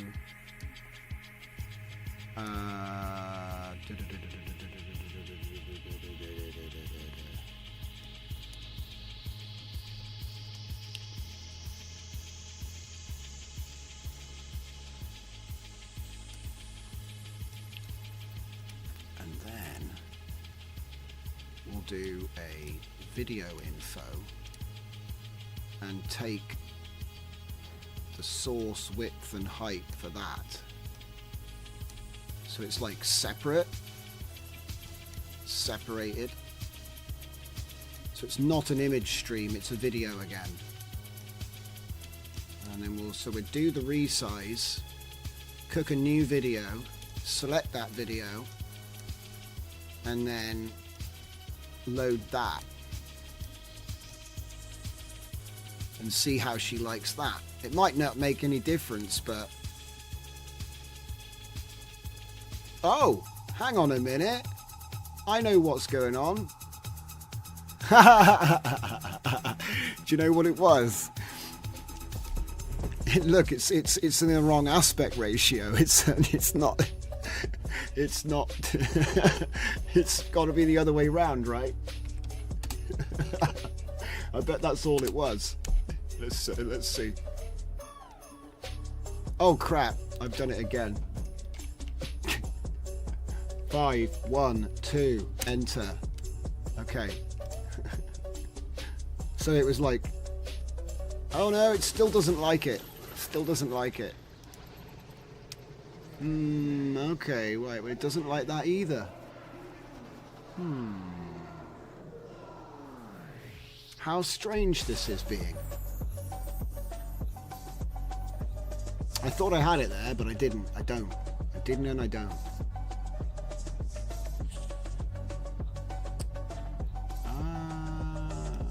So for whatever reason, it doesn't like doing non-square images, I think, which is a little bit of a problem. I suppose we could try doing crop 1:1 and chop off the right-hand side there, because it will still work if we get it right. Okay, let's try that. Image crop. Do image crop instead of image resize, and we'll go with the left center. I think should work, and we'll go with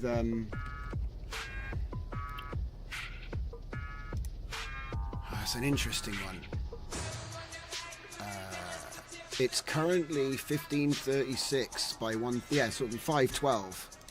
512 by 512, and it should still line up, but it's a long shot, because obviously technically this grid is 2 by 3, but if I remember right, it's 1024, 1024, and then 1536. So if we chop 512 off the one side, it'll still fit.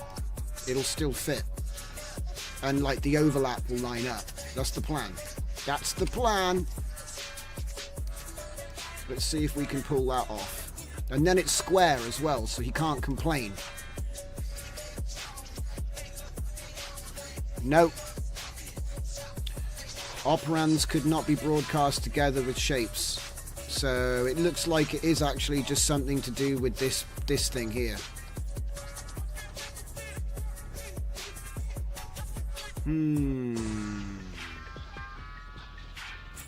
I don't know why it would do that. Wait, what? What the heck is going on here? Wait. Well, that wouldn't have been correct. it looks like you still got to resize it as well anyway. Okay, well, you know, that's for the sake of science. I want to see it work like I thought it was going to work. Otherwise, I'm going to be, like, wondering about it all night. Fill crop. Leave it on 0. Oh. See, left center.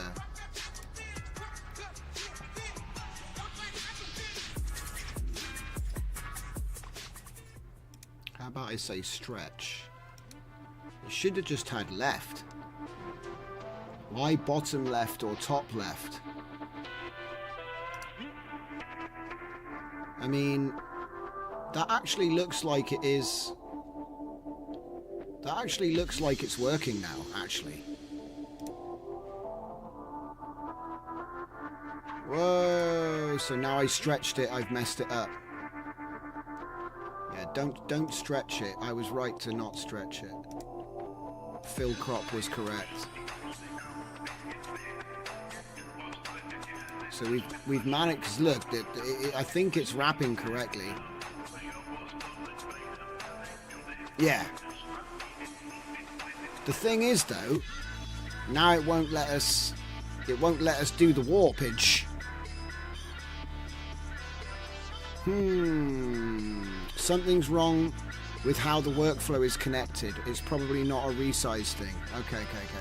Let's check it.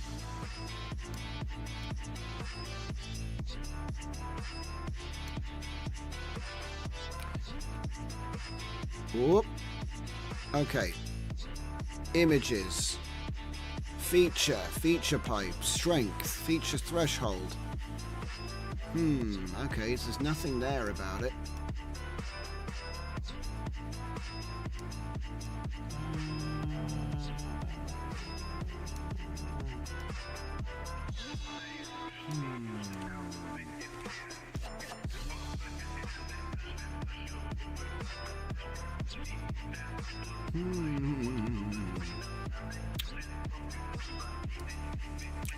I wonder what it is.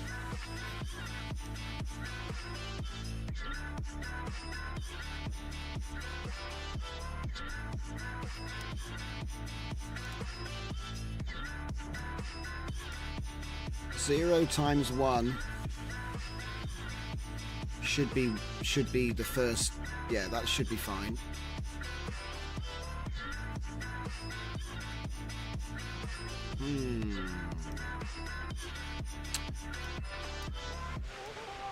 I wonder. It doesn't. Whatever it is, it doesn't seem to like it. Image warp. Doesn't seem to like it. Let's just try cutting out the smoothing real quick. It's probably not that, but... No. Operands could not be broadcast together with shapes. 2 by 512 by 512. What's the 2? What's the 2 about?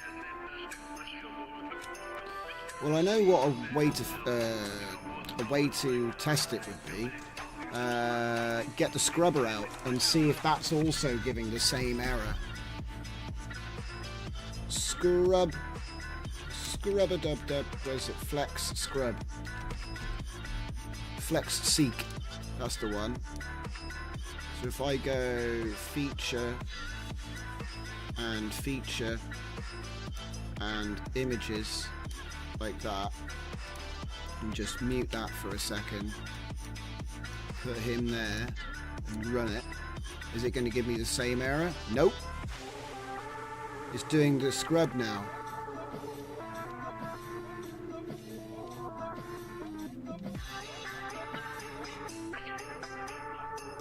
Interesting. So could it be something to do with the way that Flex Image Warp is set up?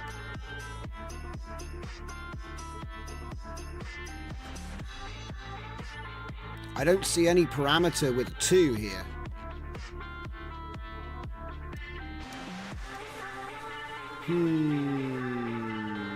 What could it be?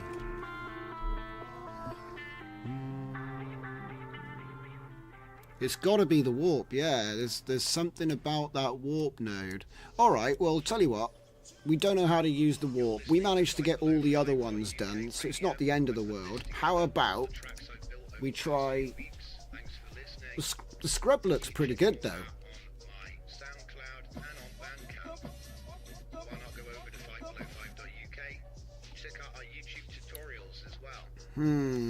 But I do like how dynamic this is. But it's kind of slowed it down a bit. Let's give it a blast and find out what happens next. Because it has shrunk it down. So let's turn this bad boy back up. And... because it is doing what we asked it to do now. It should line up on a 2x2 grid. So, do you know what? I might even get away with having it go back to 3x3. Now I've had to make it square because I didn't think I was going to have to make it square. So I could probably get away with having it do 3s again. And then it's back to like a 1080p style widescreen. Because right now this is full on bish bosh, bish bosh, bish bosh. Okay, so we'll go on to increment, and then we'll go to grid warp 2, and we will try doing, yeah, we'll do 1 just to see that it actually doesn't explode. Oh, baby.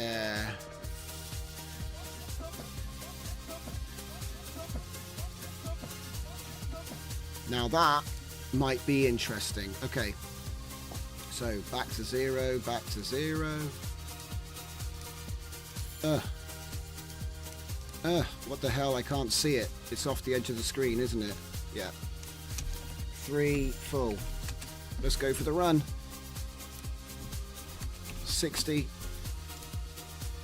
And go. Here we go.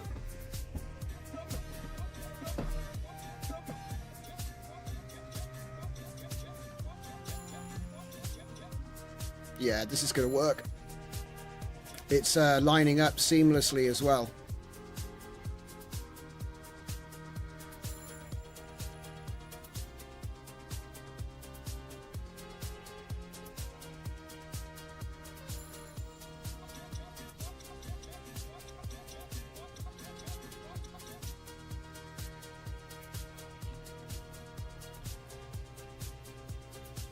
Yeah, nice. It's all synced up and moving nicely.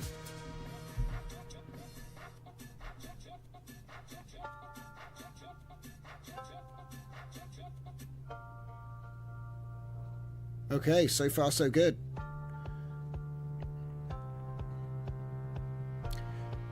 Not enough melted cheese. I think that's actually the solution. We needed more melted cheese.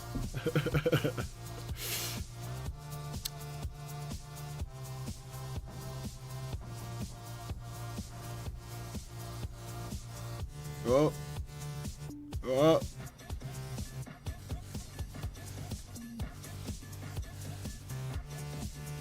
Oh my goodness.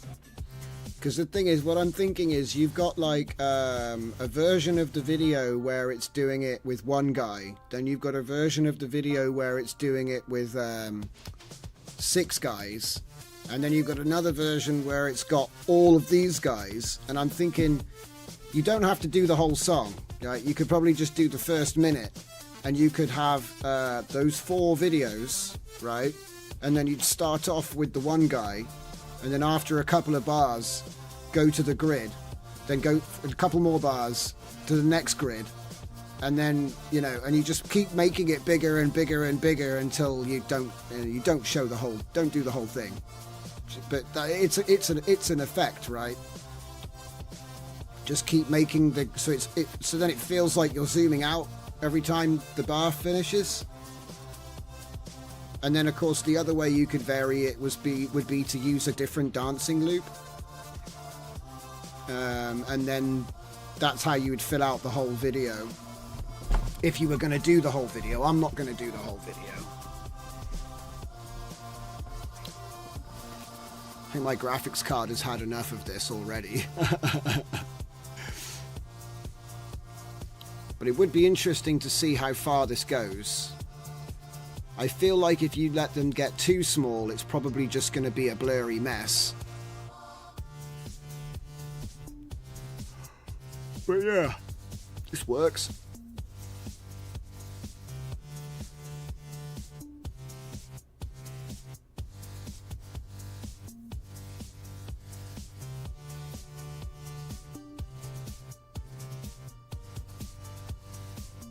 And certainly I've got like a lot of these different animations, which you could obviously just put through this process to various beats. But like I said, I think you need something a bit more than this. You probably want to overlay like the graphical thing. I wanted to check that out. The beat visualization. If it would be possible to overlay that on top of one of these, that would be quite interesting. For sure. So I think it's probably worth saving this. This is a bit niche though, because it's like, it's very specific to what we're actually doing right now. Like if you had a different sized video being loaded in, it might not be, this isn't going to fit everything, you know what I mean? Because I've deliberately gone with a left align because I know that the right column will tile fine, and so you get away with it, you know what I mean? So this last workflow probably isn't worth releasing, which is a shame because it's almost like this is actually a pretty good implementation of the scrub. The scrub's working really well right now, which is kind of crazy because often the scrub looked a little bit crazy and hyperactive, but it's very clean on this one. Let's move these around a little bit. Shame about the warp. I'm betting that the warp just needed something which I don't know yet. So I'm not going to say it's broken or anything. I reckon I just don't know how to use it. Like there's some trick to or some extra parameter I needed to pass it somewhere maybe. That's what I think.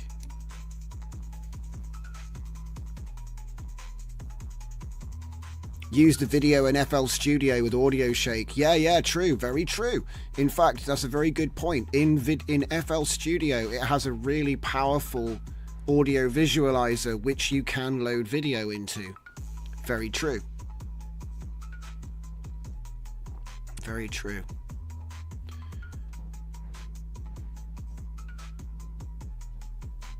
And that would be a minute.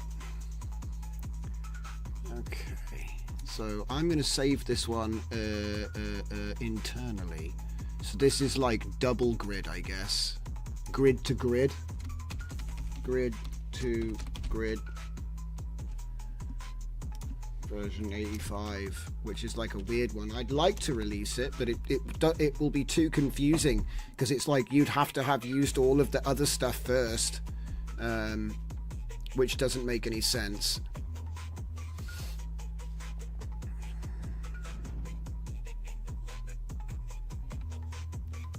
However, if I've got 2 minutes with the other stuff. So actually, I think I do need to do another 60 of these. Otherwise, it's like, doesn't make any sense. Unless you start off with a big grid and zoom in and make the grid smaller until you just got one guy and then you end it. So do it the other way round than what I was thinking. Because obviously that is for the first, that's reacting to the first 60 seconds, or yeah. Whereas the other clips are for the first 120 or 119 seconds, as we found out. And there is something else I want to try here.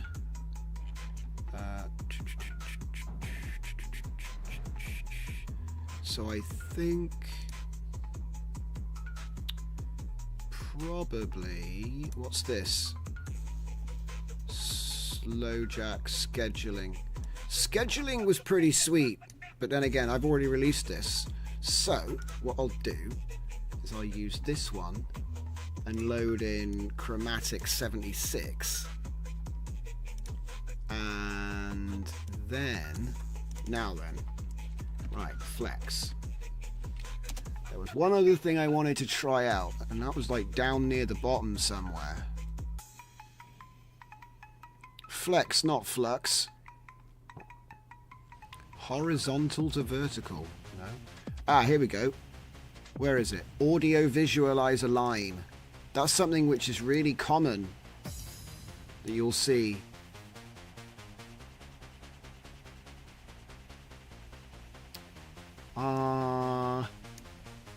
So we've got audio and opt feature. So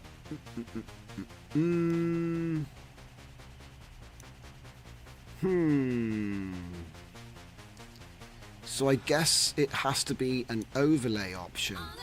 I don't have a mask though.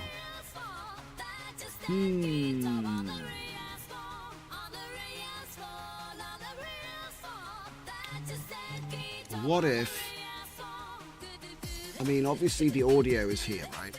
So that's obvious. That's easy. The opt feature is going to be the feature pipe. Oh. Okay, so there's no feature pipe for that one then. That's weird.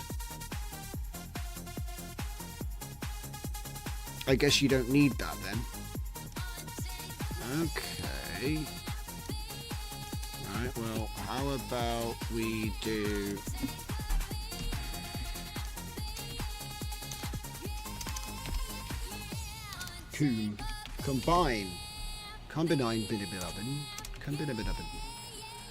Combine image.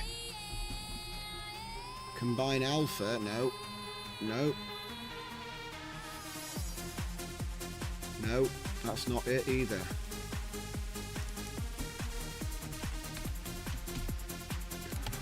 Oi! Image overlay. Optional mask. Right. Base. Overlay. Image. Right, let's see what happens.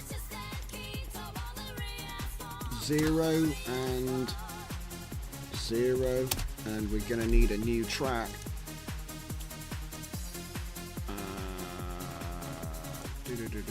Something that won't get me done for the copyrights. Something I made would be good. How about we use something from Hardstyle? You are me. You are me. You are me. You are me. Don't even remember that one there. New album I haven't even finished. Okay, so let's go with that. We've got the big grid, I think. No, it's just one at 1 minute. So yeah. Okay, let's try it. Is it on fixed or increment? Increment. Oh, can't handle it. Whoa.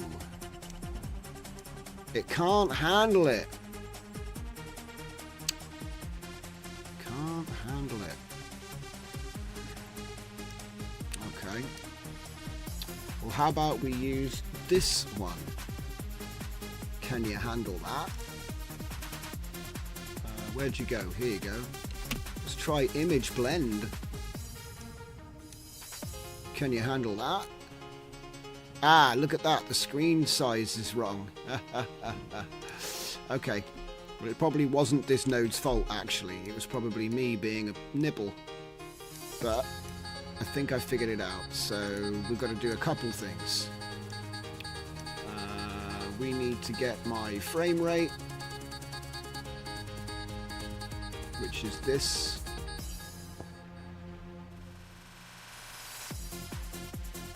There.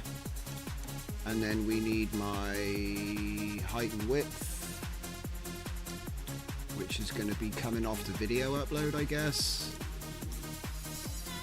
So source width, source height, this will do for now.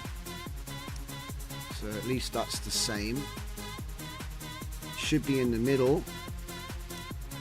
Ah, crap. It helps to unmute that though. Whoa! What do we got here? Chromatic aberration. Yeah, it's fine. Yeah! Okay. We're getting somewhere. Alright, so now what we want to do is we want to go with the Y at 0. Hopefully that's not the top. Put that down the bottom of the screen, hopefully. Oh, it's the top. So there'll be a 1. And then we don't really want the whole screen to be dark though. So what, we put like 0.3 maybe? Is that what that one is? The strength? Or is that the actual strength of the chart? Yeah, that's the strength of the chart. Okay. So put that back to 1. Visualization, smoothing, rotation, curvature, reflection. Say it's making it. Ah, it's actually this. It's this. Overlay. 0.5. There, that's that one. It's not guilty. There, and it's gone now. Wait a minute. Try multiply maybe? No. Screen.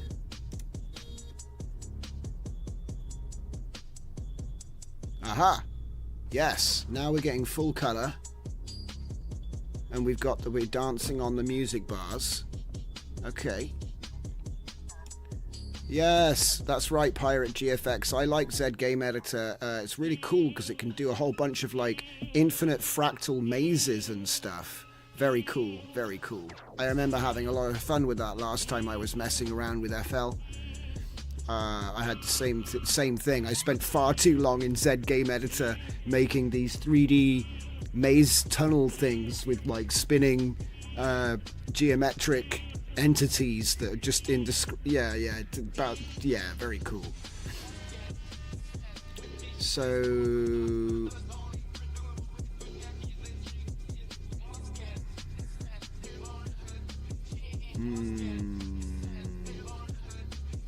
so what else do we have? We got bar and line, and we got frequency or waveform. How about we go with waveform and line to see what that looks like? Oh, right, okay, well, okay, right, well, line was better. Oh wait, did I just get that the wrong way? I got it the wrong way around. We want frequency and bar.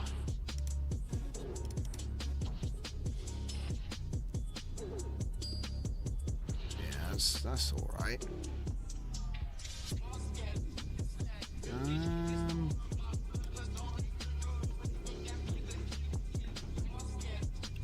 Audio feature param, none.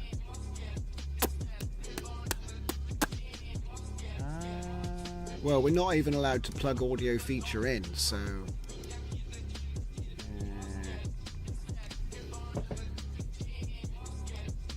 Oh yeah, we are.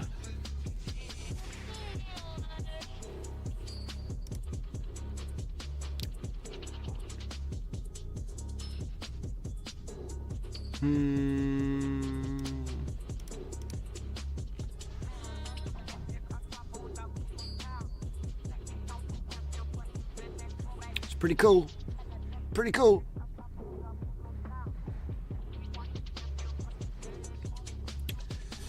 Now the question is, what if I was using one of the grids? So let's see, I was using this grid. Okay. But at that point, I'd probably want to put reflect and put it back to the middle. And then, if I'm right, if I'm thinking along the right lines, should do what I was thinking in the first place. Hell yeah. Hell yeah.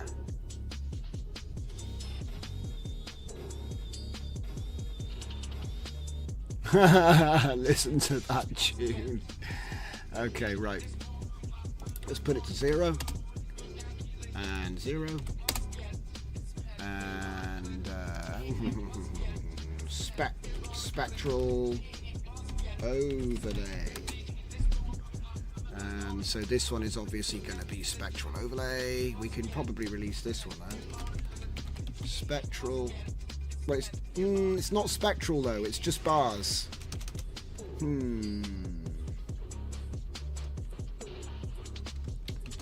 Bars overlay. Kind of sounds less cool, right? 8E8. Save as. And export. Like that. And again, we got it 0, 0. We've got it on 24. Everything's synced up and ready to go. So let's give it 60 seconds. Let her rip. Yeah, Spectral's my favourite. See, I wanted to say it because that's the cool one. But it's not Spectral, it's just bars. You can't even give it colours, like heat. Heat. You want heat. But then again, the dude is colours. He is all RGB, so... Listen to that. What?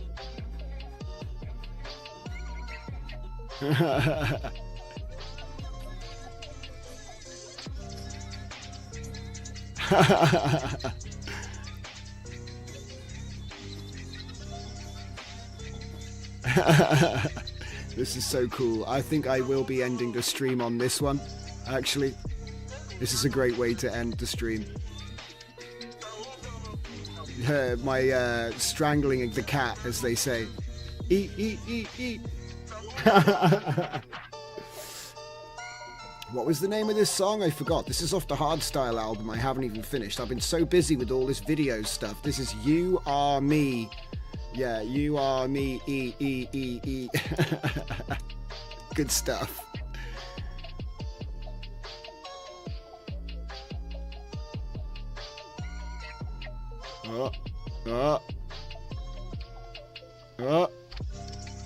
Where's the video?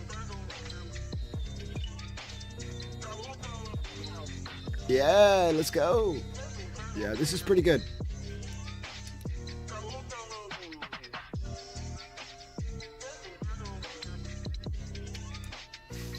Yeah, this will make a good update. It can also do circular visualization. Yeah, I've seen that, but because I've got this grid, I wanted to have it mirrored and go down the middle of the, you know, the 2x3 grid, because that's exactly where I wanted it to be. Like, having it at the bottom was okay, but doing it this way is, like, really cool. Can you glitch the EQ? I bet you can. I bet you can, because the thing is, like, if I was to now take this grid and put it through the other stuff, because at the moment we're just putting chromatic on, right? So, I see what you're saying, though. What if we put this through this? So that the chromatic was actually on the overlay as well. Yes.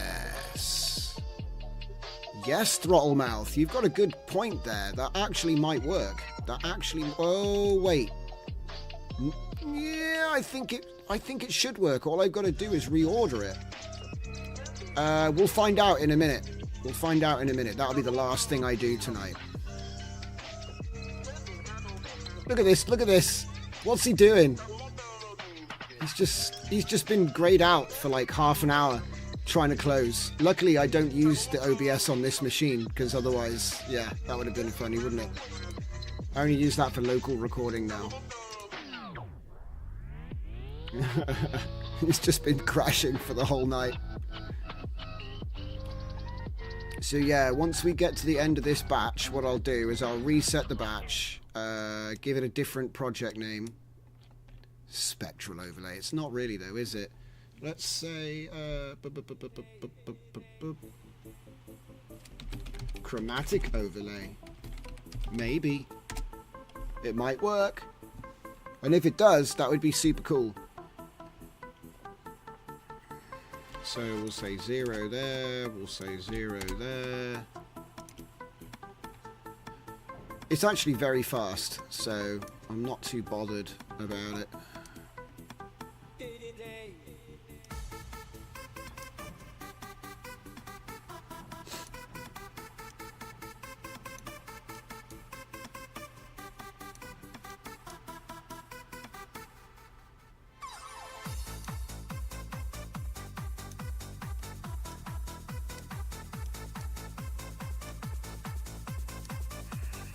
Obviously it won't update until I make the next batch, but it's ready to go.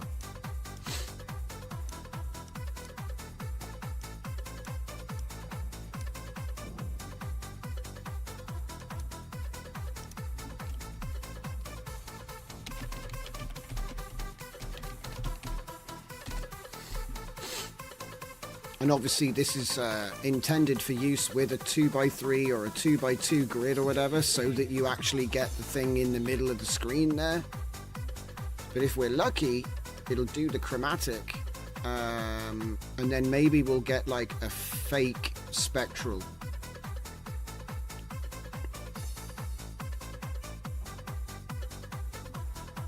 Yeah, you can't do that with automatic.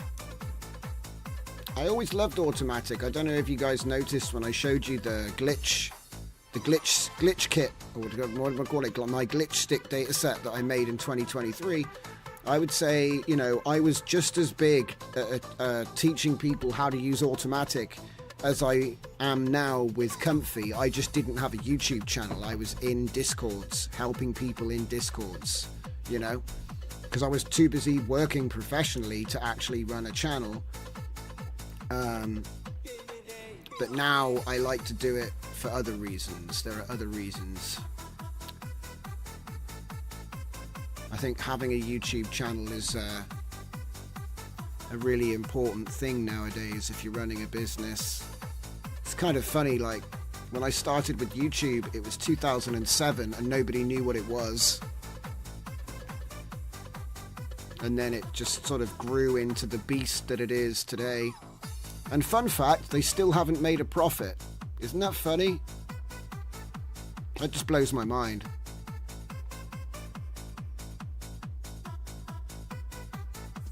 Because a lot of people go, oh, how come there's no competition for YouTube? Because there's no money in it, mate. It doesn't make any, it makes money, but it doesn't make a profit. And so if you want to compete with YouTube, you have to be prepared to lose tens of millions of dollars. There's a lot of people that want to have a YouTube, but there's not a lot of people who want to do it for free or lose money. So, but then again, Google makes so much money in other places. It's kind of like, for them, it's like having a royal flush. They need all the cards in their hand. Even if a couple of them are like only a 2 or a 3, they've got those other 4 aces. You know what I mean? And so it's like having the full set. It's like having the whole deck, basically. All right, let's give this one a blast. So we've changed the name of the thing. I'm going to put it to just 1 because we want to test it first. And let's see what happens. Yes, it worked. It's a bit glitchy. It's glitched, but it worked. It did work. Okay, that's really interesting. That's actually really cool. Okay, right, well, there you go. We've just got ourselves our last workflow of the night. So I am going to... Yeah, there's no need to change anything really. I mean, the funny thing is, you know, if I wanted to make it stronger...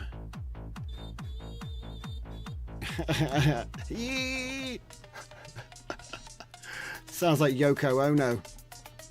Okay, let's go back.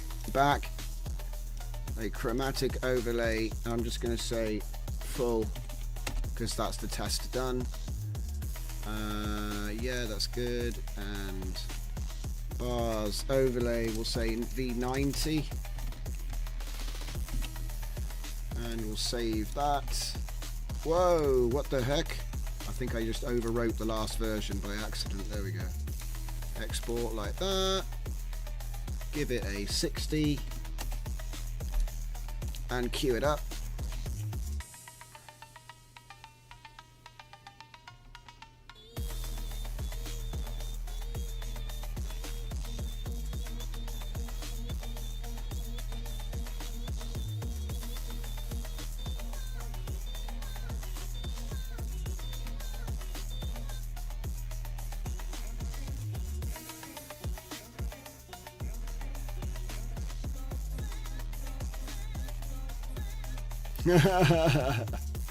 Alright, that's good enough for me.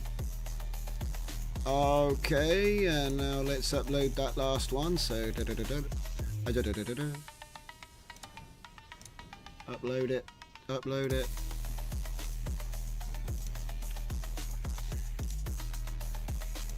Bars.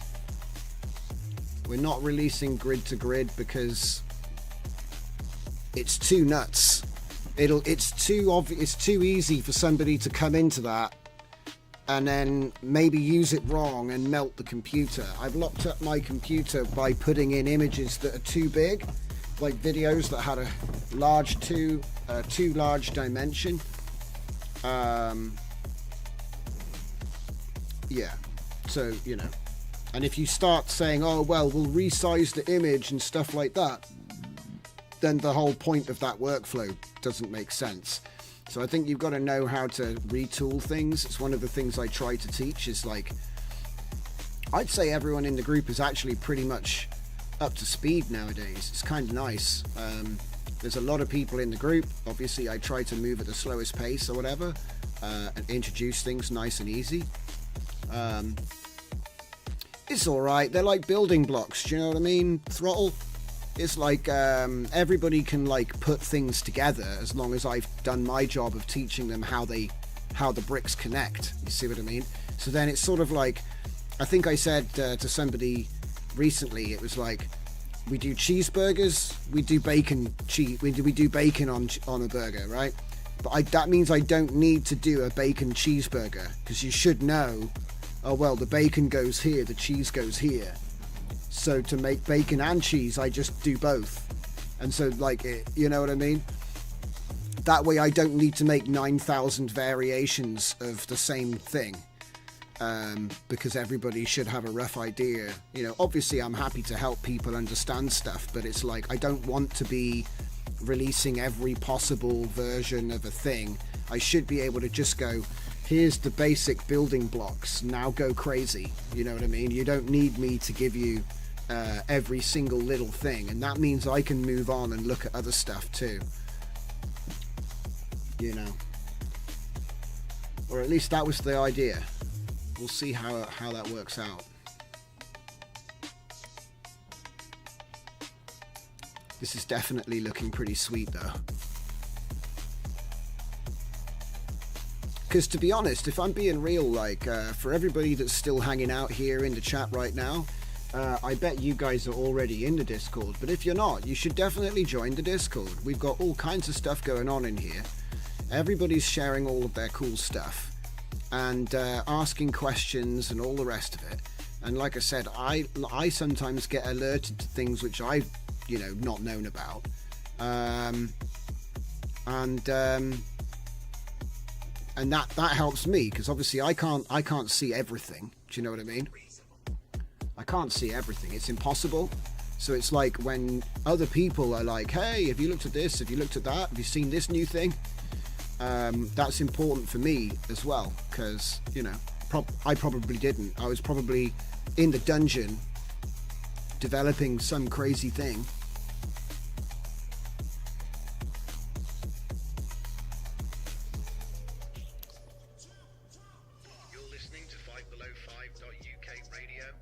The only way that this falls down is if you use a scrubber. Thanks for listening. In fact, it makes me wonder what happens when you use the speed thing on the... Because this overlay is with the audio, right? So if we then decided to use the scrub tool or the seek... If we used the seek tool, the speed tool, or... Then wouldn't it make the bars wrong? You know? But it's fine, whatever. Maybe it's just the last thing you do, and then you put chromatic last. I don't know. So you got chromatic overlay, and then you've just got chromatic mode without the overlay. But yeah, this is sweet. Now I've got to actually put these videos together. So I've got demos to put up on the old Civ-It. I suppose now they're all there, I should probably grab them again, so let's do that real quick. New folder, and this will be DJs again. And we're gonna go terminal git clone that. Done. And yep, that's the one. Compressed to zip file. V something, don't know, not sure, can't remember. Let's open this boy up. Oh god, I think we missed a few versions, don't you? V4, probably more like V... I'm just going to skip one, V5, because clearly we didn't update enough. Say other. Next. Give some love to the Civ-It boys.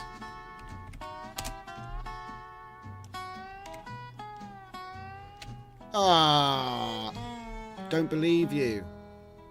There we go. I just hit F5. Up it goes. And then it wants, you know, something cool. So, don't want to put them up. They're really short. They're like 1 second to go.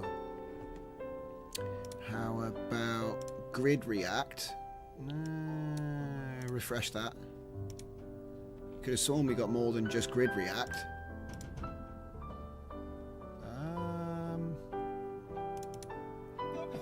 That is a full track though.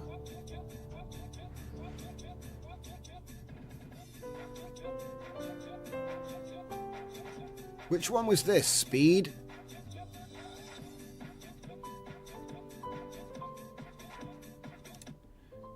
I wonder if that's too long. I wonder if it'll say I'm naked. It's got a funny thing, the scanner on there. The scanner is a bit hyperactive. Okay, back to this one, back to this one, back to this one. Put it on date. Oh boy, there's so many of them. Smooth 7, I think, is what we just looked at. Unless it was Grid Warp 3. No, that's even bigger. Okay, right, well, I guess I gotta do my thing. Nice. Okay.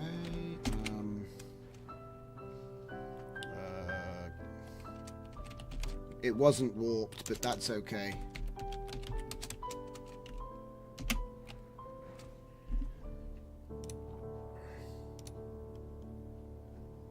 Yeah, forget that. Get rid of it. What? No, stop it. Oi, stop it. Stop it.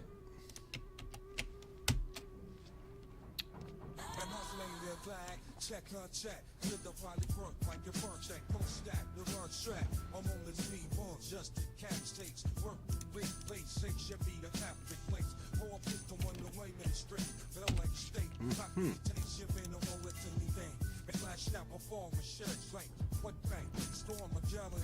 There's no words, by the way. I don't know if you can notice that, but... Oh no, wait, there's some words. There we go, we got some words. Most of it is just noises.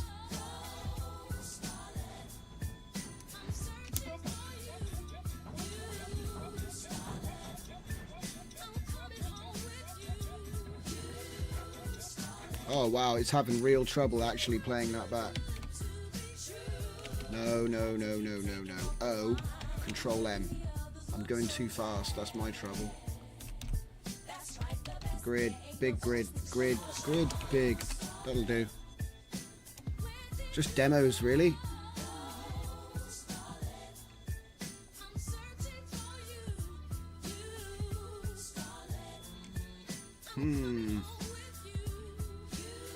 Okay.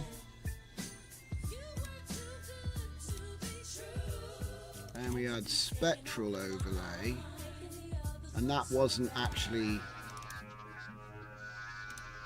Oh yeah. We ended up doing chromatic. Yeah. Whoop.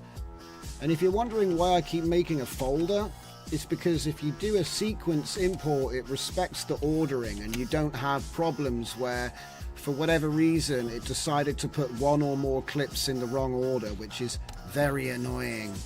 Because when you're trying to do things in a sequence, that's the last thing you need, is for it to just, you know, you might listen to it and get halfway and go, oh yeah, it's fine, and then it turns out the end was completely jumbled up for no reason.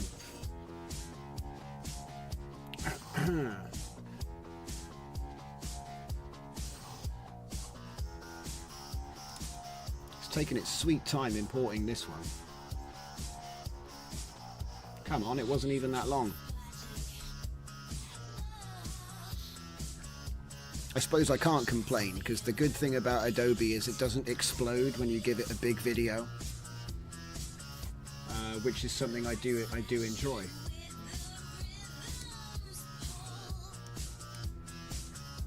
Okay, go in with the sequential, chuck that in there. There it is. We got it done. And then we call that one the overlay.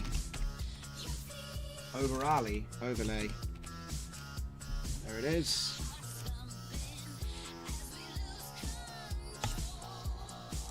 So then we got that one, we got that one, and we got that one. And then did this actually have anything on it? I think I'm missing one. Definitely missing some.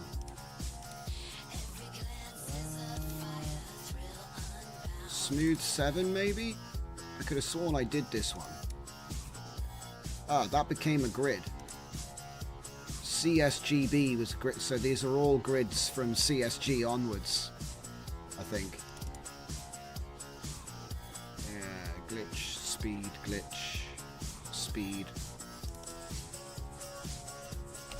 Okay, speed, glitch. Oh, this is the old stuff. Did I ever even upload that? Man. Right. So, I put the React one up. So, let's put the big grid up. And then the overlay.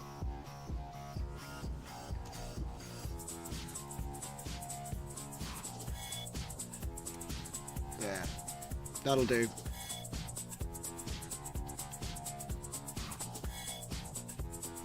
And then like, oh, come on, explicit male nudity. You gotta be joking. No, it's not. You pure lies. Come on. Trying to get me done. That ain't true. I'm in my birthday suit.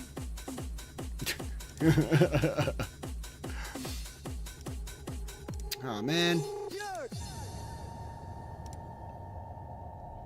They're lucky I'm not doing this one.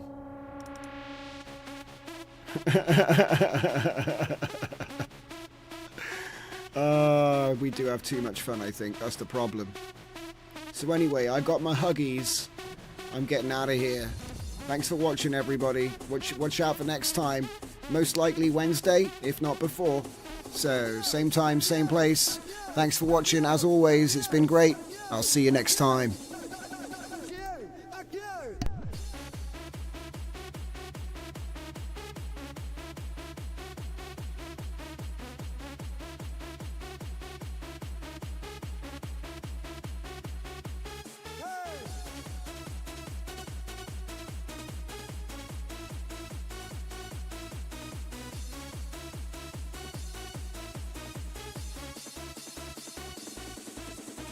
Jensen, my ball, trainers.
Funky, hey, hey.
Don't own his rocketing. Was all paid on somebody else. Credit card who never pay it off. It's secured on overvalued vacant property. Sell it to the Chinese.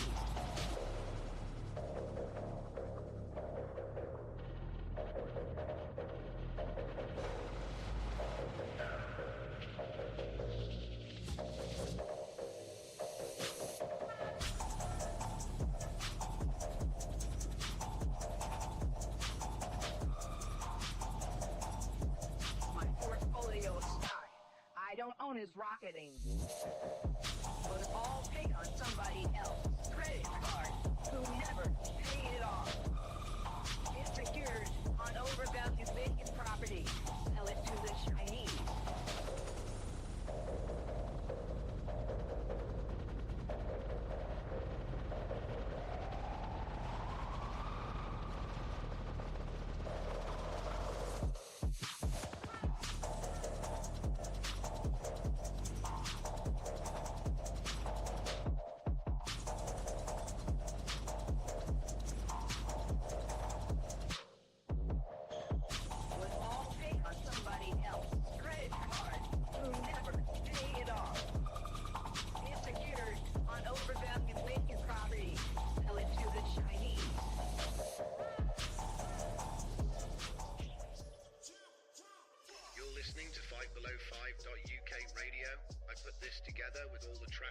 built over the last few weeks. Thanks for listening. You can check them all out on my SoundCloud and on Bandcamp. So why not go over to 5below5.uk and check out our YouTube tutorials as well.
on that clout, tapping out, no more shouts. Being famous don't excite me.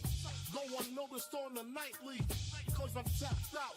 Never gone, never back, tapping out. Man, fuck your clout.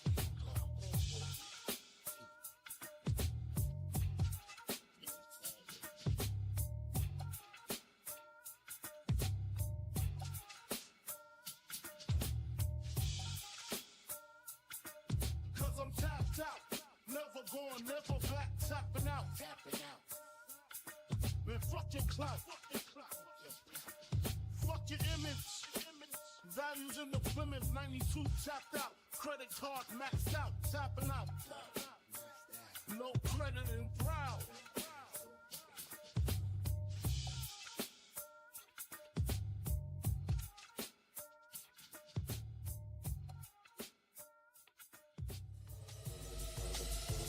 It's about to blow, feel the bassline go.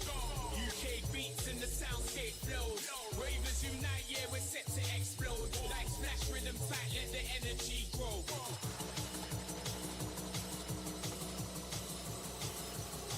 In the club, tunes drop, it's a sonic code. Feel the vibe, no control, let the speakers overload.